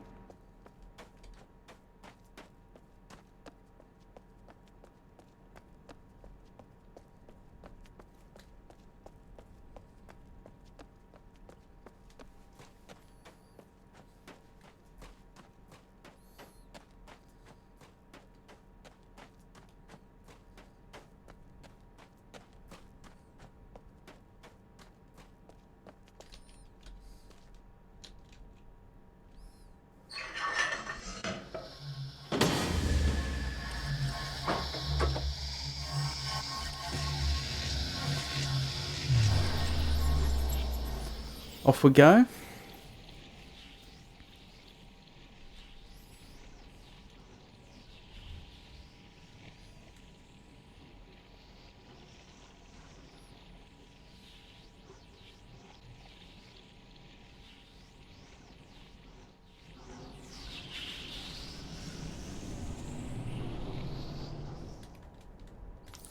Excellent.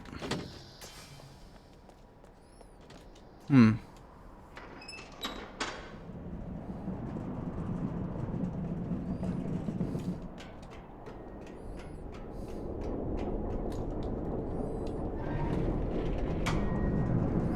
think we'll explore this first. Because I genuinely do not recall where this takes us.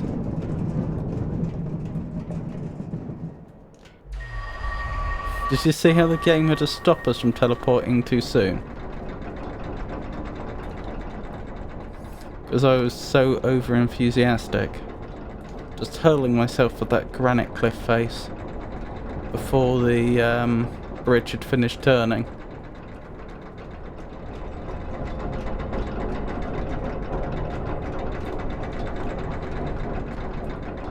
Ah, this is probably the other side.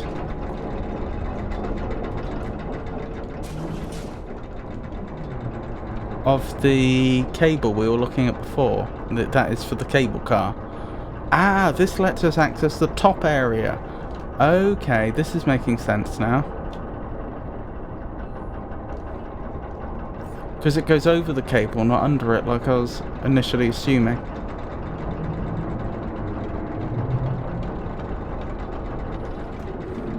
Excellent.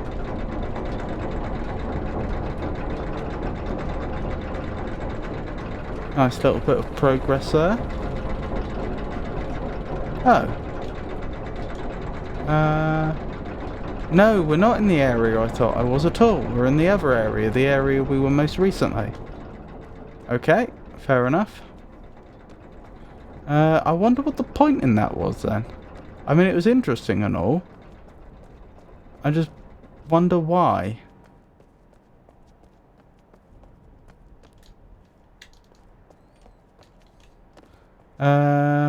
Yeah, not much here, is there, that I can see?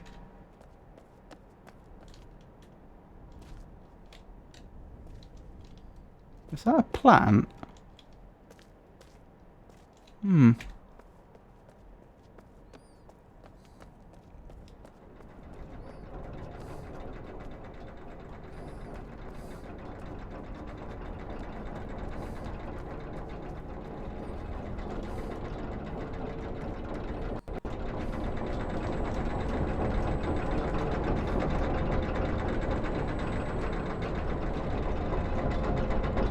This has changed.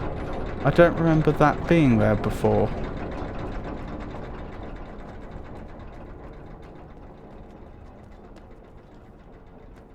Maybe there was another cable car which was just dragged away? And that was the point? That's quite likely now I think about it. Perhaps we couldn't get through there because there was another cable car parked here. I do recall there being something large in this area that was impassable. Unless that's just my memory.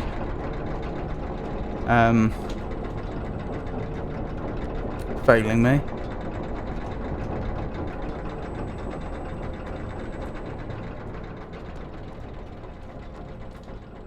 Interesting.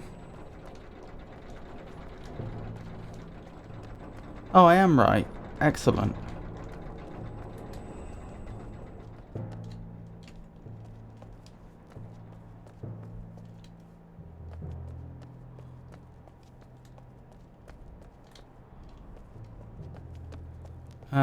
I get the feeling there's probably a handful of things we could do from here.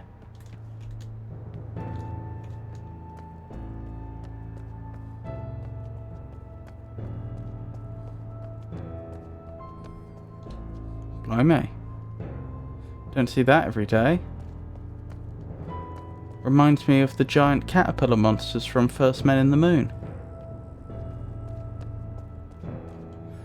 There was one of those big anchor things hanging there, blocking the path. Ah.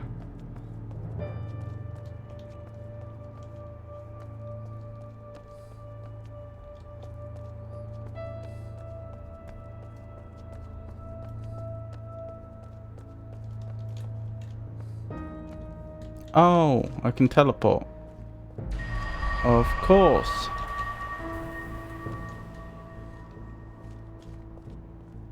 Okay. I guess it's a hook to catch those. Look into the mouth of that skeleton.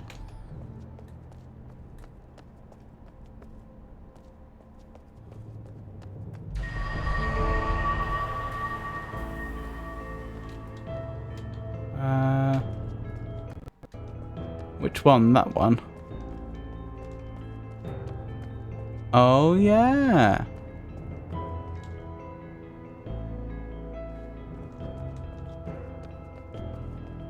Well observed.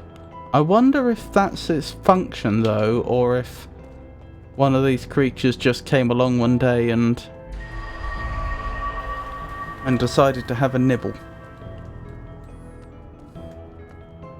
I don't see why you would design something to both catch large caterpillar creatures and also be local transit.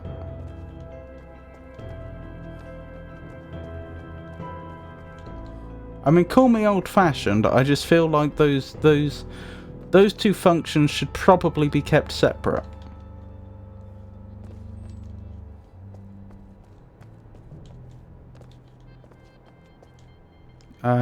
This is probably going to take us to Marais. Probably.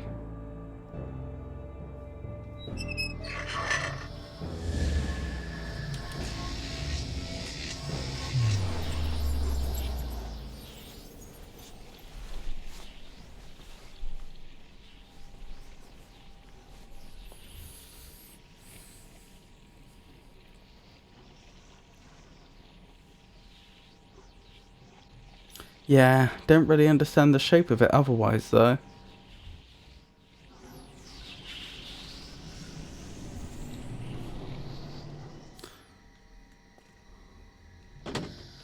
Maybe we've been a little unfair here. Maybe we've just been assuming they're dangerous creatures. Perhaps they're just other large sentient creatures on the planet, and the smaller sentients use the little carriages, and the larger sentients just hold on with their mouth.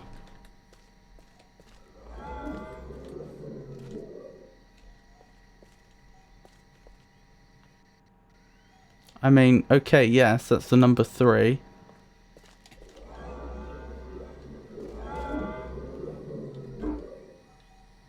I mean, I guess I could just brute force it. There's literally 4 possibilities. Oh, that's how their technology worked. I completely forgot about that.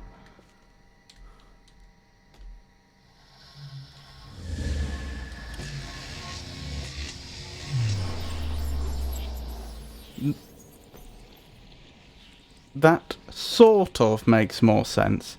I don't know why you would want to have four distinct levels of functionality where only the least and the uppermost are actually useful.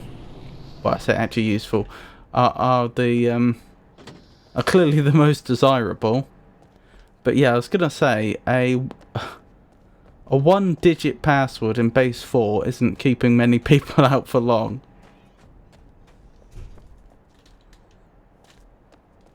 Anyway, we do have access to Marais proper now, should we want to explore there.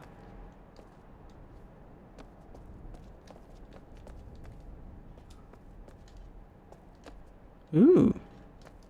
Some sort of avian life.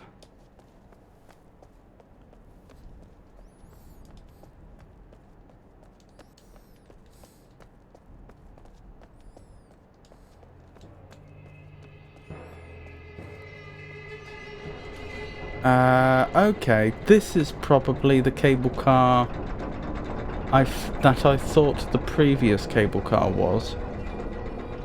This is the one that probably takes us to the upper area of the location where we connected up all the power. That would be my guess, anyway.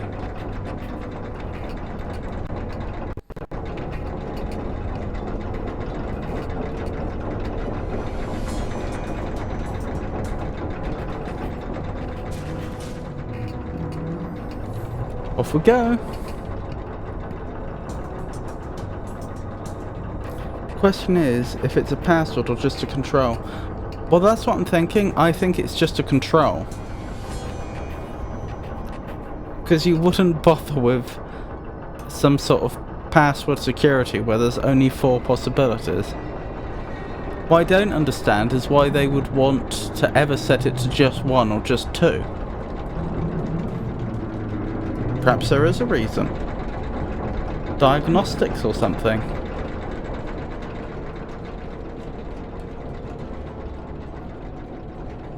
Ah, this is going to provide a shortcut, isn't it? That's what we like to see. Now, what was the point of coming over here? Oh, this lets us get to the lower area, doesn't it? Yes, this is the part... This is the location which I think has a swap seed in, which corresponds to the big turntable, for want of a better name, back on Hunrath, which is just north of the garage. And I seem to remember you have to keep turning the area to get to where you want to go, and I believe there's at least 2 areas from here worth visiting.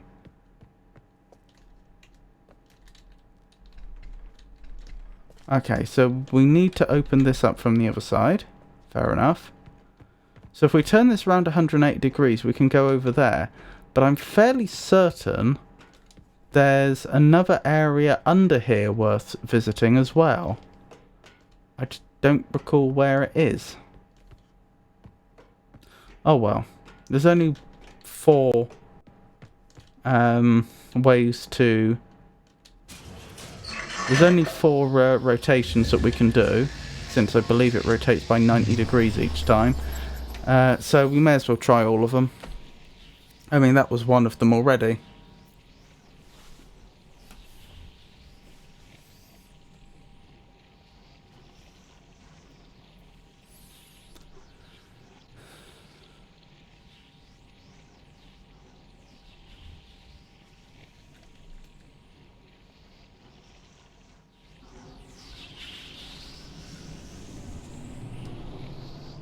Okie dokie.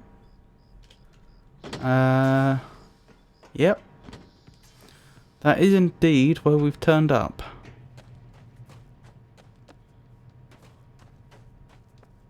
I remember this whole structure absolutely bewildering me the first time I encountered it in my first playthrough.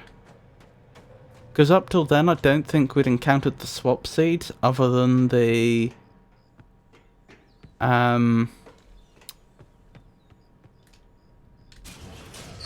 what do they call it? The type of seed we encountered right at the start of the game.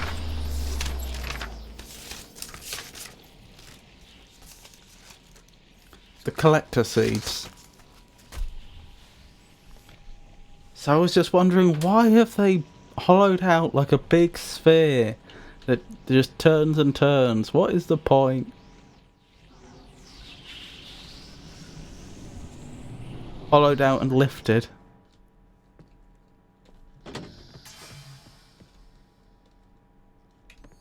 Okay.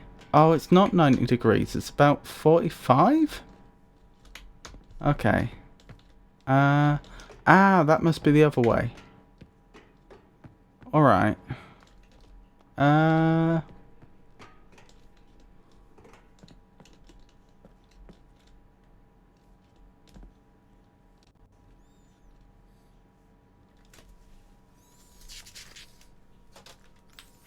Let me write this down. So, 0 degrees is useful.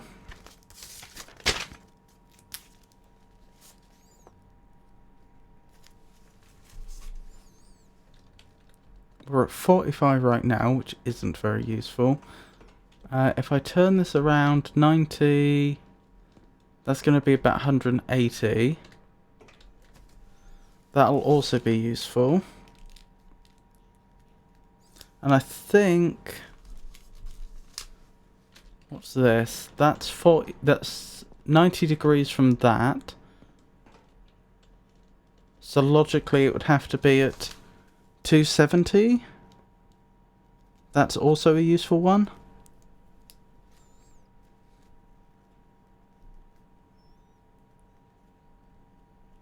Strictly speaking, I don't know for absolute certain there isn't something else hidden under here that I wouldn't see.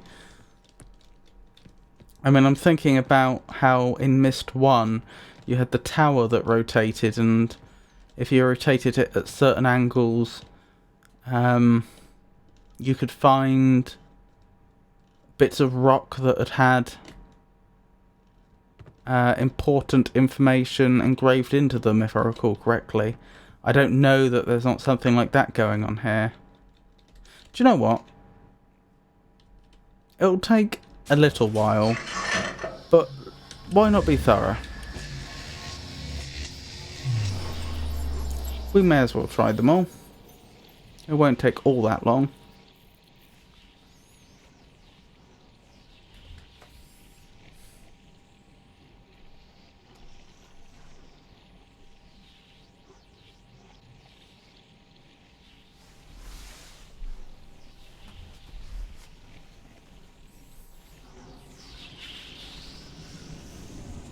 There's what, eight possible rotations?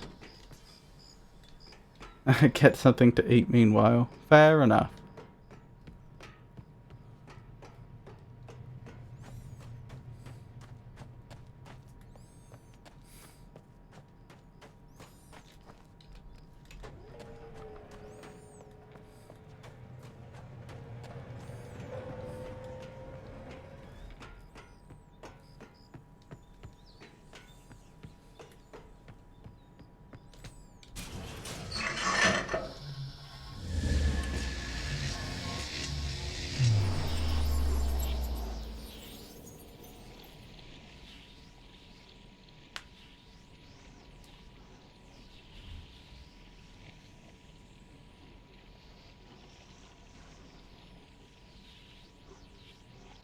So this is going to be the third of 8 possible rotations.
That was a weird effect in the sky.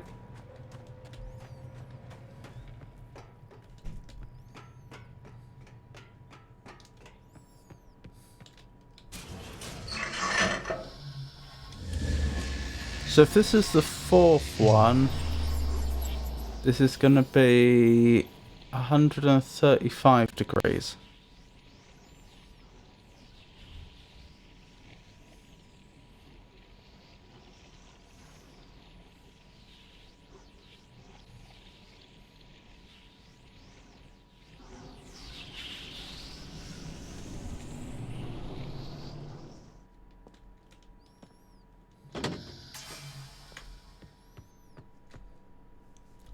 Nothing?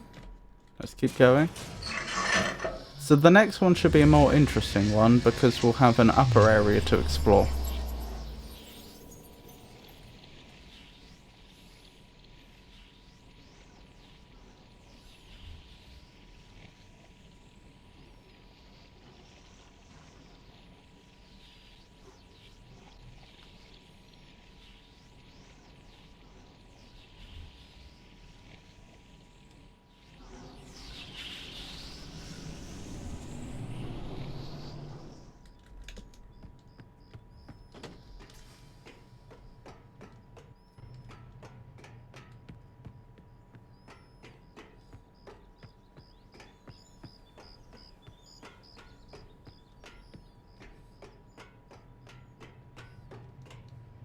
there we go. I don't know why that took me so long.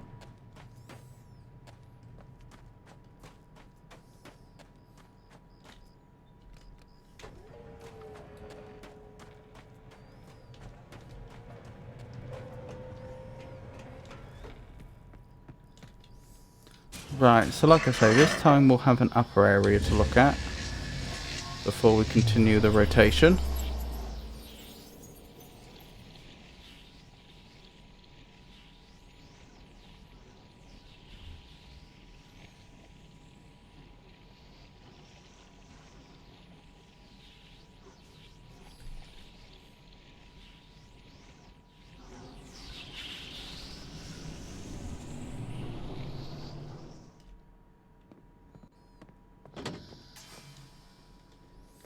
Nothing there. Right, let's see what's around here.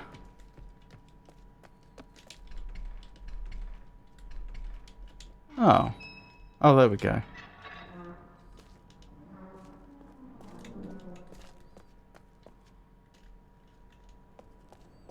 Where have we ended up? Oh, is that just a shortcut? Not that I'm complaining.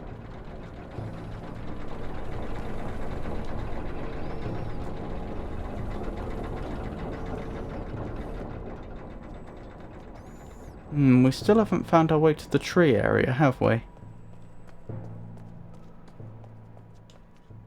That does make me worry slightly that perhaps I should have been able to get through the door on the other side. But we'll worry about that later.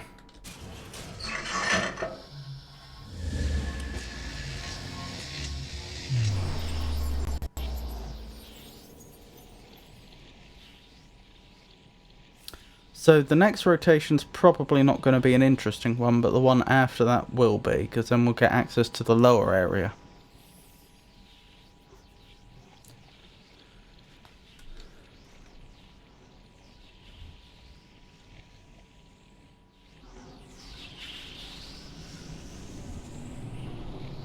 I seem to remember the lower area is actually quite substantial as well. Oh, I bet this is how the array got here. It's probably they had some of their barnacles in this chunk. Although, no, that doesn't quite figure because we know the barnacles can't hatch unless they're close to a polyarch and have been fertilized by some of the beetles at a specific stage of their maturation. That's what we read. So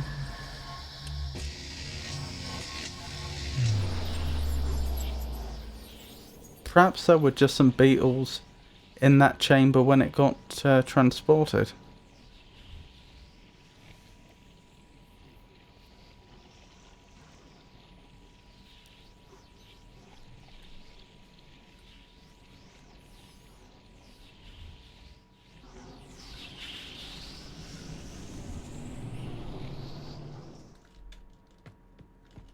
Nope, nothing here.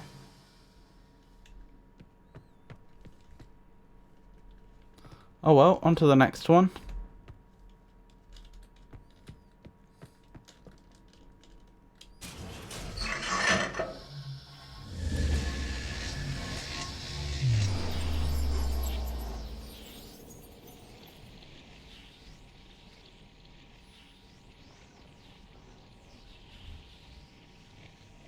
Trying to remember off the top of my head how we end up getting to the Mofang territory.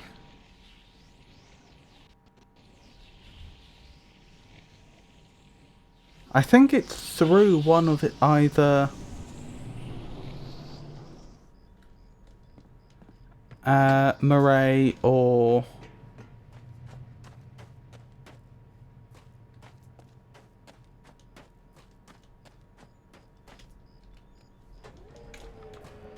Captar,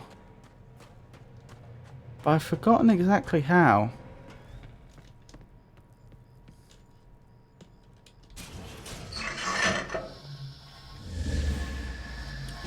I feel like it's, or I vaguely get the impression that it's connected to the area on the other side of the river. the one that we couldn't get to because we went there. We went in that direction at the start of the game, but the door was shut from the other side. So that probably means that either Murray or Captar is connected to the Mofang territory, and then the Mofang territory is connected back to Hunrath. That would be my guess. Goodness. So, yep. There are the beetles.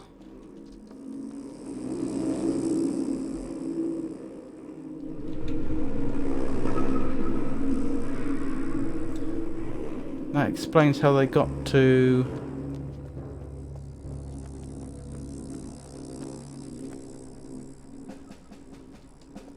got to Hunrath. This might be it, you know.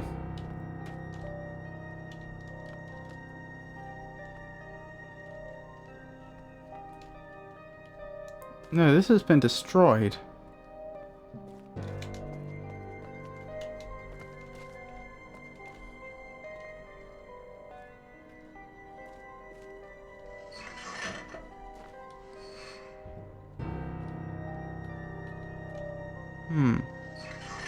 Oh my goodness.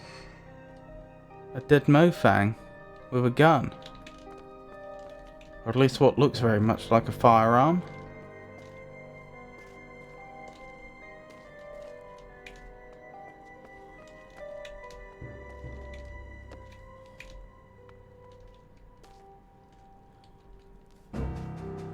Please read thoroughly. We must have every detail in place.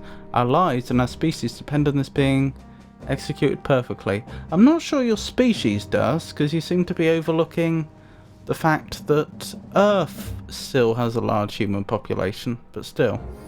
The locations and times in this document are based on the information leaked by Rucco and Shavar.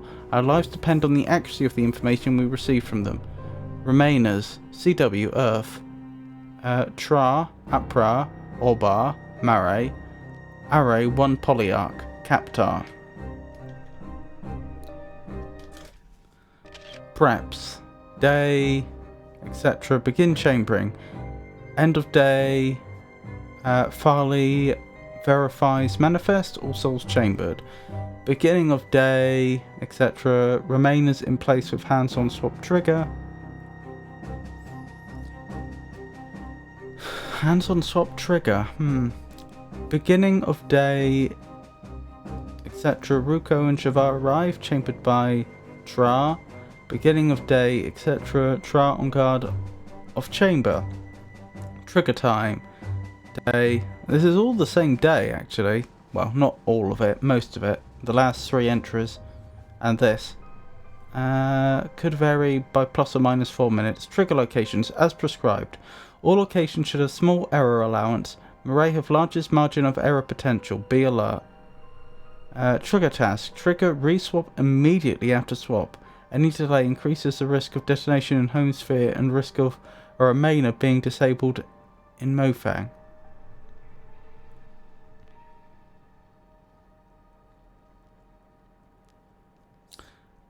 Communications, Farley.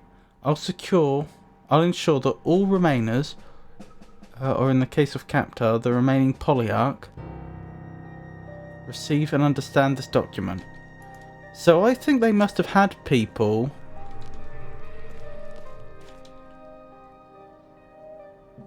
Remainers, possibly?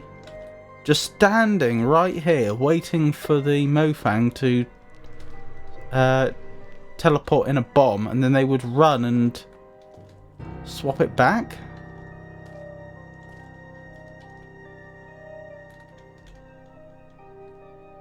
Odd.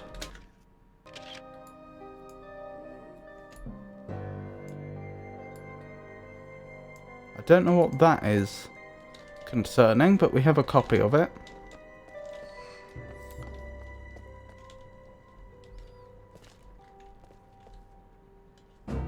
Good thing that we were teleported here with a camera, it would seem. A digital camera, presumably, with a long battery life.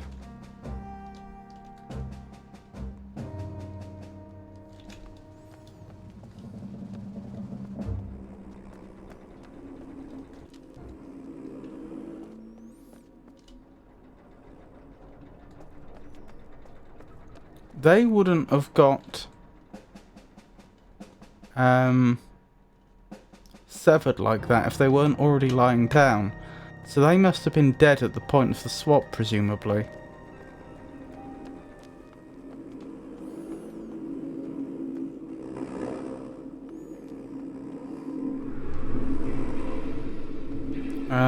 I could have sworn there was more we could do from here.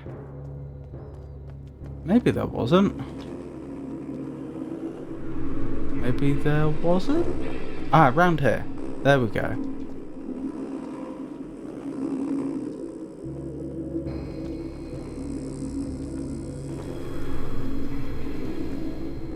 Ahaha! We've arrived at the tree.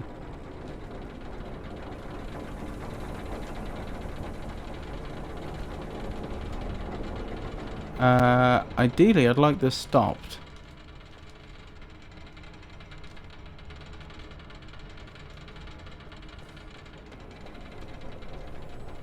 Okie dokie, have to see what we can do.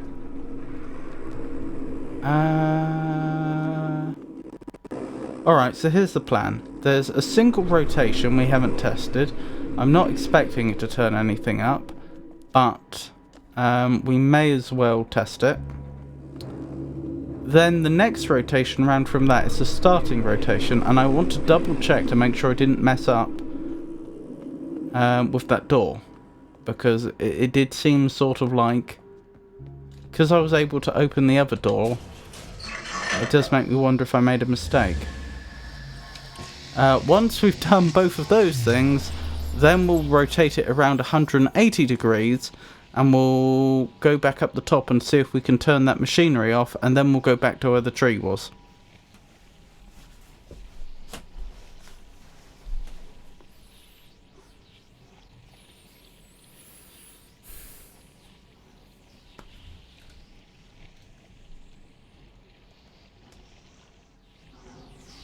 But I do believe we've almost finished on Captar. I don't think there's a lot left to do.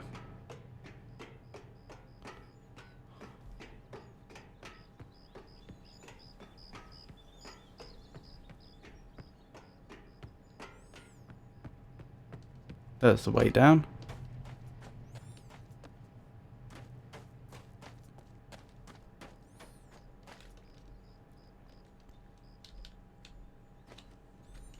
How on earth did this end up being designed this way? Because surely before the seeds came along, before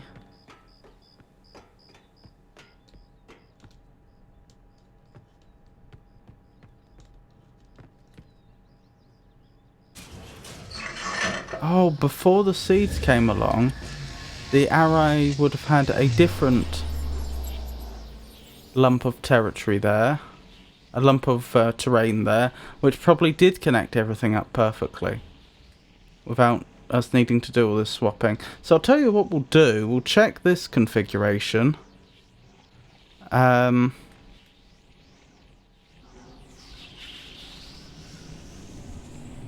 then when we go back,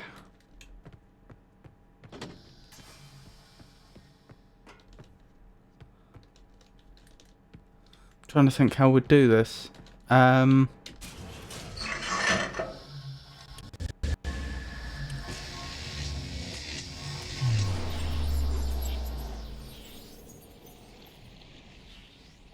Yeah, once we can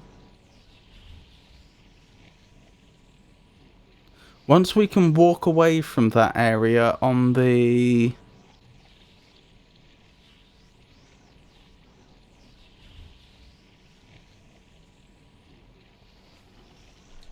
once we're back on the Captar side and able to walk away, we'll walk away and then go back to Hunrath, and then we'll swap it around so that we have the native soil there, which will presumably give us access to all three areas in a convenient fashion.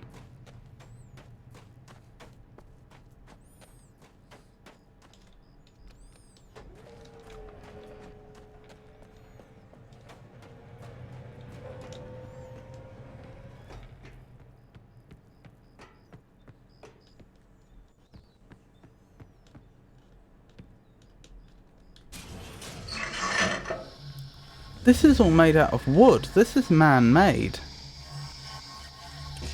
That means this structure must have been here before the first swap.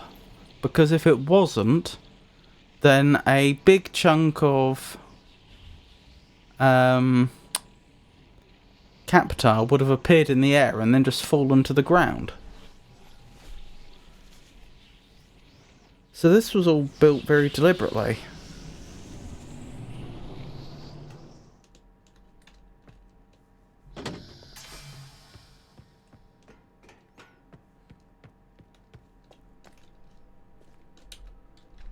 Yeah, there's no way through here, is there? That wasn't my mistake. Okay, fair enough. I wonder how we get to the other side of that then. But still. I stand by what I said before. Our,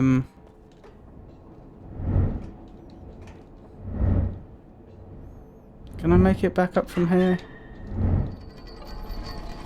Yeah. The best plan would be to go back and then swap in the lump of Captar which used to be there.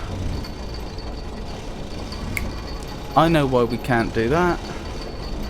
We can't do that because it has no seed there. Oh, okay.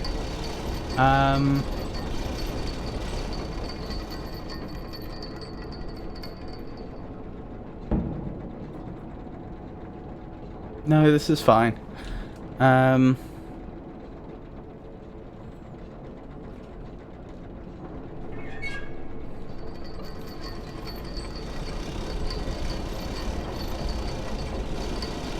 We go back to Hunrath, then we teleport ourselves back to Captar the other way, and then that should have the same effect.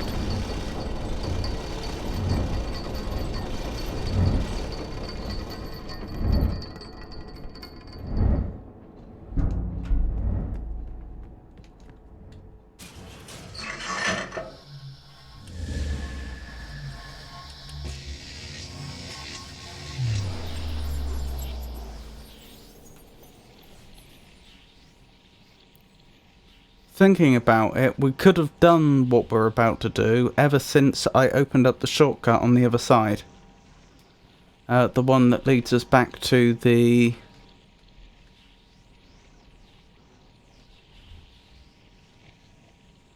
big open area where the laser had been, the red laser where the tree is, that area.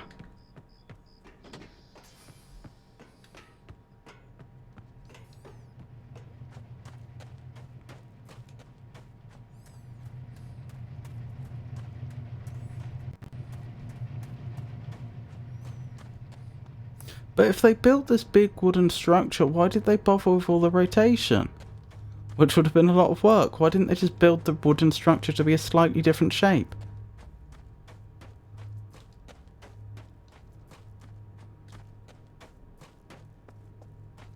In fact, why did they bother with it at all? Why did they need somewhere that could swap to that specific part of Captar? Opposed to an area which would have been less of a nuisance to keep swapping out.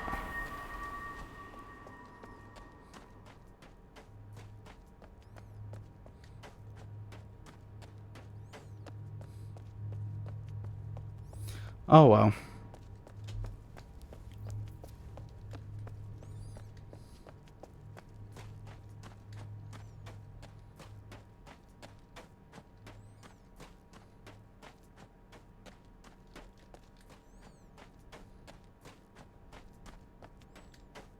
Right, back we go.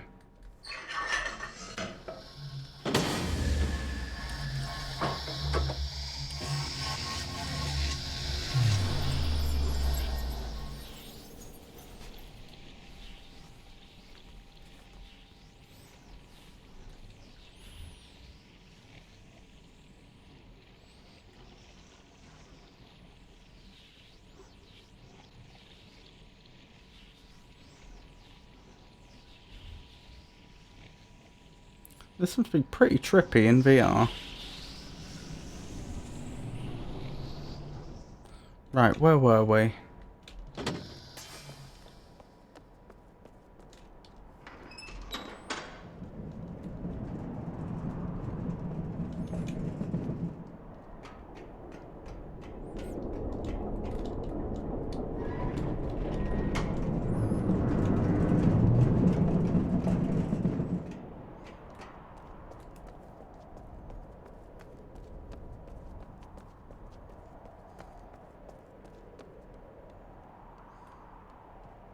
Right, fingers... So this was swapped. Interesting. But if I were to swap it back at any point, those planks would be severed.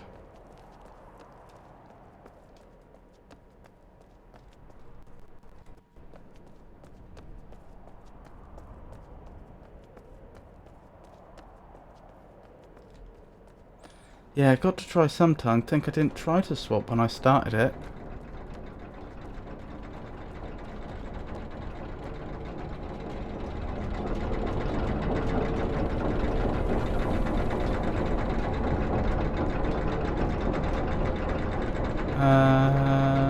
I suppose I just sever the power to this. I can't think of another way to stop it.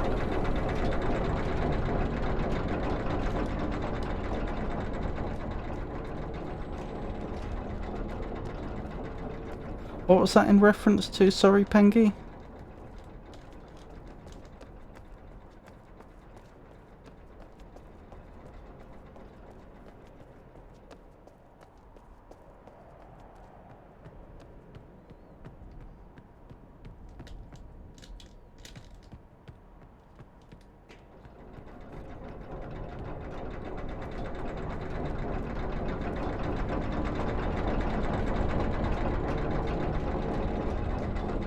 Right, let's check the shortcut, if I can find it.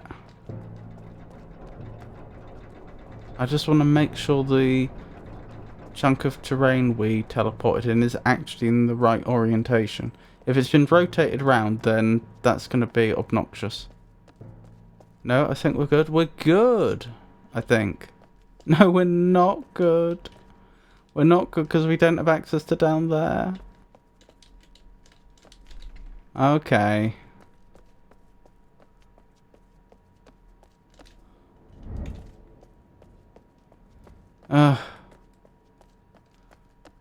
You'd have thought that the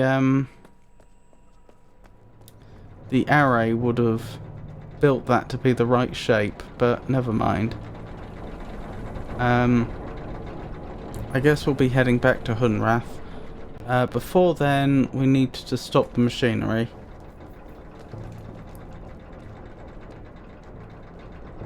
Well, not strictly speaking before. We could do it in either order, but...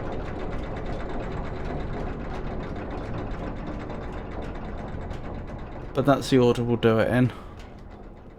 I tried the game in VR for a few minutes just to see how it looked, but I think it only loaded some saves, so I haven't seen the particle cloud in VR. Oh, right, yes.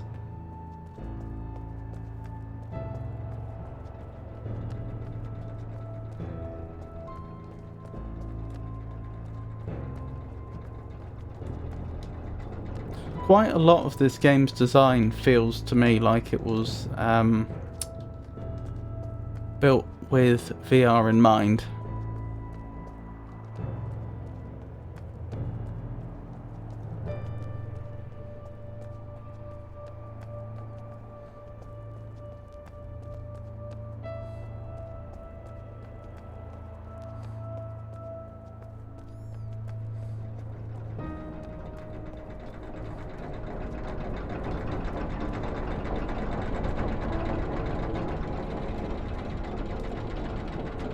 Okay, question is, which one do we sever? Wait, I didn't mean to go up there, did I?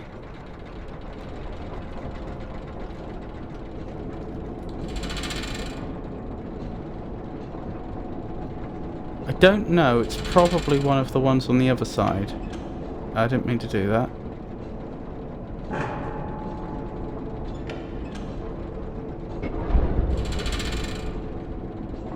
Let's guess that one.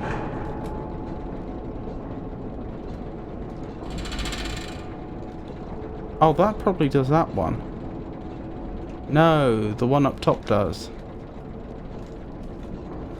Alright, let's walk back and see if that's done it. I assume this is what's expected of me.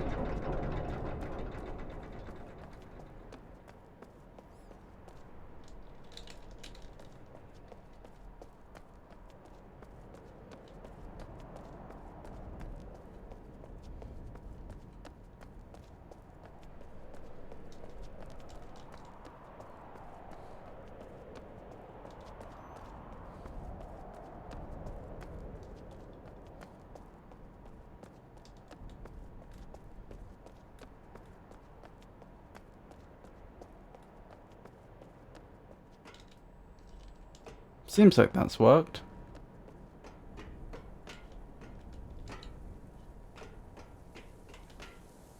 Yep, I think we're good. Okay, so just do the trip in reverse. We'll go back to Hunrath. We'll teleport back in.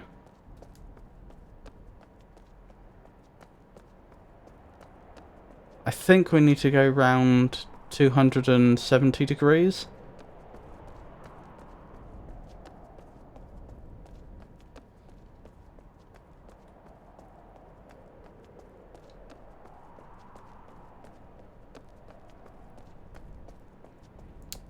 And then we should finally be able to reach the tree area.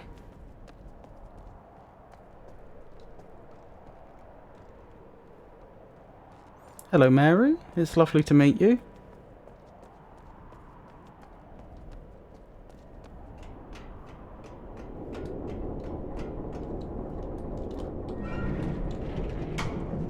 I didn't mean to go that way, did I?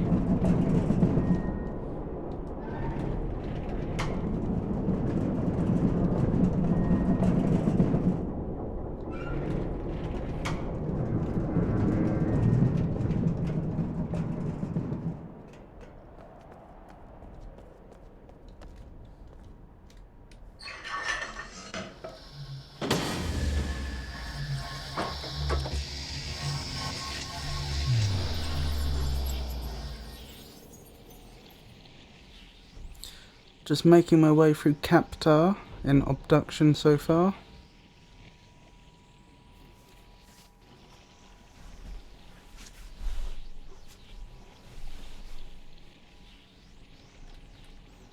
I don't know whether you've played Obduction before, but I think I have most of Captar done now. Right now I'm playing Obduction. It's a puzzle game by Cyan, which is the company that was behind the Myst games and more recently Firmament.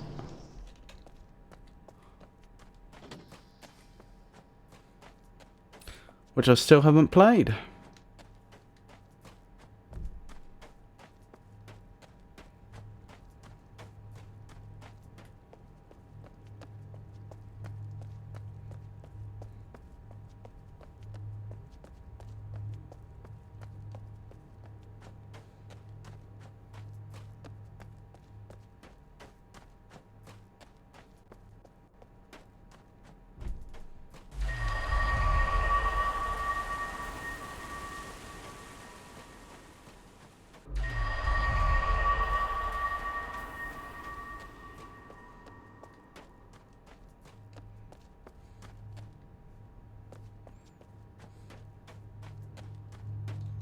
There was a way over there, wasn't there?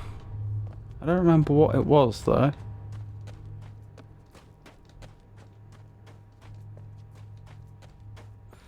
Ooh, recall what I was saying earlier about, well, for those that were there, about possibly being two endings to this game.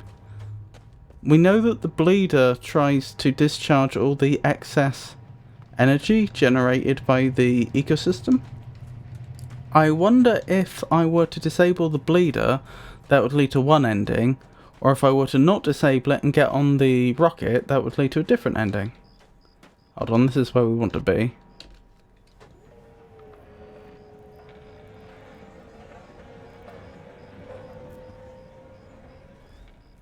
Oh, you like FPS games? I'm a variety streamer.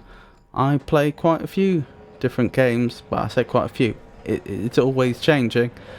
I finish one game and then I move on to another. I tend to focus on more cerebral games, puzzle games, adventure games.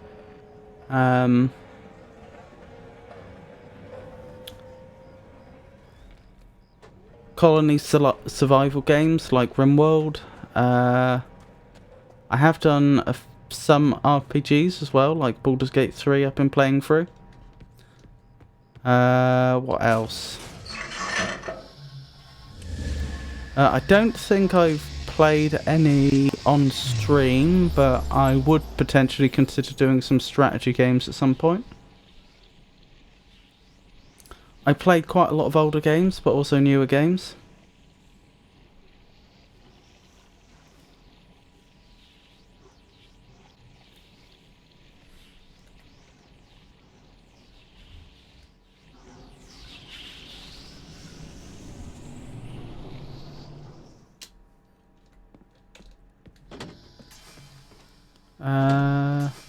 Yes. Right, I think we've done it.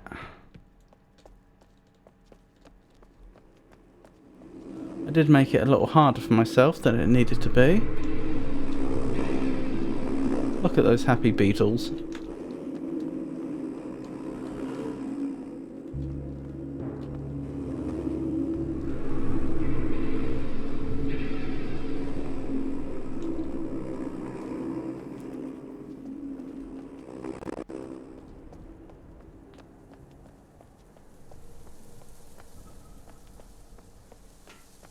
Excellent. I wasn't 100% sure that's what they wanted. It did occur to me that there might be a control somewhere else, which turns it off without completely disabling the power. But no, that seems to have been the correct decision.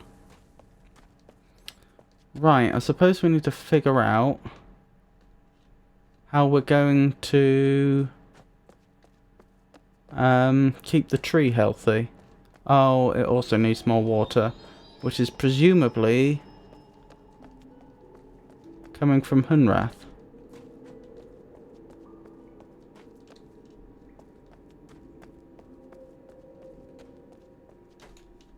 So that's blue.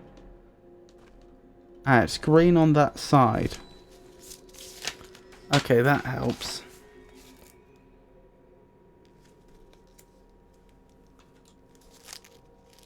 So I think that must mean...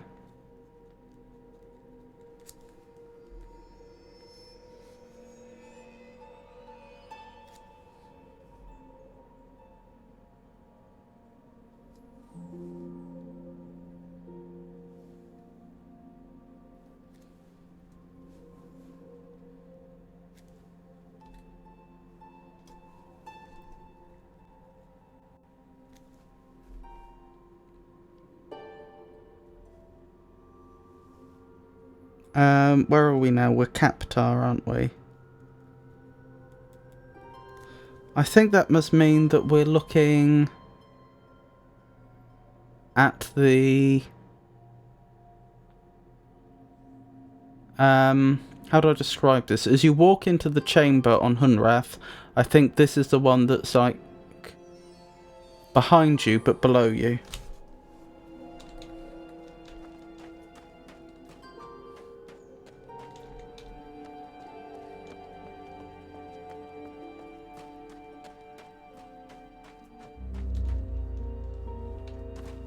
Right, that's sealed.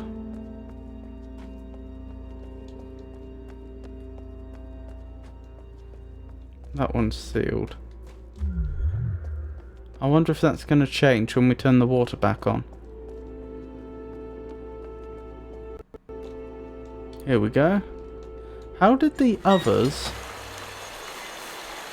alien species, end up so dependent on Hunrath? Presumably their trees were healthy before.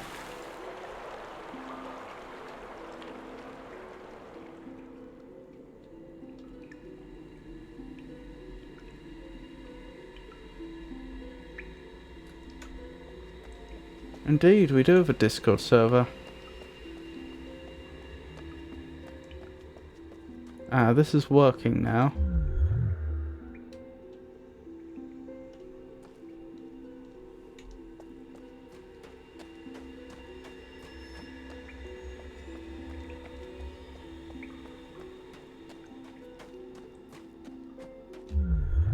I'm guessing, but I reckon that is...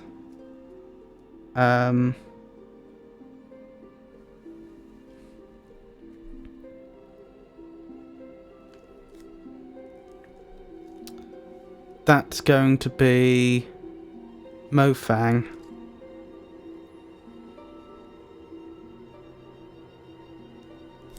And which would make the other one Mare. We'll have to see.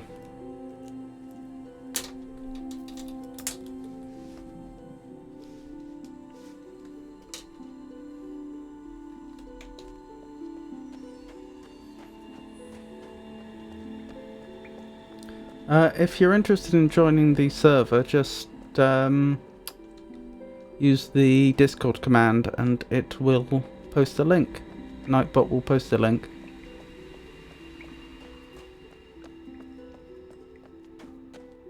Ooh, that's useful. I didn't realise we could do that.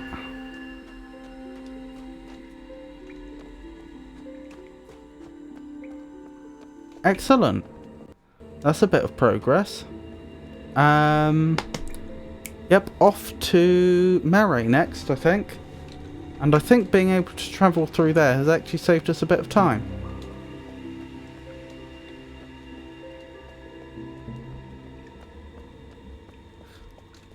Did I know that last time we played? That if you have two healthy trees that you can just walk between them.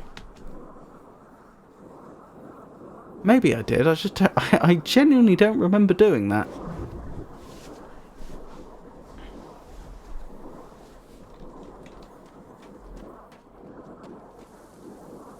But it explains the loading break here, that's true, it does.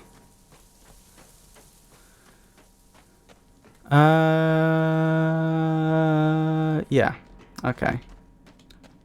I was debating whether it was worth checking to see if the meter was showing charge coming from Captar, but there's probably no need.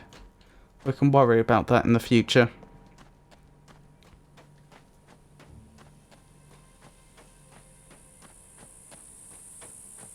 Oh, well, thank you for joining our community, Mary.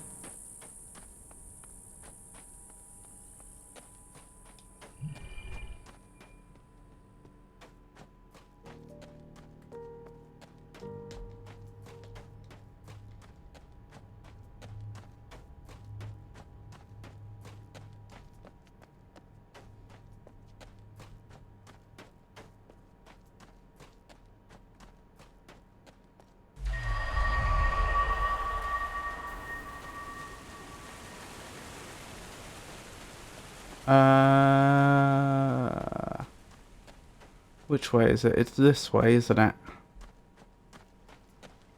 Yes.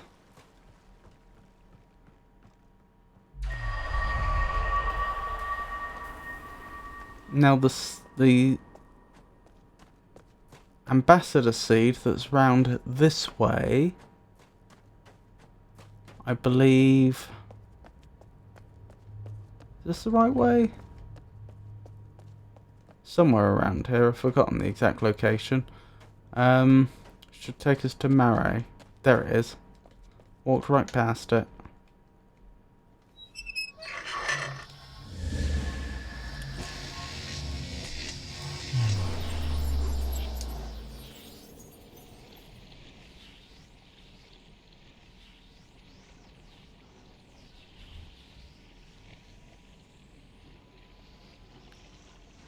And because we lowered the gate when we were in Mare last, coming from Captar, we should be able to just proceed now.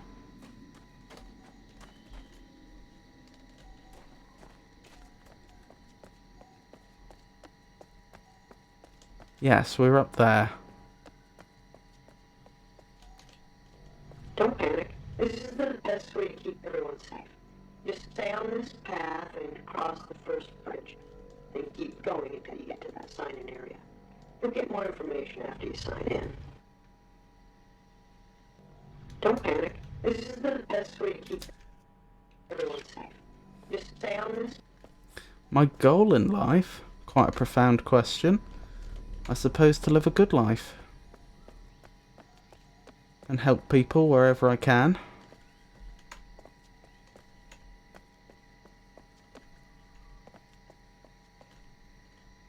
Huh. Oh, this will probably cause a bridge to appear. Would be my guess. Why the dead end here though? Ah, because it's not a dead end. No, it is a dead end.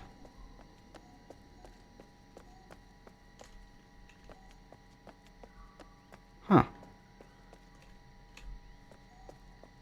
Let me double check that. So this is a dead end, isn't it? Appears to be.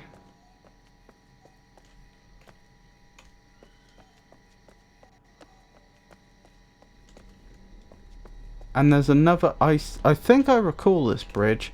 I don't think we get access to this bridge until we're on our way back. I think that's towards the end of our activities in Marais.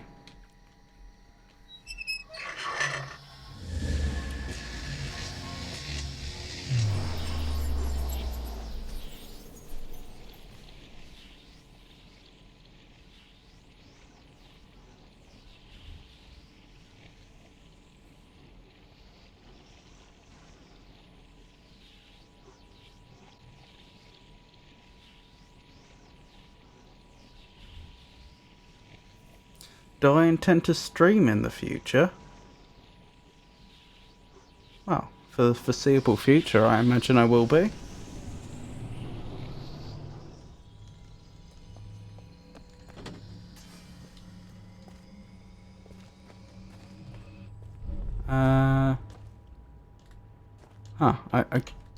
I don't recall. I think there was a bridge there.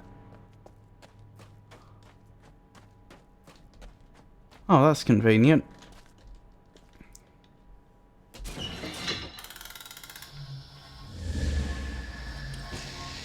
All that beautiful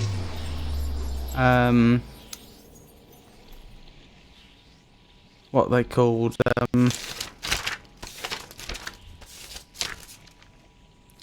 Villain. All that beautiful Villain technology, and then you see the human version, which is built out of a converted oil canister.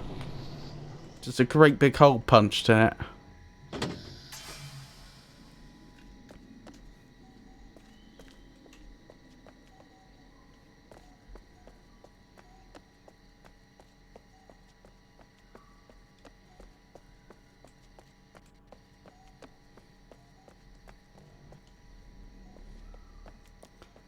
Right, fingers crossed we have a bridge now. Excellent. We do.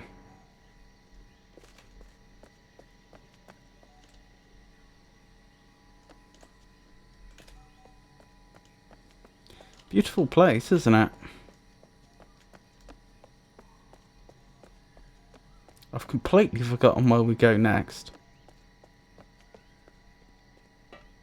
I remember one of the villains tries to impersonate Mayor Yosef, but I also recall...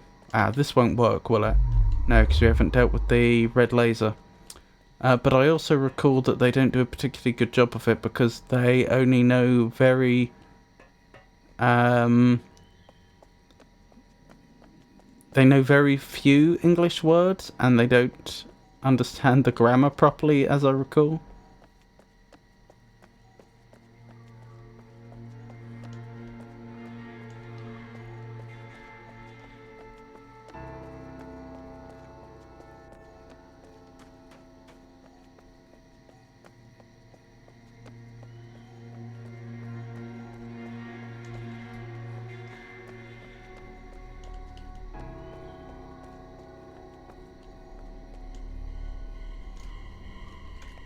Oh, that's interesting. How do I get over here then? Perhaps I don't. Perhaps that's supposed to be a shortcut. Hmm.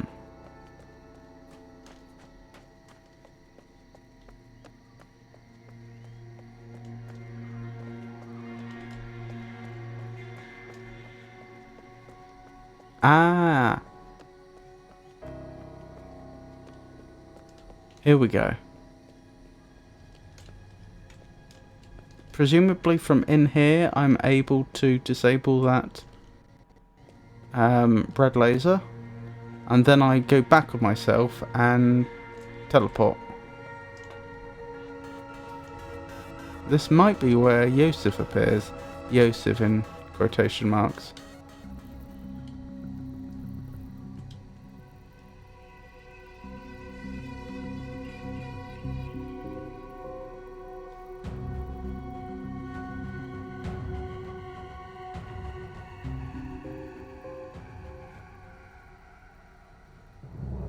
I'm trying to... Is this inverted? It must be inverted.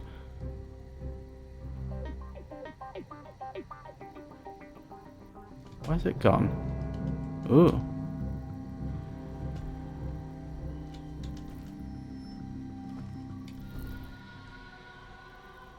Inverted y-axis is so weird.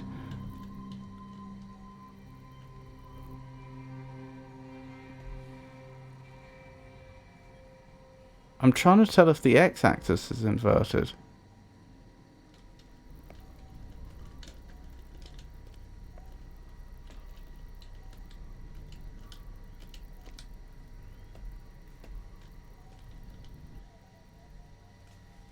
No, it's not. Okay. So shouldn't this be bringing it into view? Yes, it is. I'm bad at this.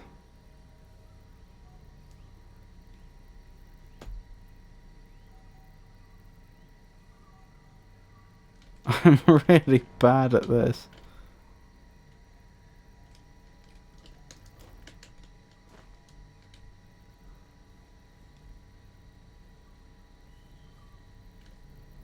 Where's it gone? There it is.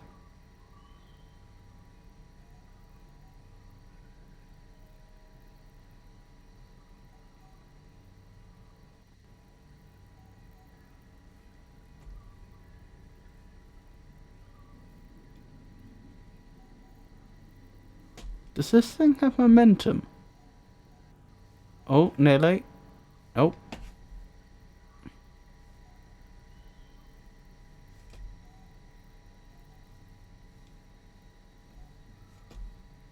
I'm finding this a lot harder than I should be. I think I've got it ish now. There we go, got it.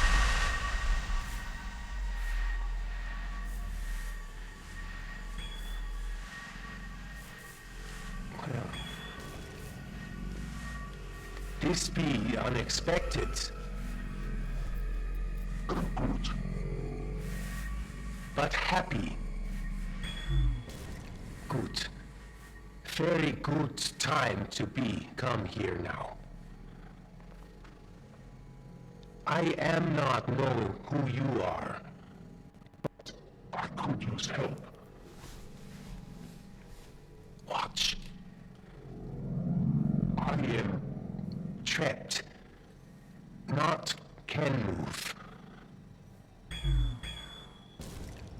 These beasts, called villains, they are much danger. Just look around. They live below water. And they are storing us for food.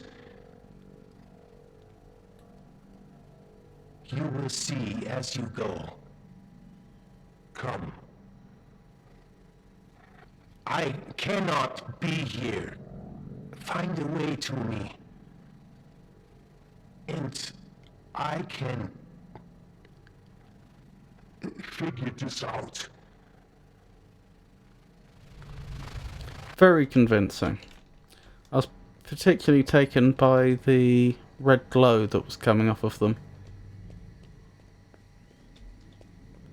What was I thinking? Right, we've taken out the red beam. So I should now be able to go back on myself and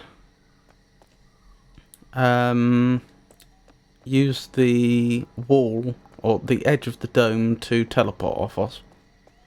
I don't recall where I'm going to end up, but hopefully it'll be a move in the right direction.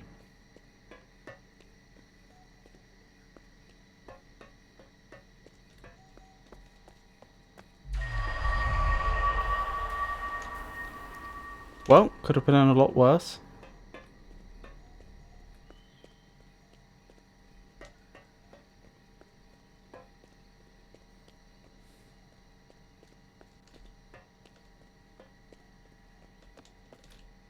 Oh, okay. It just sends me back round this way. This is a different building, I believe. Presumably it just wants me to draw a 3 to indicate everything? No? More than a 3? Oh, it wants 3s across the board. Okay, we can make that happen.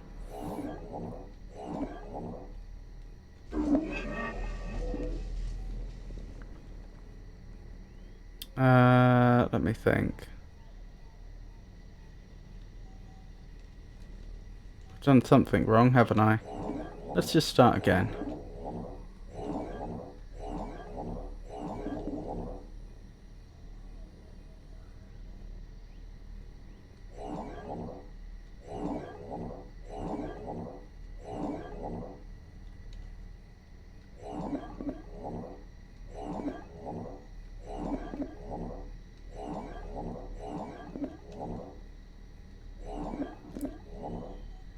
I'm alright for now, but thank you for your concern, Mary.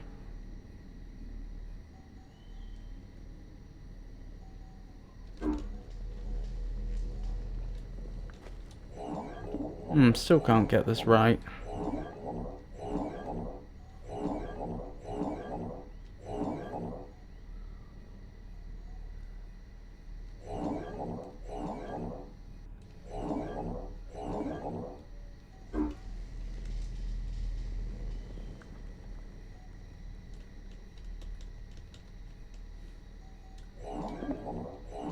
So that's 3.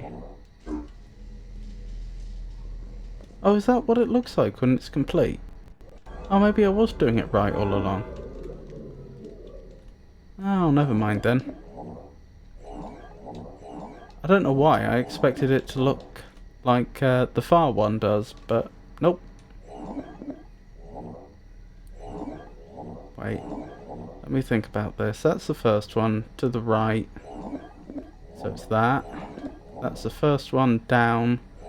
So it's that. And then just one more. So, to the left like so. Excellent. So that's a handy shortcut for us.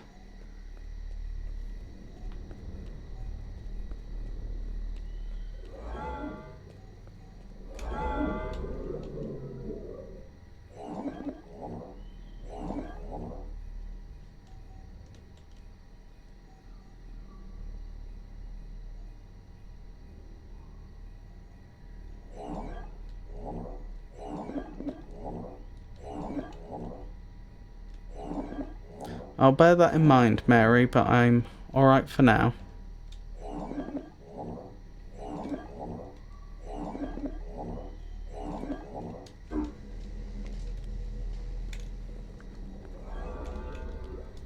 Excellent.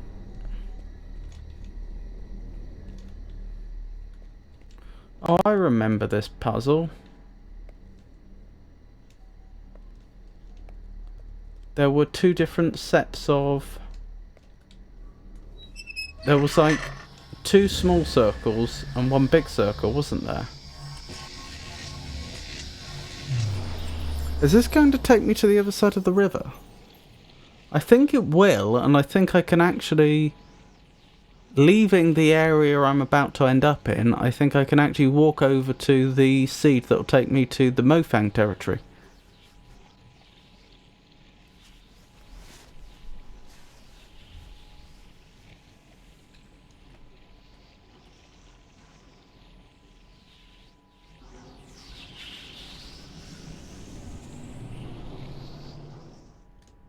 Nope. I was wrong.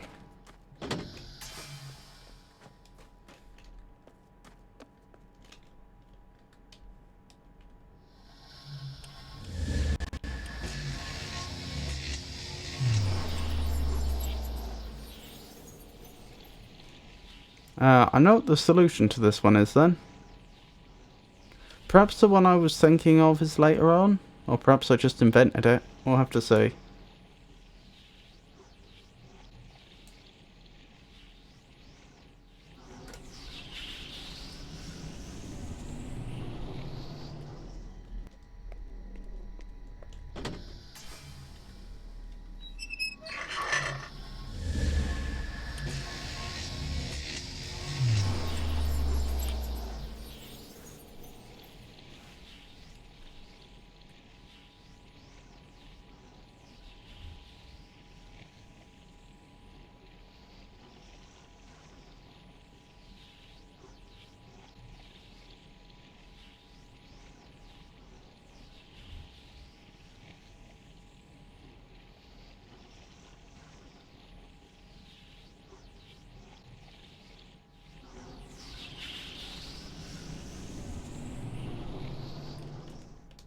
Right.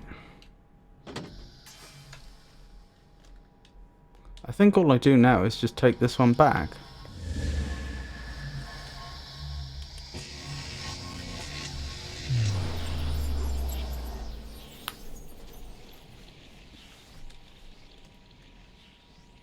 I must admit, I wasn't expecting to end up in the scrapyard. I wonder if there was a seed there, or a couple of seeds that I just didn't notice when I was there previously. There we go.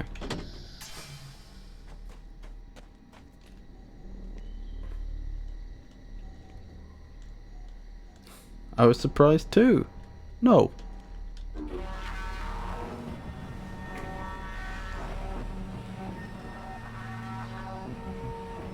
Actually, that's a good point. If there were, then it would have to be in this lump here. It would have to be right in the centre here. So unless I put it into that that oil barrel that's not even quite central, doesn't look like it.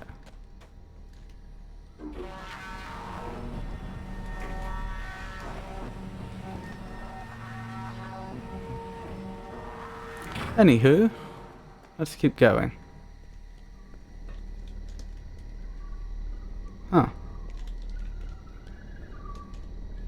I think this is the puzzle I was thinking about before. Oh wow. Okay.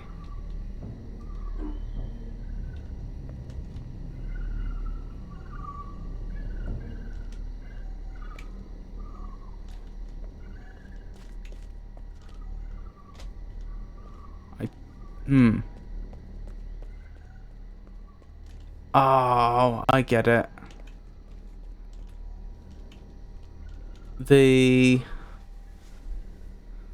I bet the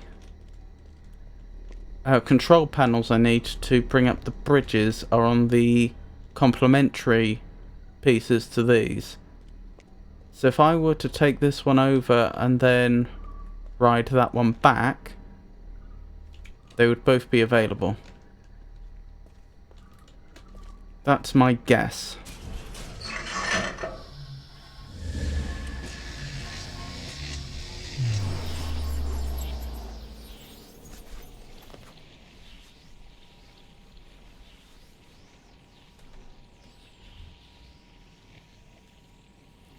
I wonder if they have to stay there though.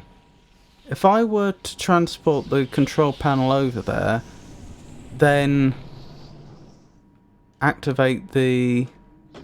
Oh. Okay, I see the problem. No, this is fine. We can work with this. Yeah, this is fine. What was I saying? If I activate the control panel, then transport the control panel away, will that still work?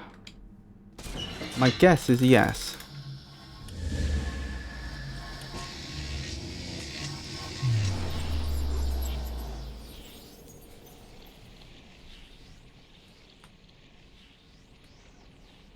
But we'll have to see.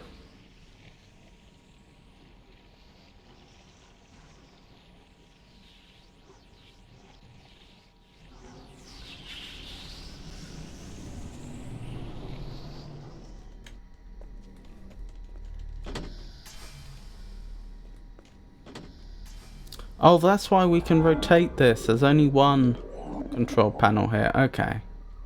That's fine.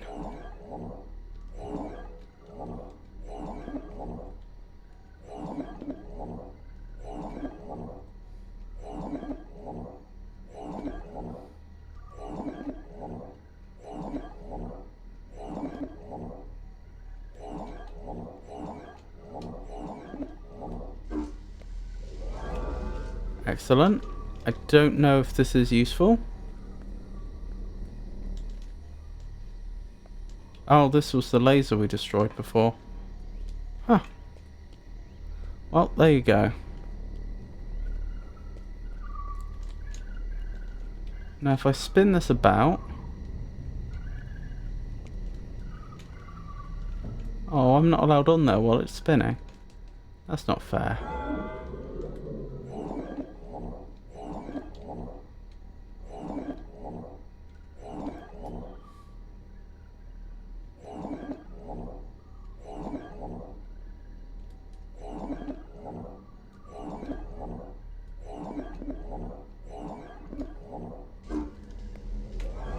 Excellent. So we could continue from here if we wanted to. But there's a couple of things I want to do first. To start with...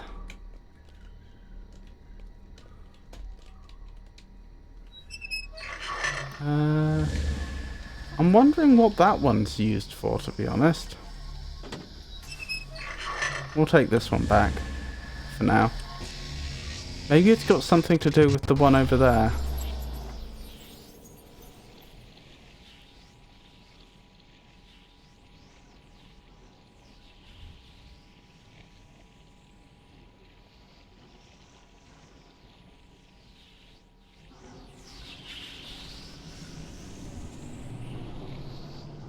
Right. Good. This did come with us.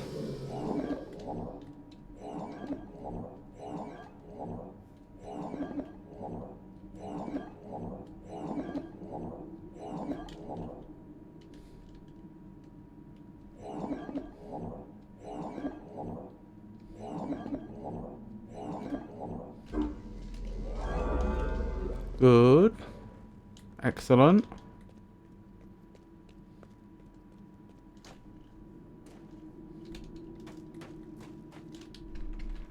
Right, not allowed through there yet, so be it.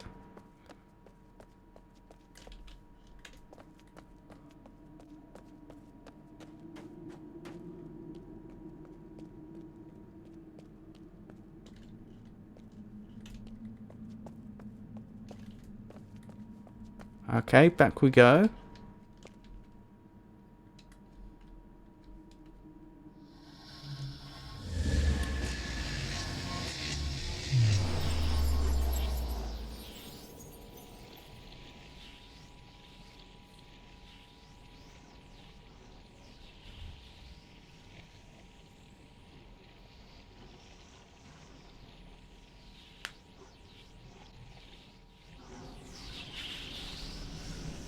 Maybe we will try the one on the far side. Obviously I want to rotate that around and do the other side. But while we're here,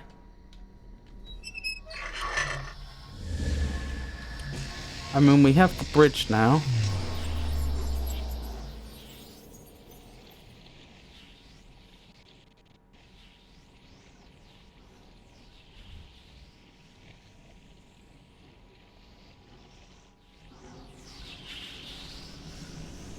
Here we go.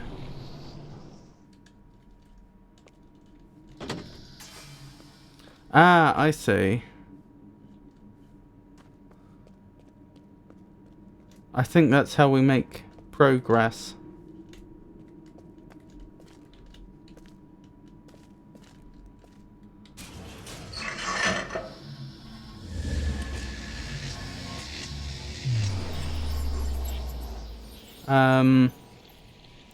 On the side we were just on.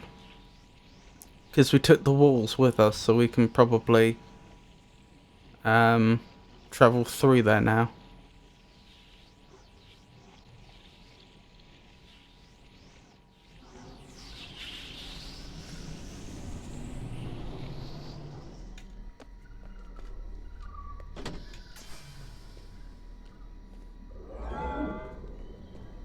Yes, looks that way.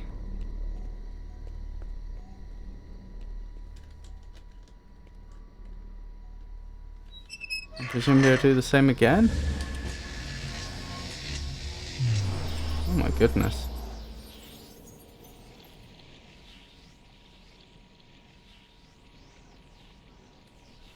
I'll need to take the... Because this is a larger swap, I've just put the wall that I removed back in place.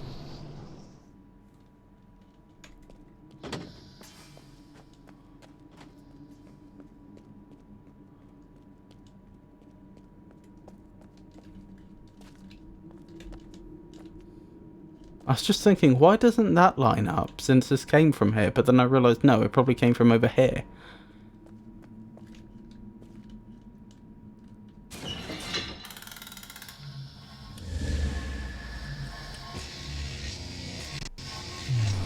So something like a binary counter. 2 to the n iterations needed for n shells.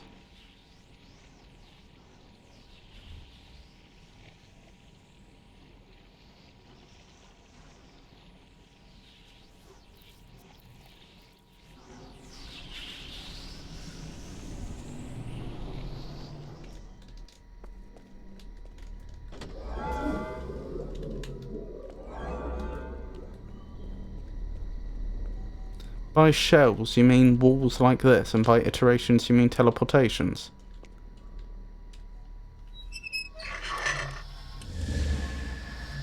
Or maybe 2 to the n minus 1 or similar. I think it scales to 2 to the n at least.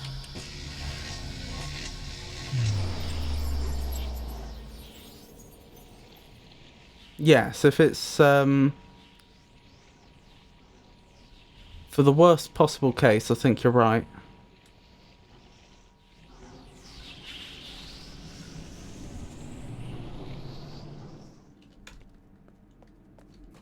Right, in theory, we should be able to travel through there now.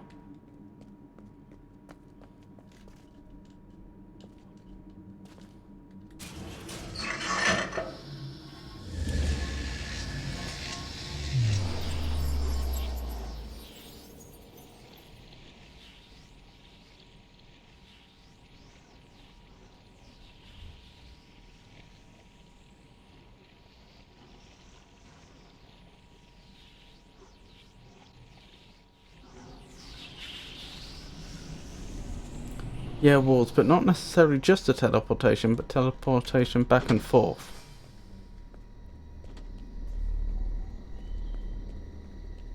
Yes, we can get through there now. Yep, we could just keep going if we wanted to.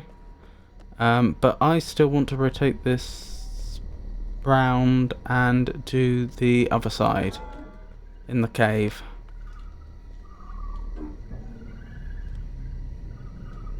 If it always turns around 180 degrees, what's the point in having 2 buttons to decide whether it turns clockwise or anti-clockwise? It's always gonna end up in the same final position.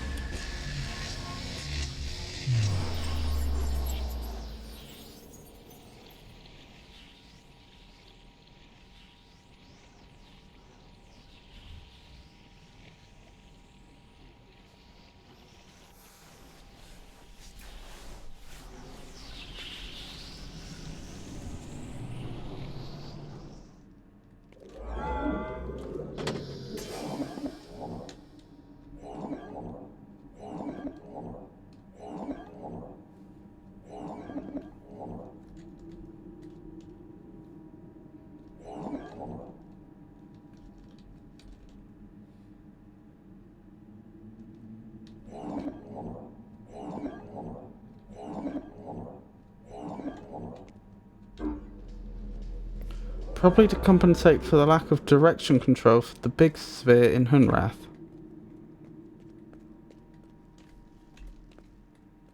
I'm not sure I follow you.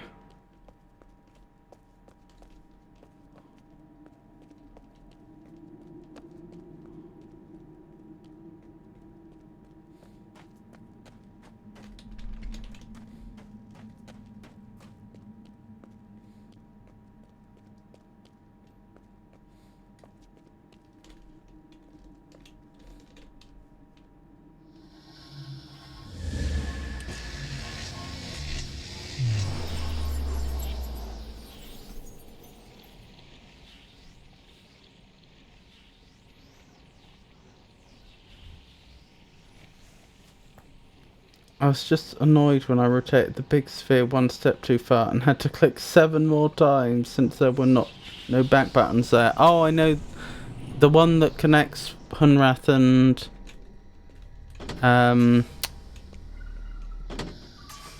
Captar. Yes, I know the one you mean.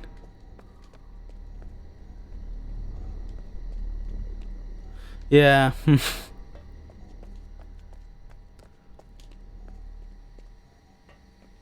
Quite the pair, really.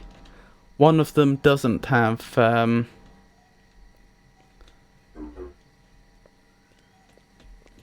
directional control where it could really use it, and the other one has it, but it's redundant.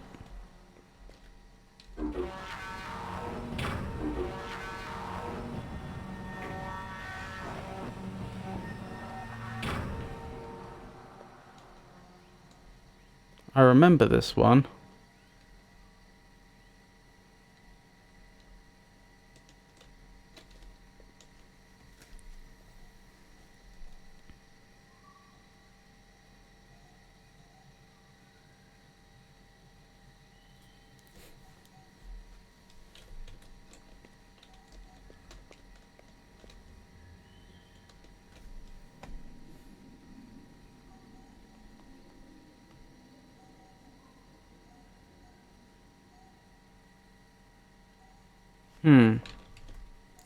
Okay.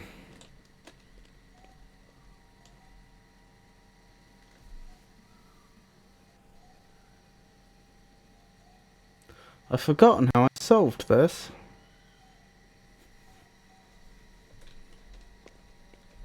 Or rather, what approach I took.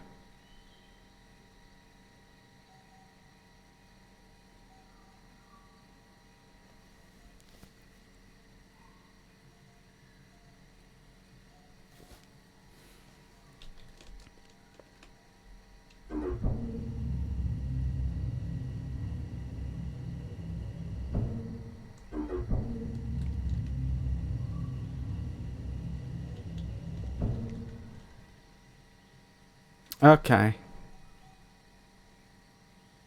I think I see.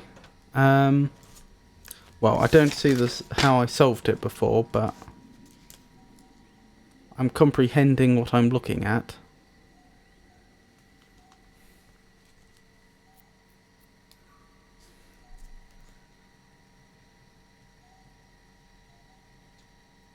Right, let me make a copy of this.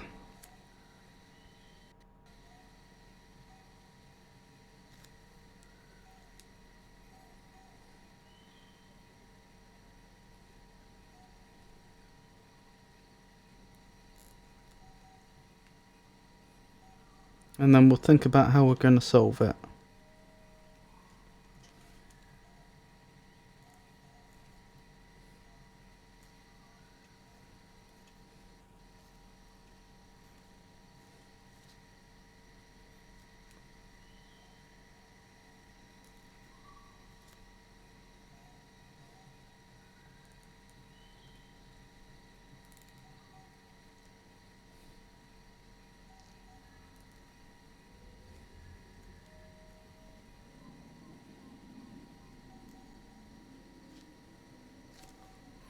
There's nothing connecting down there.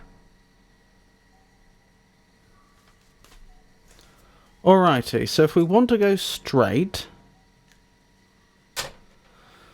to get over there and activate that, what's going to need to be the case?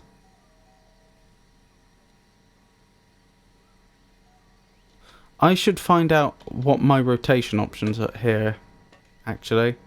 It makes a big difference if I can rotate them by 45 degrees versus 90 degrees.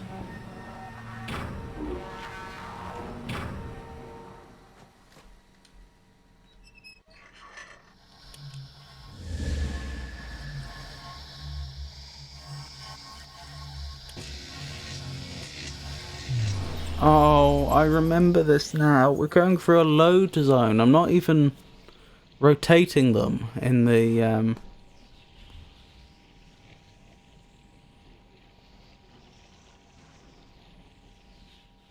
normal sense.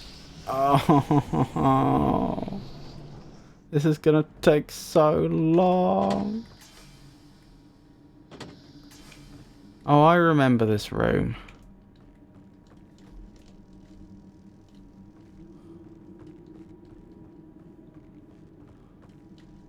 In the simple sense, I suppose I mean, not the normal sense.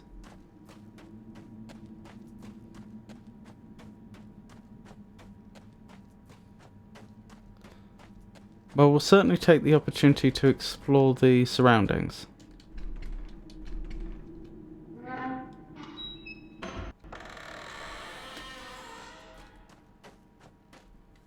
Right, so that links up to there.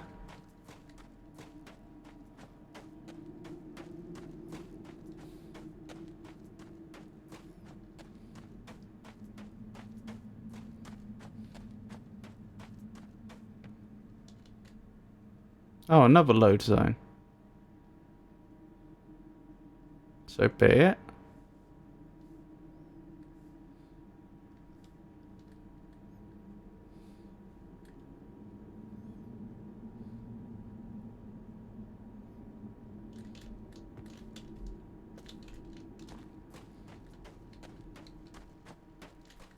Ahaha, I think this is the other side of the river.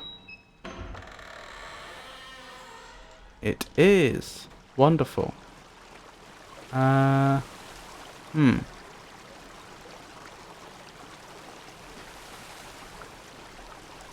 This hasn't been quite as useful as I hoped it would be, though. I want it to end up over there.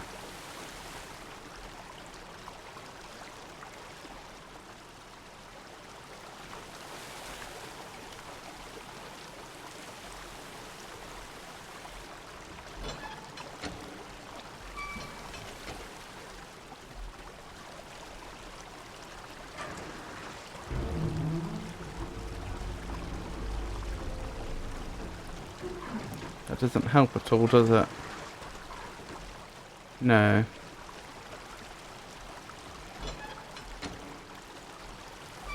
Oh well.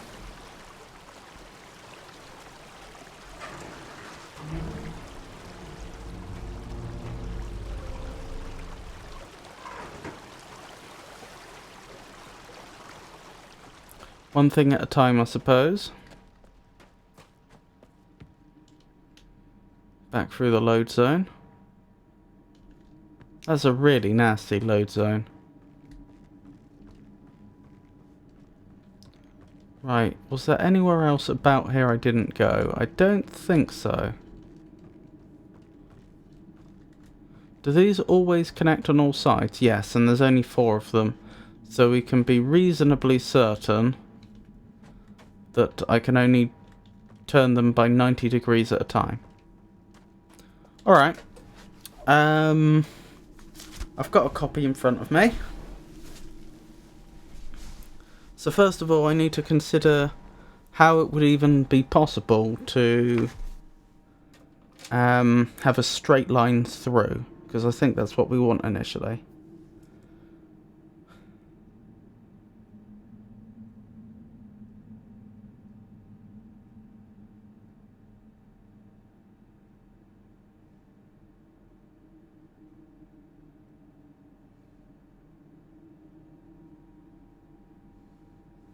To be fair, it would be symmetric. If there were a straight line through, then it stands to reason that it doesn't matter if I were to then rotate it 180 degrees, it would still be a straight line through.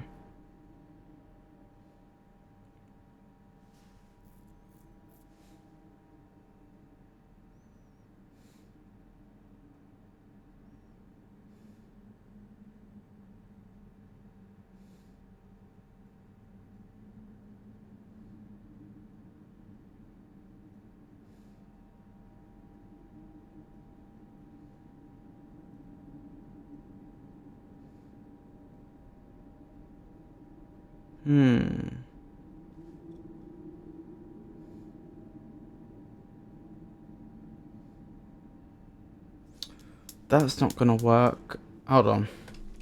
Let's confirm. Is it only 90 degrees?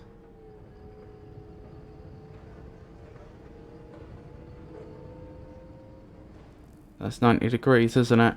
Okay.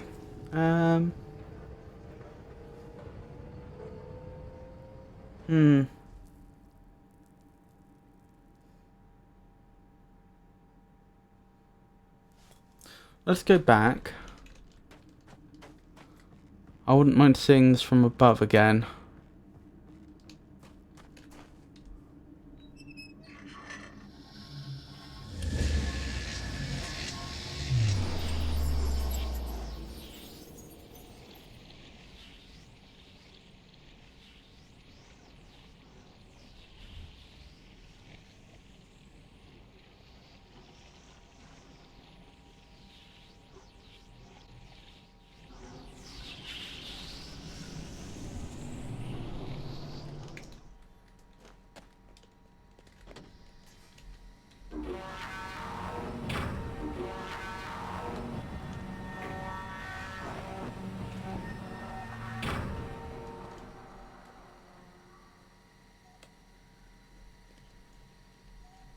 That's the trick. I was thinking it didn't look like it should be possible for me to do this, have a straight line through. I couldn't see a way to do it. I reckon I'm supposed to go through somewhere as an intermediate step.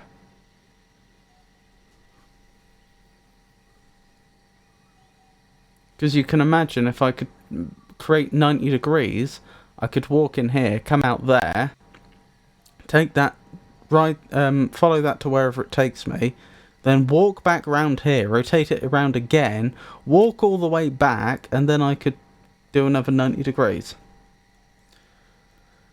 Oh, what makes me think 90 degrees isn't going to be possible, but 270 degrees is, which is equivalent, it's just a longer walk.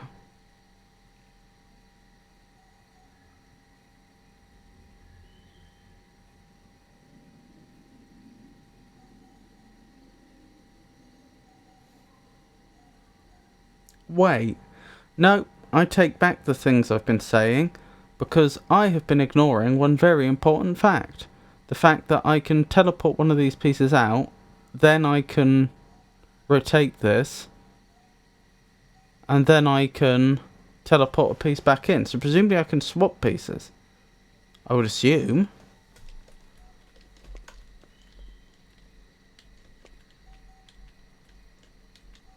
Although that would take so long. Maybe I'm not meant to do that.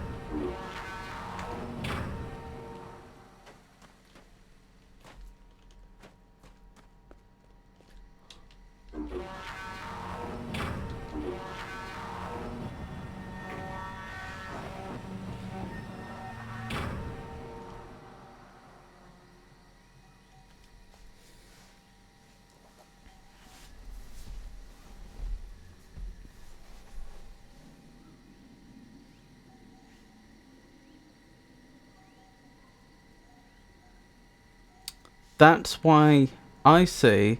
That's why the area we were just in has that door that takes us to the previous area we were teleporting in and out of. It's to provide us with a quick way back, as it were. Ah, okay, this is starting to make more sense. It might be easier if I just demonstrate.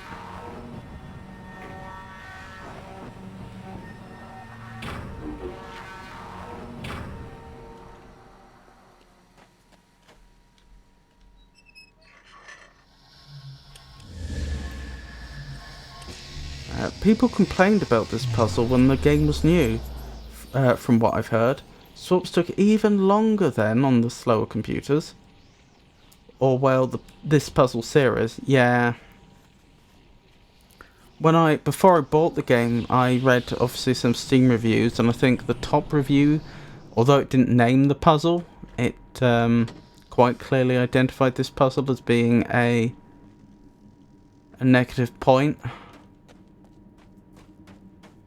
On the I think it said that there's a puzzle towards the end of the game where the solution becomes fairly obvious fairly quickly, but it still takes absolutely ages to do.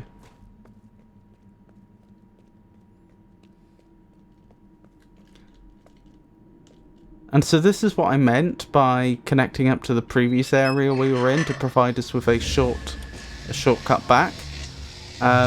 And it's also notable that we don't go through a loading screen going that way, but we do if we try to leave to go back to Hunrath. Because at least the developers realised if there was yet another loading screen to go through in this area, people would, well, they weren't happy as it was. They'd be even less happy.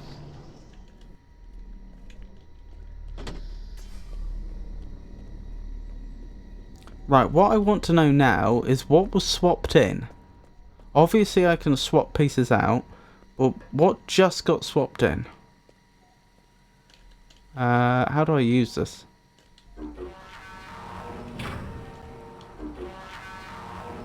Is it another piece? And if so, what's it shaped like?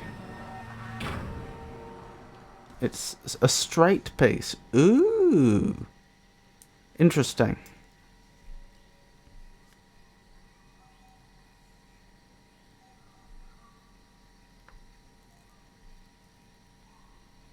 Okay, so we now know what all 5 pieces look like.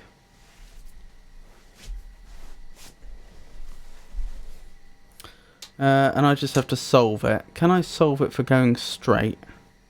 Or am I going to have to do what I suggested before? Actually, I'll tell you what, if I can solve this for going straight, I don't have to change it again. I can walk straight over there, activate that button to do whatever it is that it does, then turn it around 90 degrees, and I can walk round and travel here from the other side, which is probably what I'll do.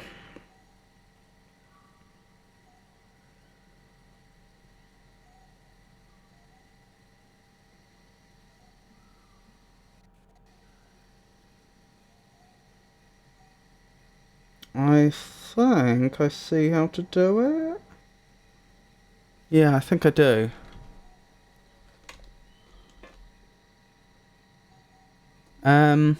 When I say I think I see how to do it, I think I see what the final state has to be.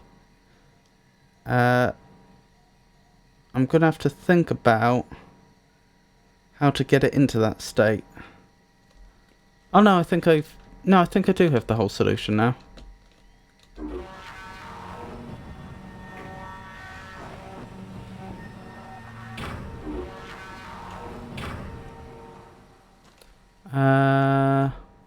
Right.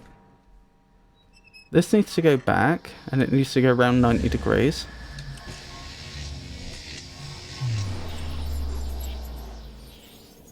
Then the 2 pieces that are on the sides currently, they need to be swapped, or specifically the one that's on the right side needs to go to the left.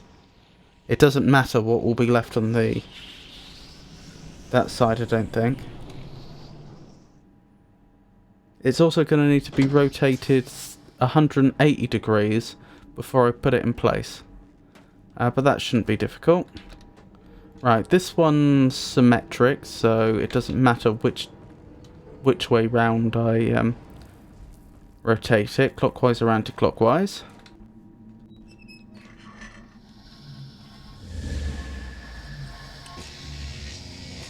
These had better all have all the exits.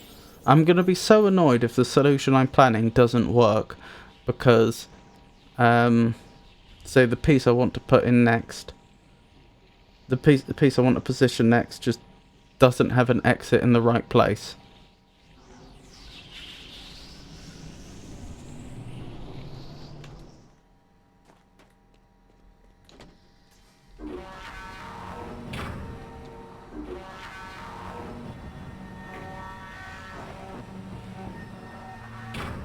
So the next thing is we want to turn that around 180 degrees and put it over there.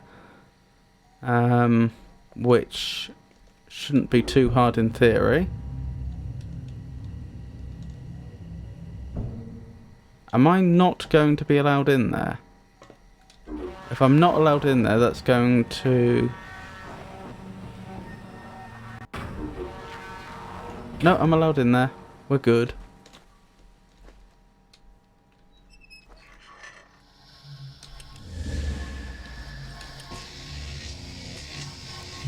Right, I think we've got it then.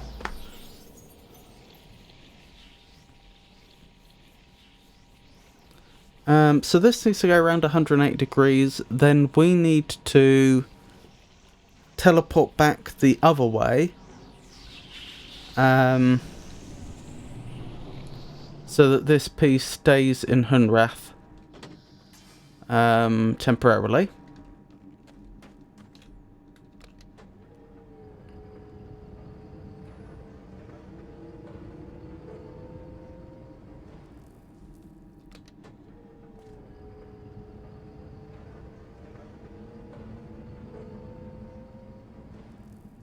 Right, hopefully that'll do.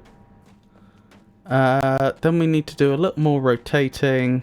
Then we swap pieces out again.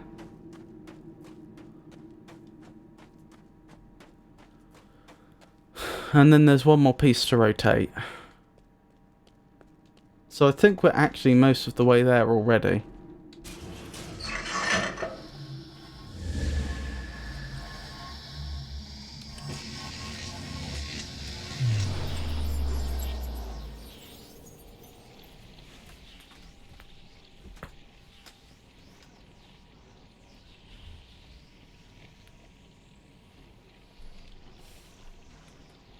The only thing that slightly bothers me is I swear when I was this far into the game previously I already had access to Mofang. Maybe I'm misremembering, maybe it's just after this puzzle that we get access to Mofang. We'll have to see.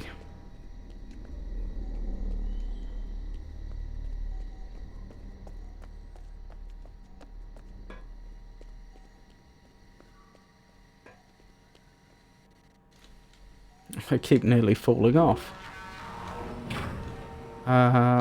Right. This needs to go around 180 degrees.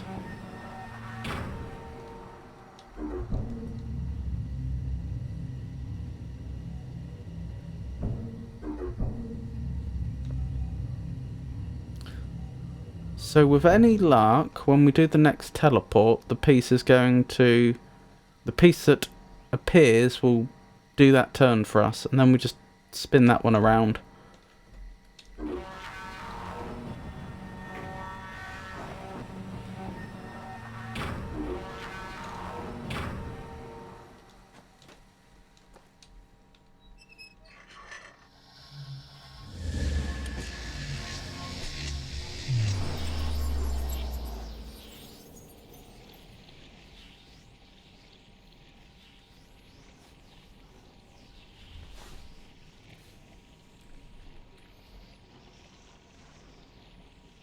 So fingers crossed, that's all but one piece properly in place. Although we won't know until we go back.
I remembered that time.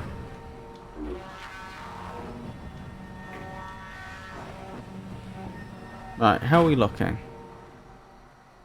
Oh. That didn't work.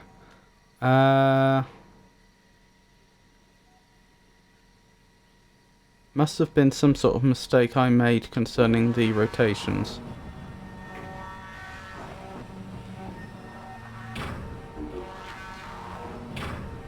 Perhaps it's because... No,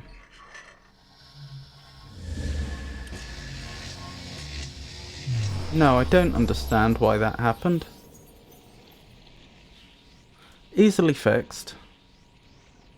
Because we already rotated it 180 degrees. Which is what it should have required.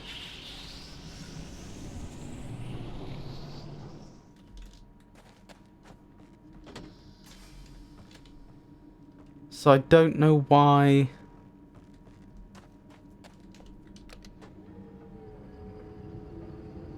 why it's behaving now as if it didn't need to be rotated at all. Oh well. Doesn't matter. This should be right now.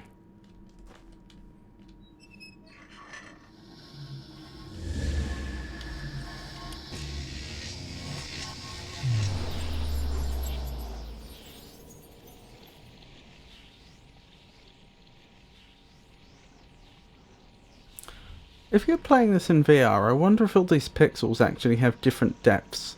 You know, if you move your head from side to side, I wonder if you can tell which pixel, well I say pixel, dot, is in front of which other dot. Right, fingers crossed, that's done it.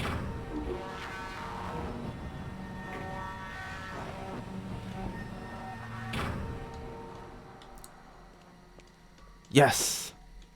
Okay. Right, this one just needs rotating. I think we're done. Which way does it need to be rotated? Clockwise.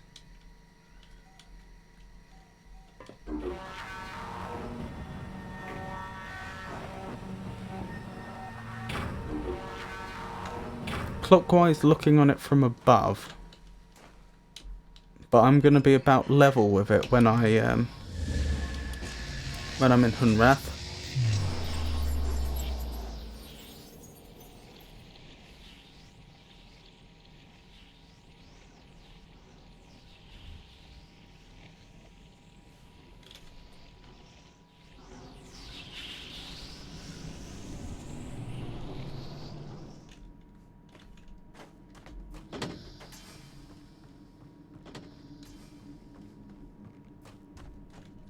Oh no, I am above it. That's a nice little attention to detail there. That's anti-clockwise.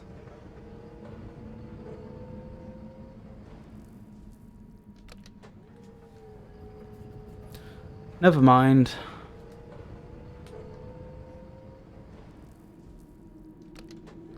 With any luck, we'll be done in a second.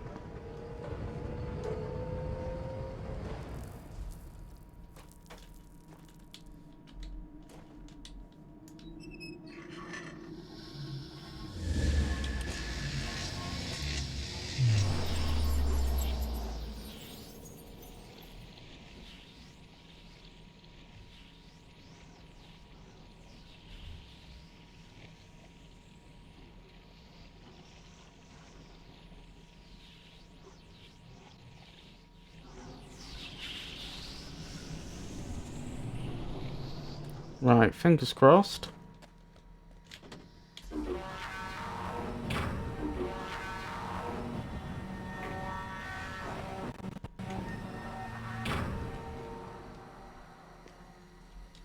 How are we looking? We're done, I think.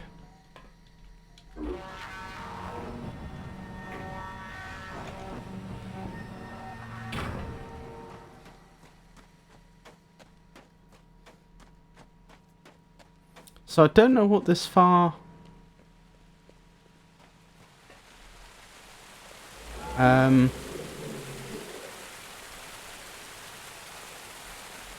don't know what this file control terminal actually does.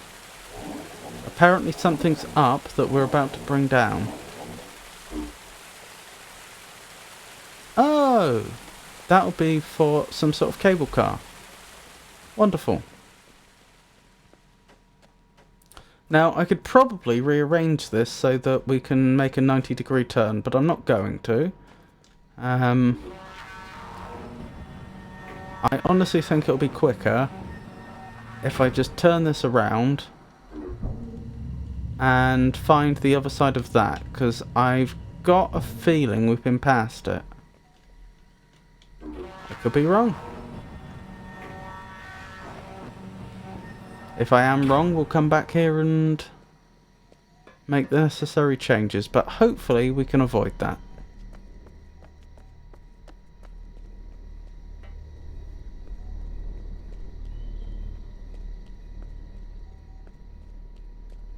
It's just with all those loading screens, it is genuinely going to be faster to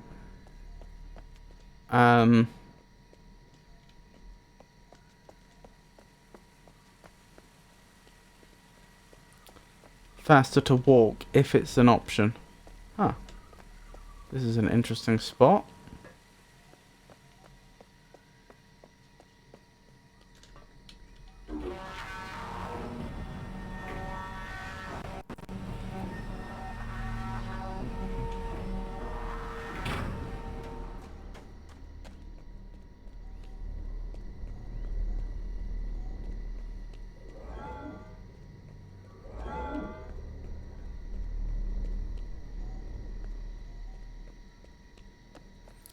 Oh, I do hope I'm right about the topography of this map.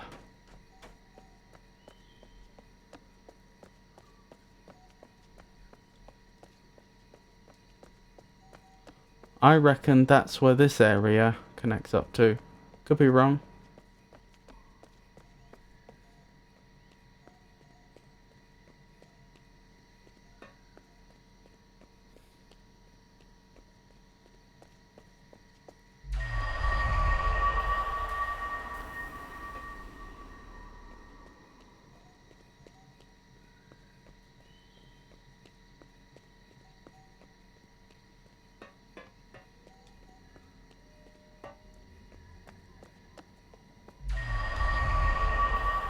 Nope.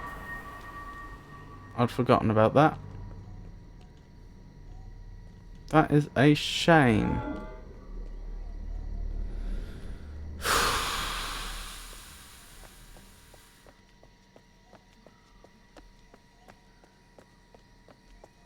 Do I really have to rearrange this? I do, don't I?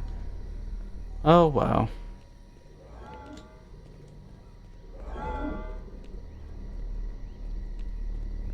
I can't rule out the possibility that there is somewhere we currently have access to, which will take us to the other side. But because I don't know where that would be,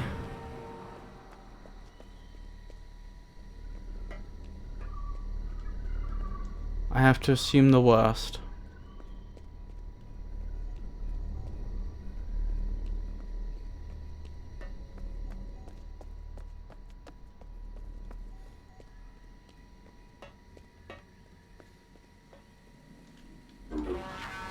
Okie dokie.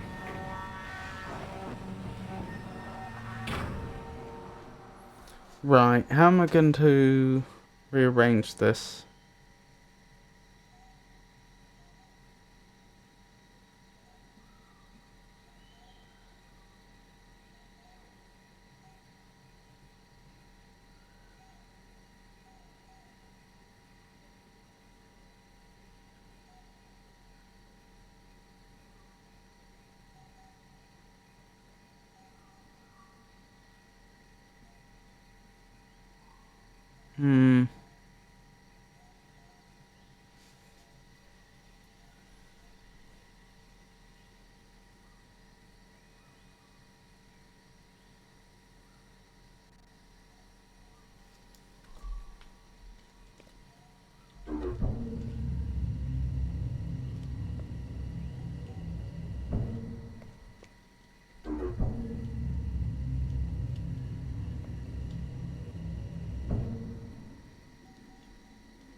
Hmm.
Right.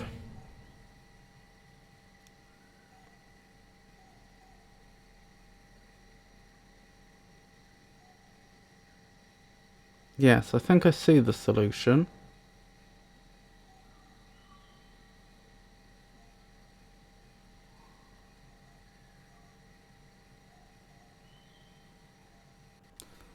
Uh,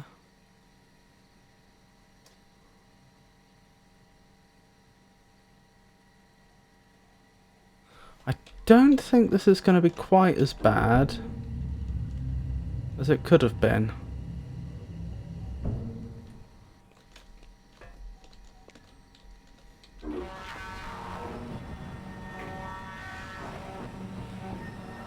I haven't worked out the exact number of teleports required, but I think it's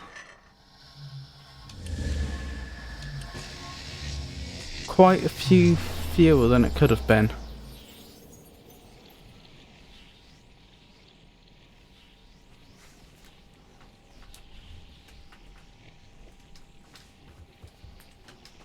Because I think the piece that we need to go into that position right now is the one that we actually had stored in Hunrath.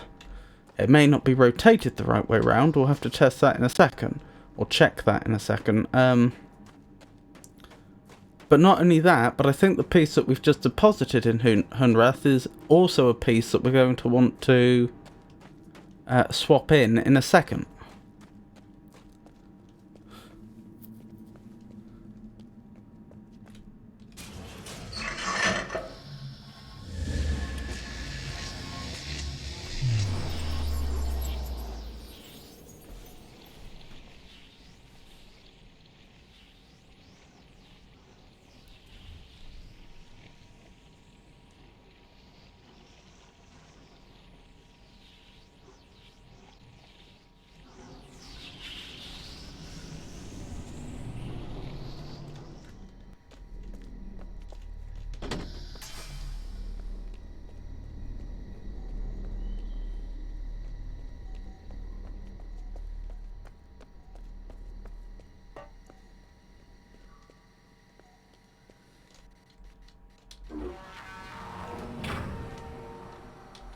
Right, how are we looking?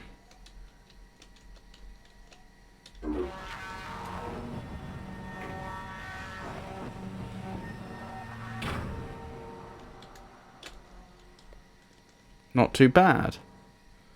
Okay.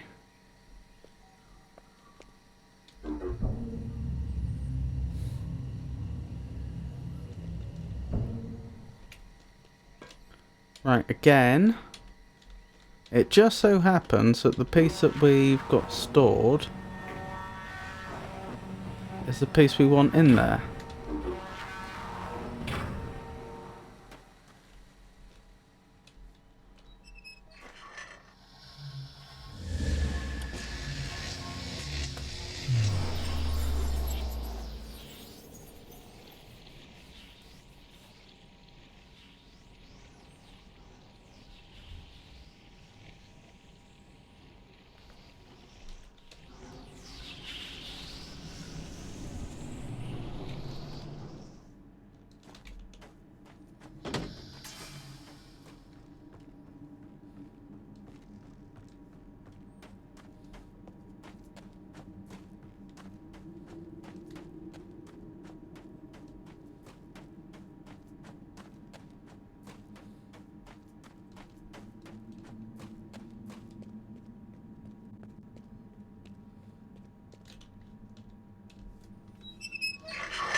Good. So then the straight bit needs to go in there. Hang on, how are we doing the very last bit? Have I made an error? I think that's distinctly likely.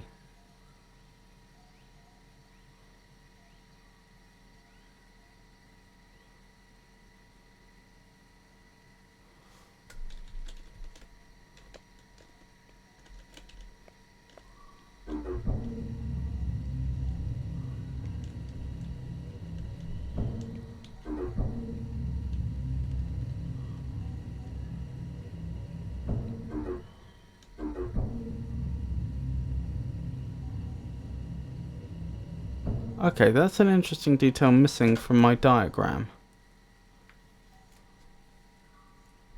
3 of the sides have exits, 1 of them doesn't.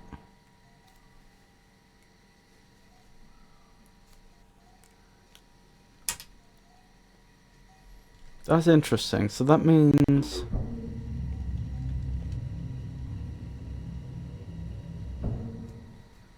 if we're travelling 90 degrees, there's only 2 places we could possibly enter and only 1 place we could exit.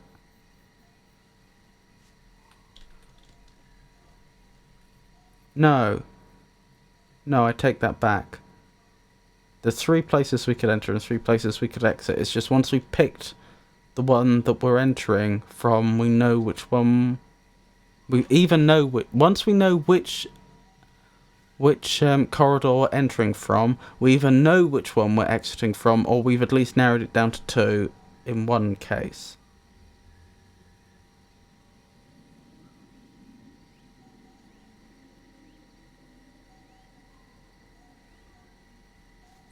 Okay, so yeah, unfortunately I think I made a mistake here. I think we need a 90-degree piece in there. Is that right?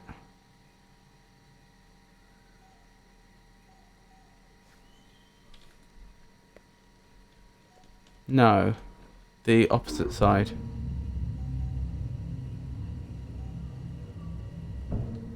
That'll have to be a straight piece then. Yes, we need a straight piece in here. Which actually is the one that we have stored. That's going to need rotating, that's going to need rotating. Oh, actually, okay.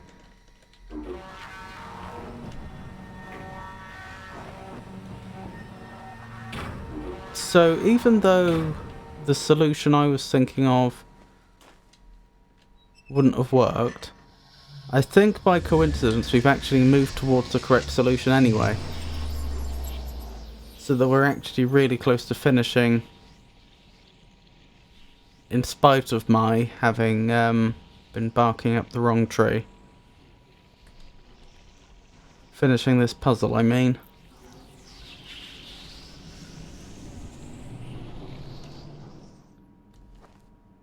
I'll have to double check. I think all the pieces now are in the correct place. They're just not rotated round appropriately.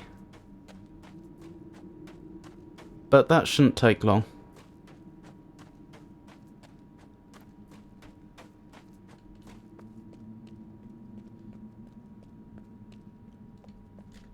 Right. Back we go.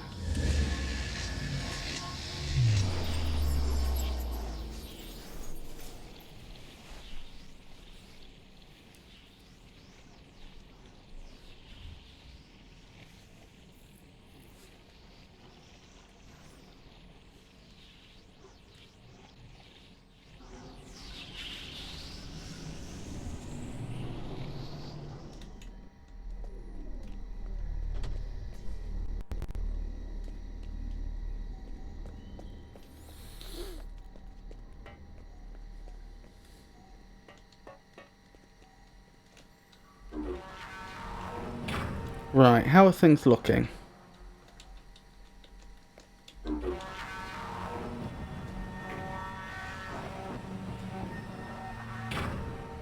So we go straight, that needs rotating, then we go around there, that needs rotating, and we're done. That's nice. Right, how far does it need rotating and in what direction? It needs rotating anti-clockwise by 90 degrees. Right, that shouldn't be difficult.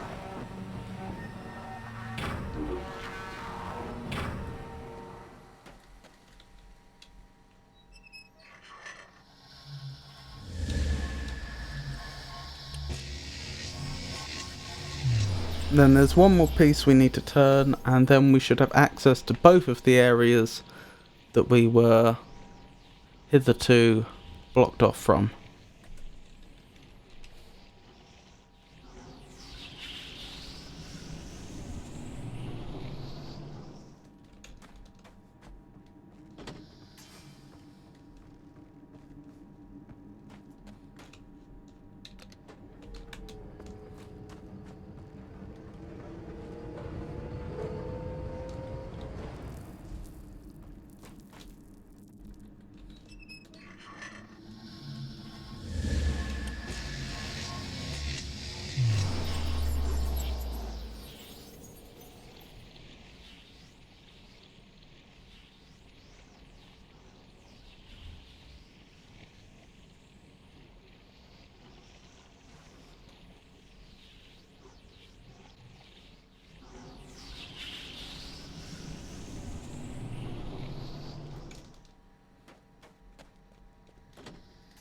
Right, let's see how that's looking.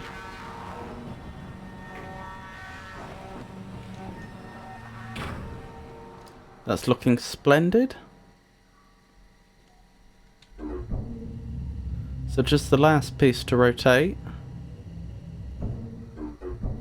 Which way does that need to go? That needs to go clockwise by 1. And then...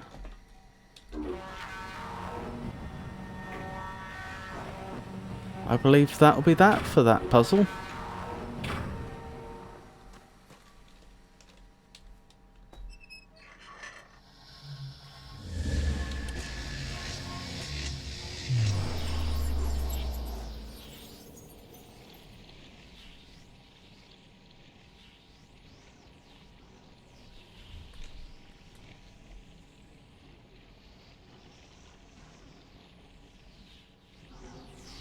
You can imagine how much quicker this puzzle would have been if they'd given the player essentially the same controls, but that is the same...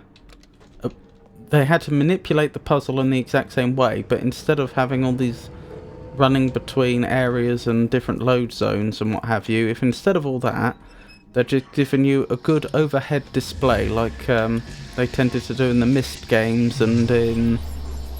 oh, what was it called? Game I played recently.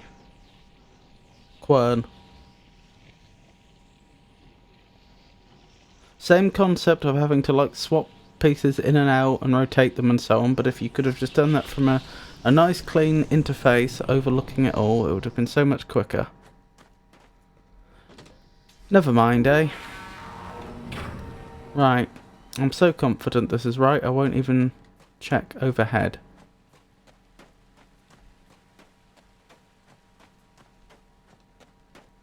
Excellent. Right, where does this lead us to?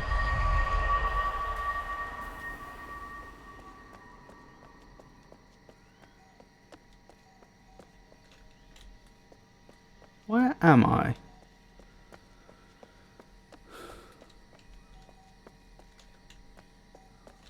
Interesting. Did I miss anything there? Don't think so.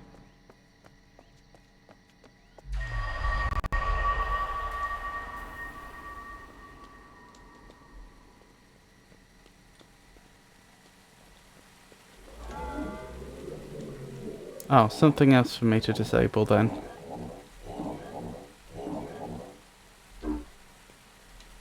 Ah.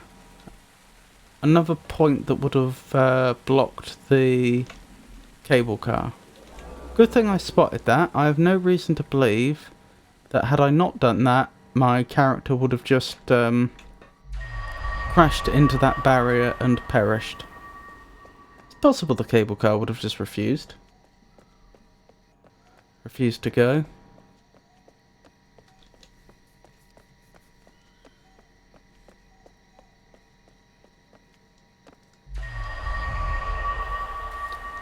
Still,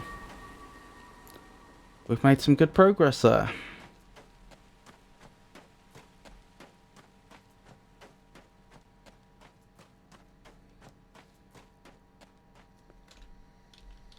Right, turn this around and we'll go the other way.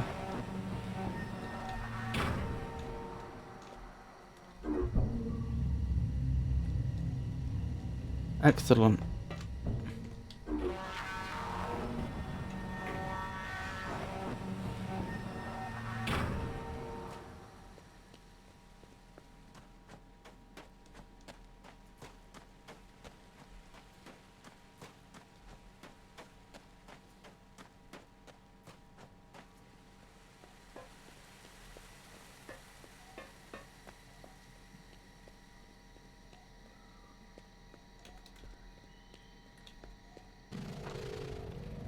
Why? Are you waiting for some purpose? I'd prefer you hurry.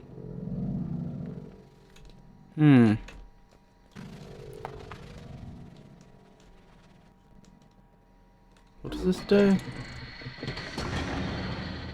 Interesting.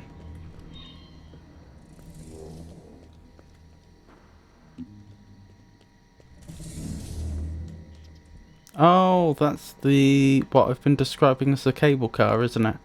Oh well, hop in. Wait, am I not allowed? I'm not allowed. Huh.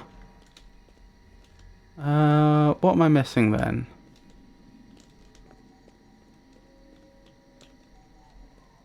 I've cleared the 2 obstructions. I take it there's not another obstruction that's further along? Not that I can see. Why could I not jump in there then?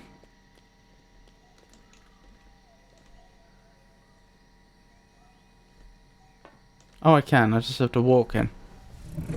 That makes sense. Off we go.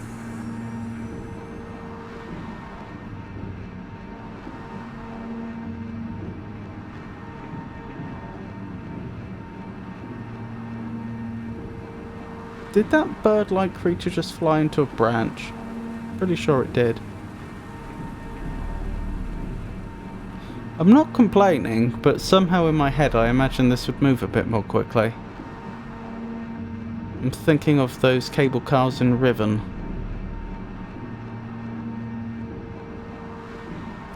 Riven was a good game.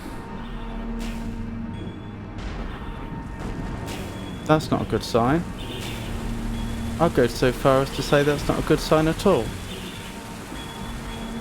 I hope I didn't forget to do something important.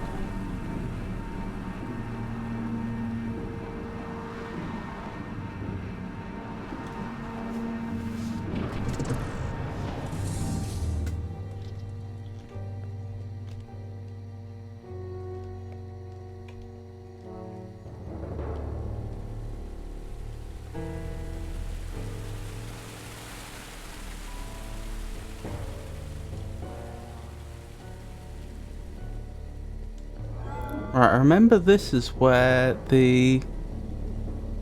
everyone's in suspension, isn't it? In the pods.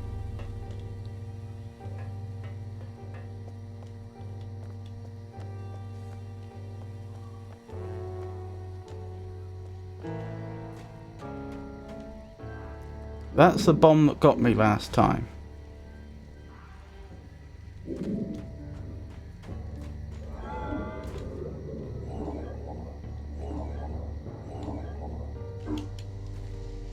Good.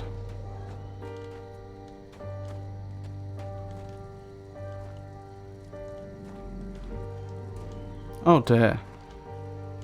I didn't see you there for a moment, friend. Sadly, my recollection is we can't do anything to help you. Can't even try and pull the rubble off of you. Which is a great pity.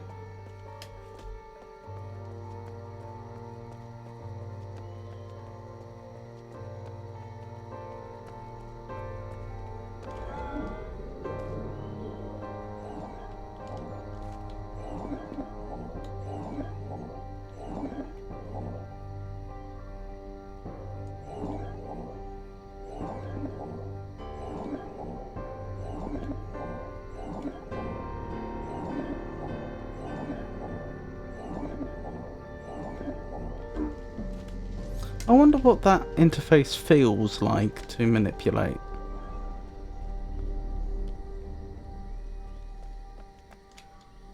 I imagine it probably feels like warm jelly or something like that.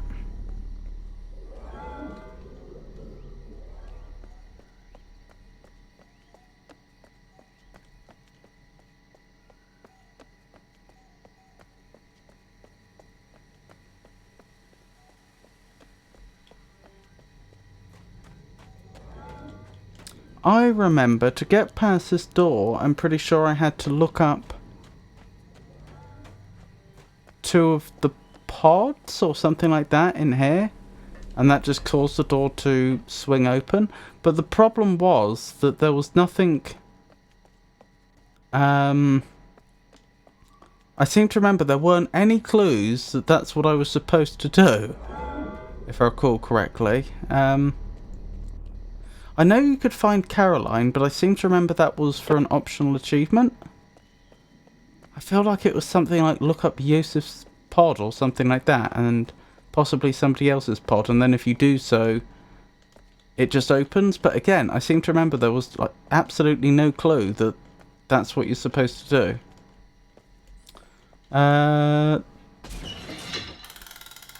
One thing that is worrying me a little bit is I swear I had access to the Mofang world at this point when I played previously.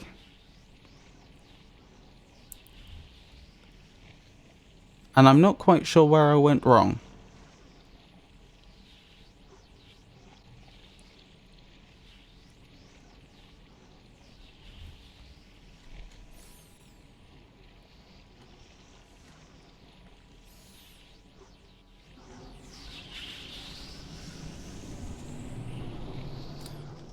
That is, I'm not quite sure where I went wrong this time to not have access to it yet.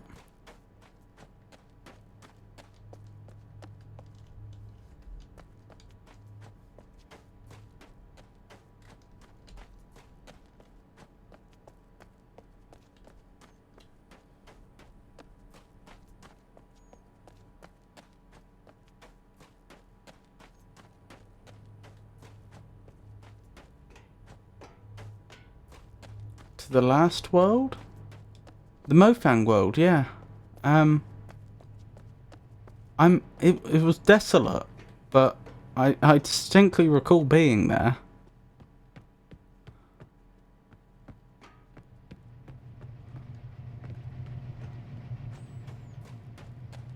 I'm fairly certain I even remember where at least one teleporter to get there was.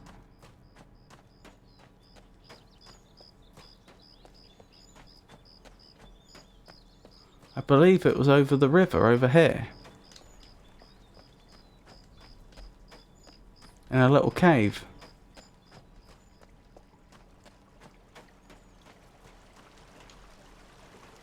I probably had to connect the bridge up over here or something?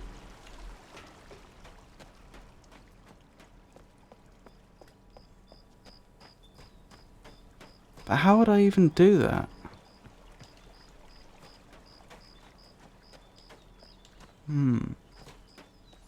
Oh, I wonder, what's my fastest way to the other side is probably via the mayor's office.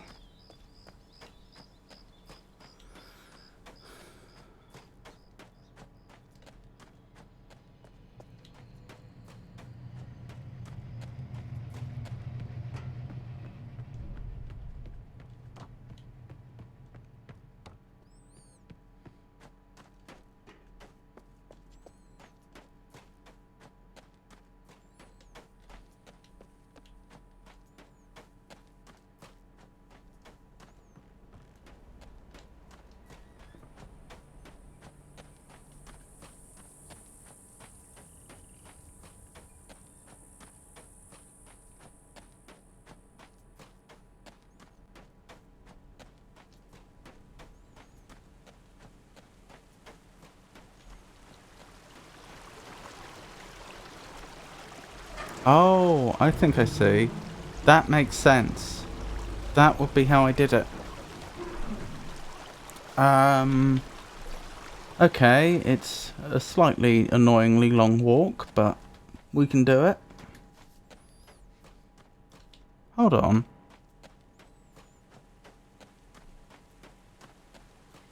What would have stopped me from doing that at the start of the game and then have absolutely got myself stuck?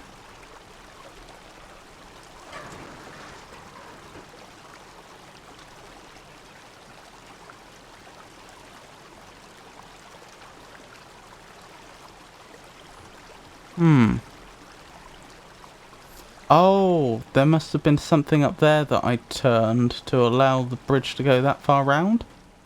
That would be my guess. Look up and you might see. Yeah.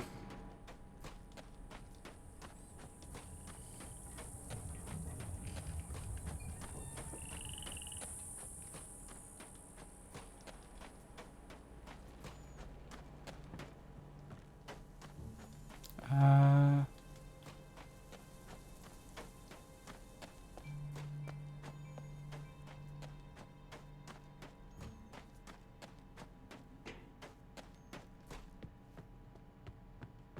When you lowered the stairs, it also removed a blocking arm that now stands straight up beside the lever there. Yes, that makes sense. I didn't notice it happening at the time, but that does make sense.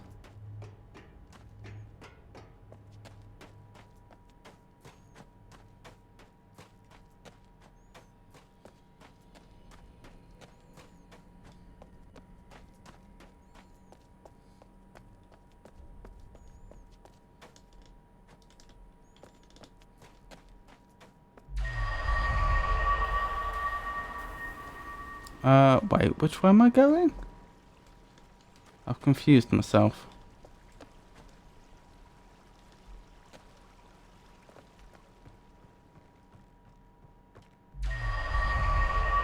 I know my intended destination here. Okay. Oh, I didn't realise I could go this way. Handy.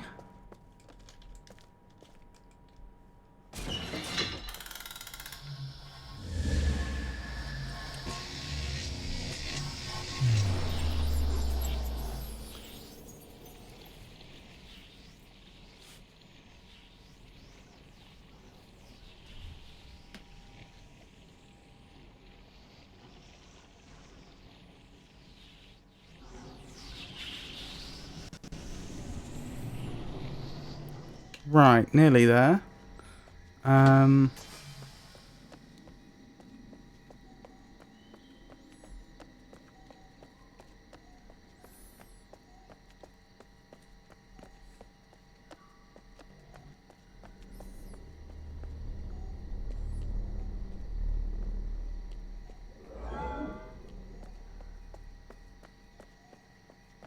Oh wait. This is going to be the wrong area, isn't it? Yes. Okay, never mind. Just have to go the other way. I'm pretty sure that leads up to the area after we took what I'd been calling the cable car, though it's more a sort of cable seat. I think that's the area after we've gone that way. Whereas we want to be before then.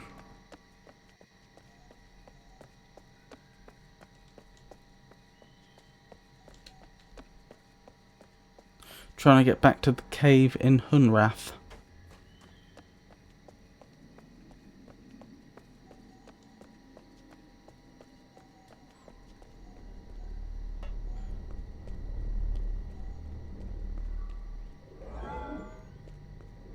I hope I unlock a shortcut after this. This is a very long way to go just to get to Mofang.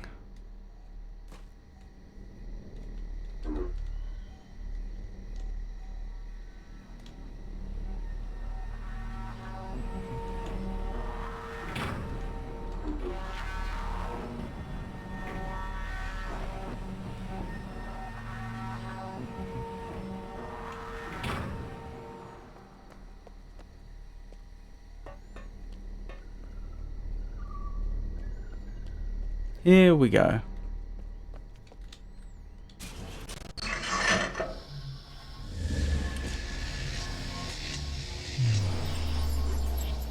If you find a tree that can water it, there is a big chance you can use the root system at least. That's true.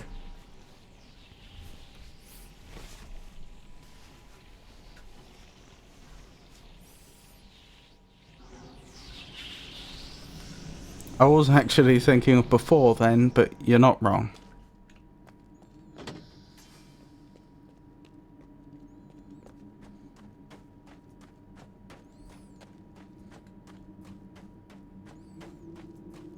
Right. Back to Hunrath proper.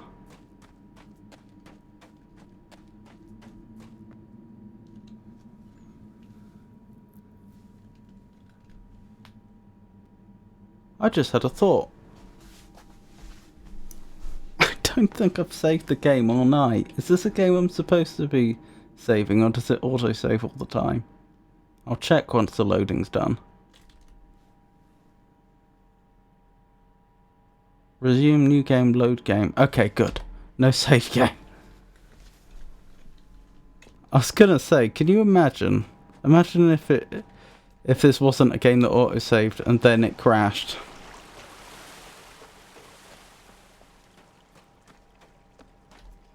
I should be looking over here, shouldn't I, in case there's shortcuts. Very nice.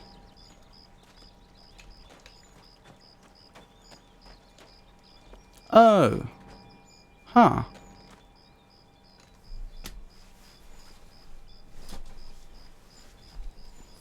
I wasn't anticipating that.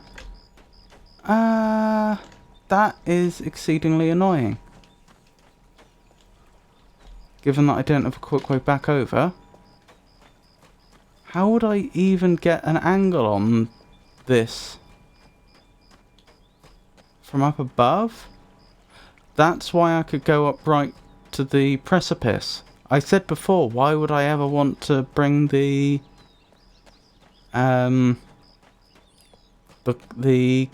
cart all the way over there? Now we know. Oh my goodness, the amount of walking though. I've got to go all the way back, get to the other side of Hunrath, get into the cart, get the cart to the place it needs to be, destroy the obstruction, and then I've got to walk all the way back over here again.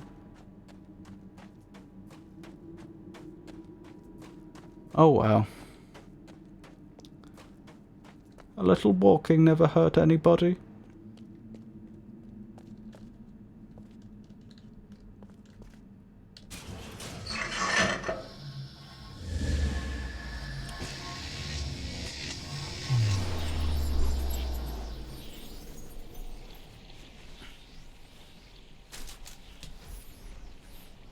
Well, I didn't know there was an obstruction there.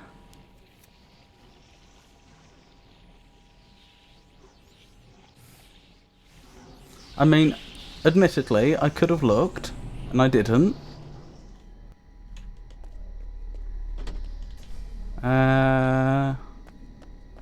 This way.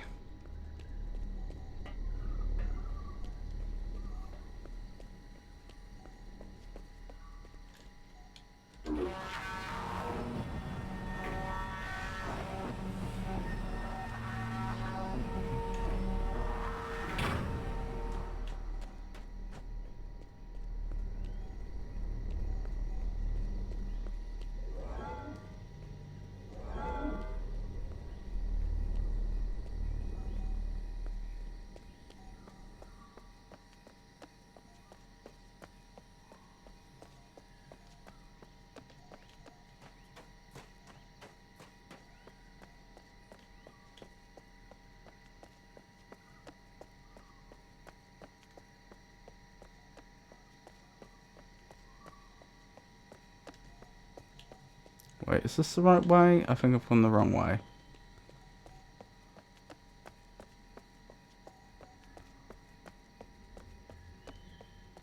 I think I wanted to go this way. Yes. Nearly there. Nearly back to the other side of Hunrath.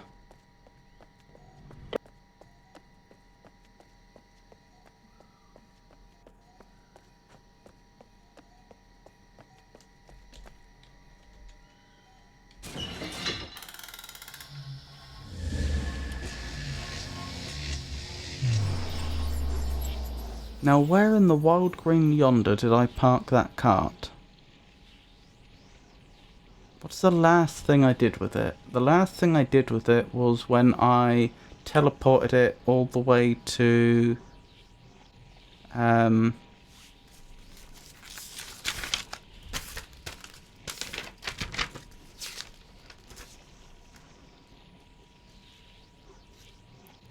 Captar.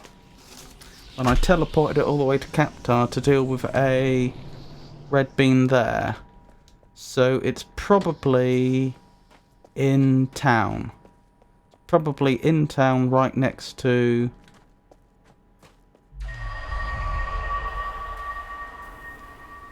the building with the building that had the seed that you could swap the terrain with. The ambassador seed.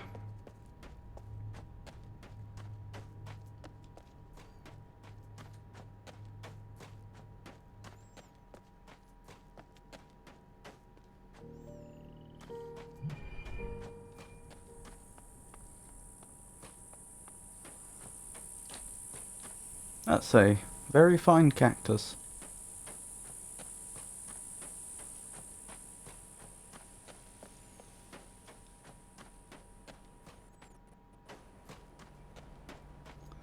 There it is. Old Reliable.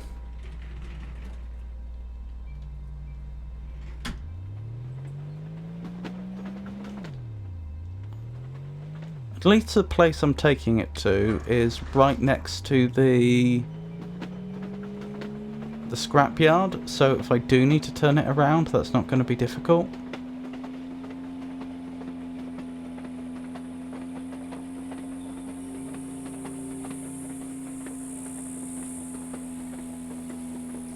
This way works, doesn't it?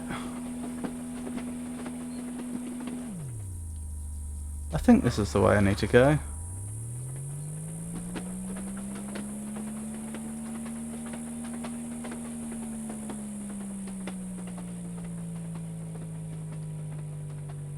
I do like the way the cart slows down when it's going uphill. I know I said that before, but it's a nice touch.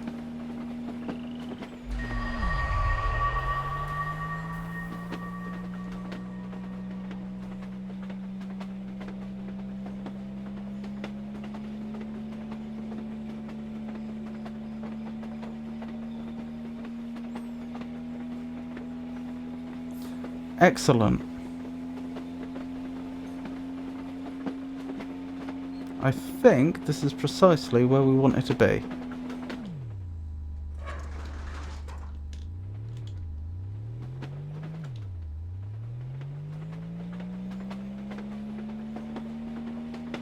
Now we'll just drive it off the precipice. No, we'll go up right to the edge.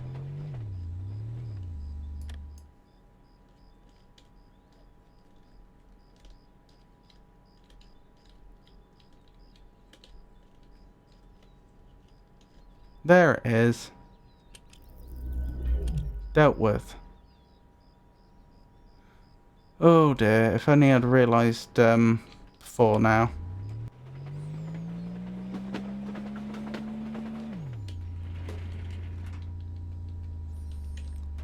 Right, I could be wrong. I think because we have the shortcut over here, if I'm remembering correctly. Yes, we do. This will be the fastest way back.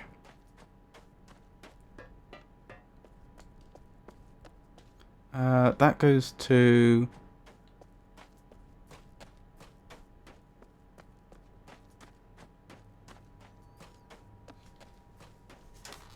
the place I keep forgetting the name of. Captar.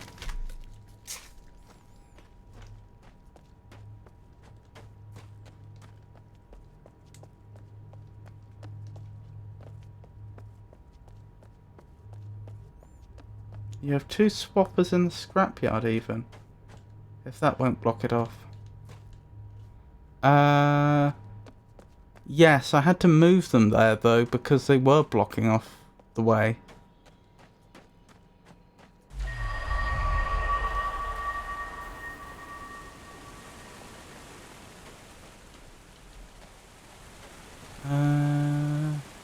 Where do I want to be now?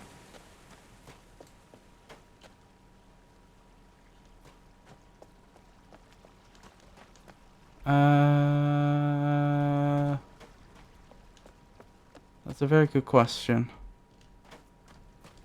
Through here, isn't it? Yes. Then just round here, to the right.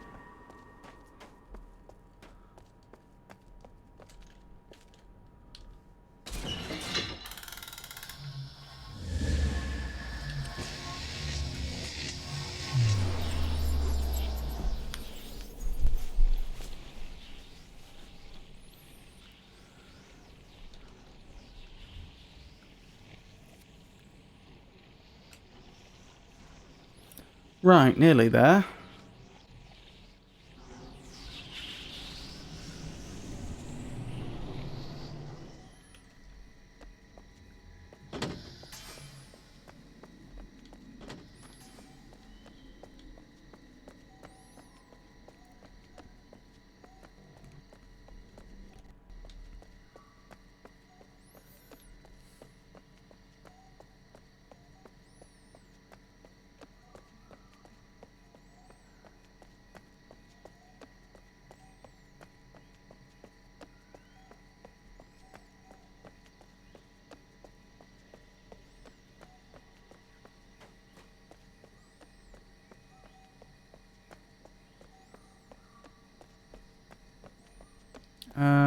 Yeah, this is the right way, isn't it?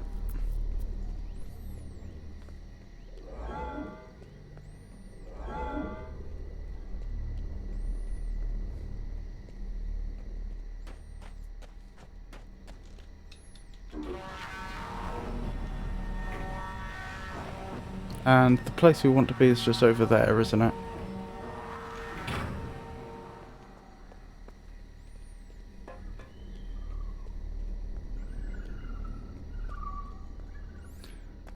Yes, indeed. Right, back we go.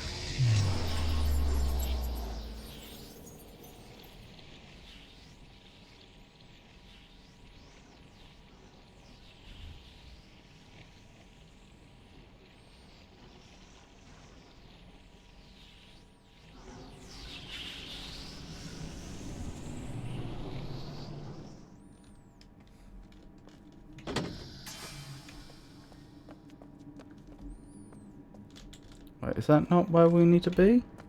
Yes, it is. No, it's not. Which way is it? Must be this way. I've confused myself, haven't I? Nope, we're good.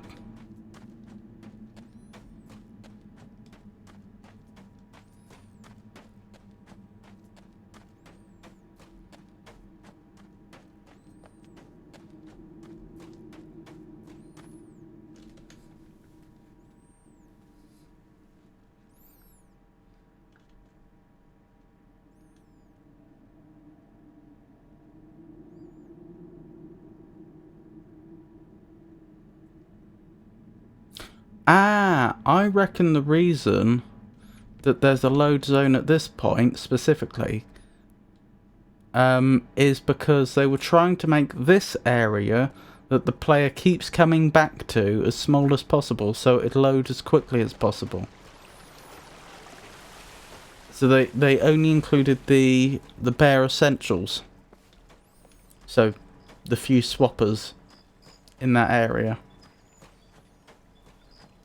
Right, I was looking at the time, and that little detour cost us about 12 minutes.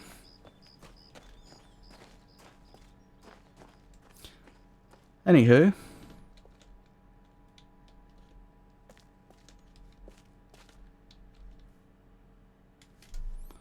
Please read thoroughly. We must have every detail in place. Our lives and our species depend on this.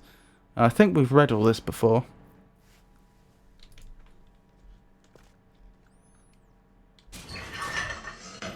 Right, off we go.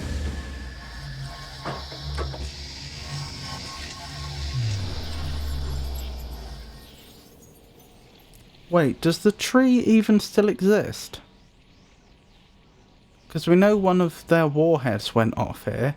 One of the Mofang warheads. And we know that the health of the trees is essential to the overall system, or at least so we're told. This could be a problem. I mean, call me crazy, but I feel like a warhead isn't going to do a tree an awful lot of good. Oof.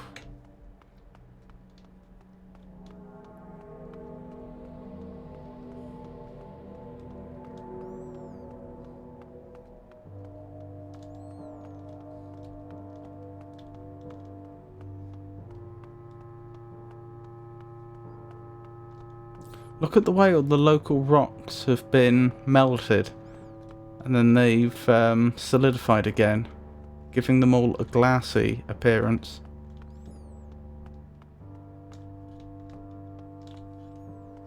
Like volcanic rock.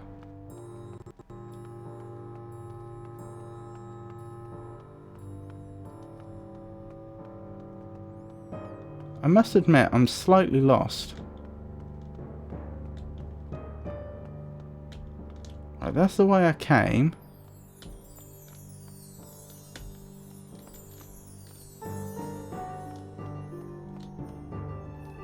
You were missing a path. Does sound a lot like me.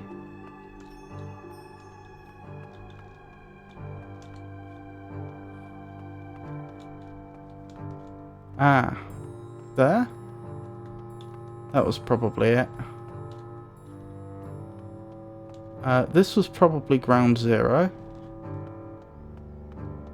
Which means there's probably a seed which connects up to that spot.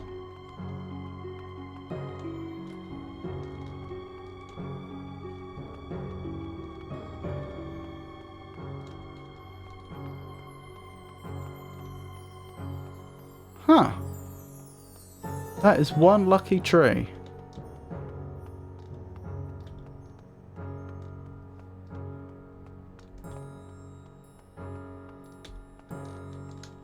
But look, even the rock that's right next to it has been melted and re-solidified. The tree itself must have resisted most of this explosion. Which is pretty impressive.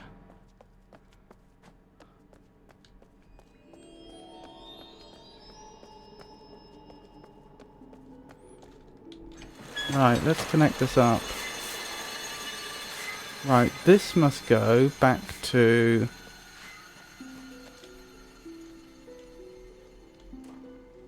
Hunrath. What's that? A green pipe? Yes.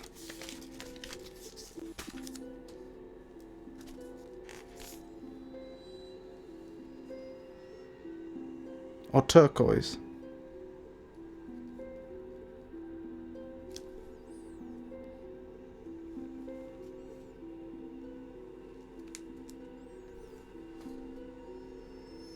What are we calling that? White? Beige? And that must be Mofang. Right, made a note of that. I'll never know what the colour of the other portal was, because I never saw it.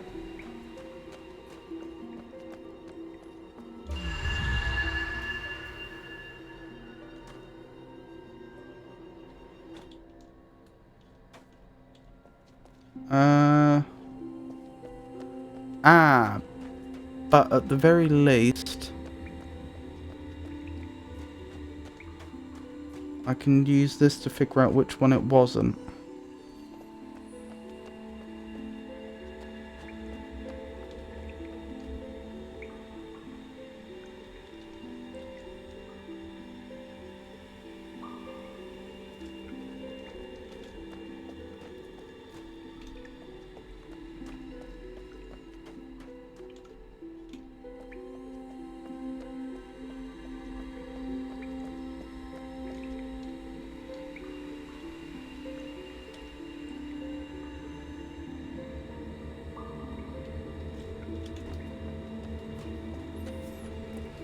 Right, this goes to the Mofang then.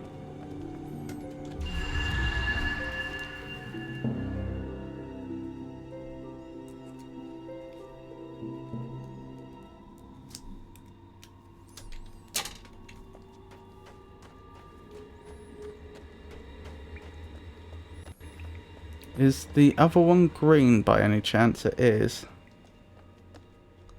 So I think all portals that go to the Villain are green, all that go to the Mofang are red, all that go to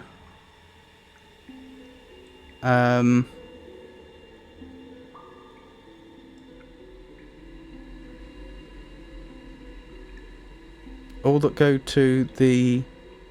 Sorry, let me start again. All that go to the Mofang are red, all that go to the Villain are green, all that go to the Array are blue, and all that go to Hunrath are yellowy orange, I would guess.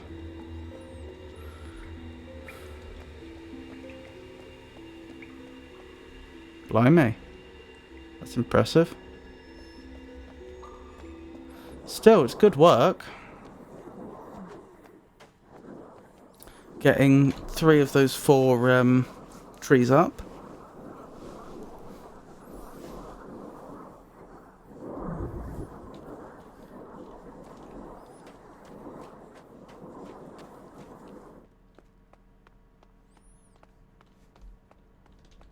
Or good progress, I suppose I should say.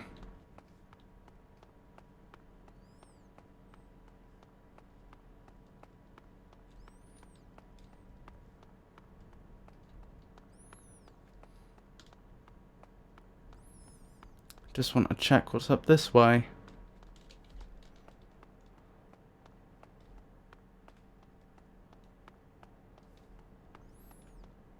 They must have had structures here before where they lived. No sign of them now. Oh look, there's Earth.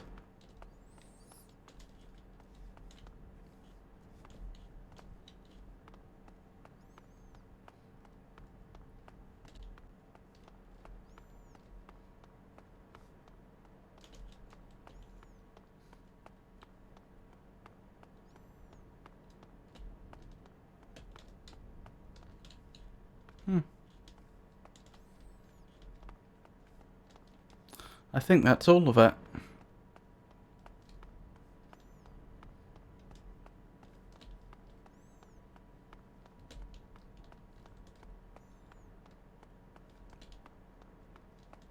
Still.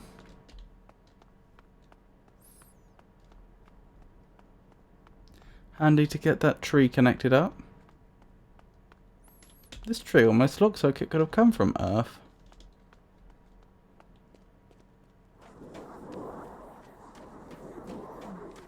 Whereas the others I seem to recall were a little more exotic.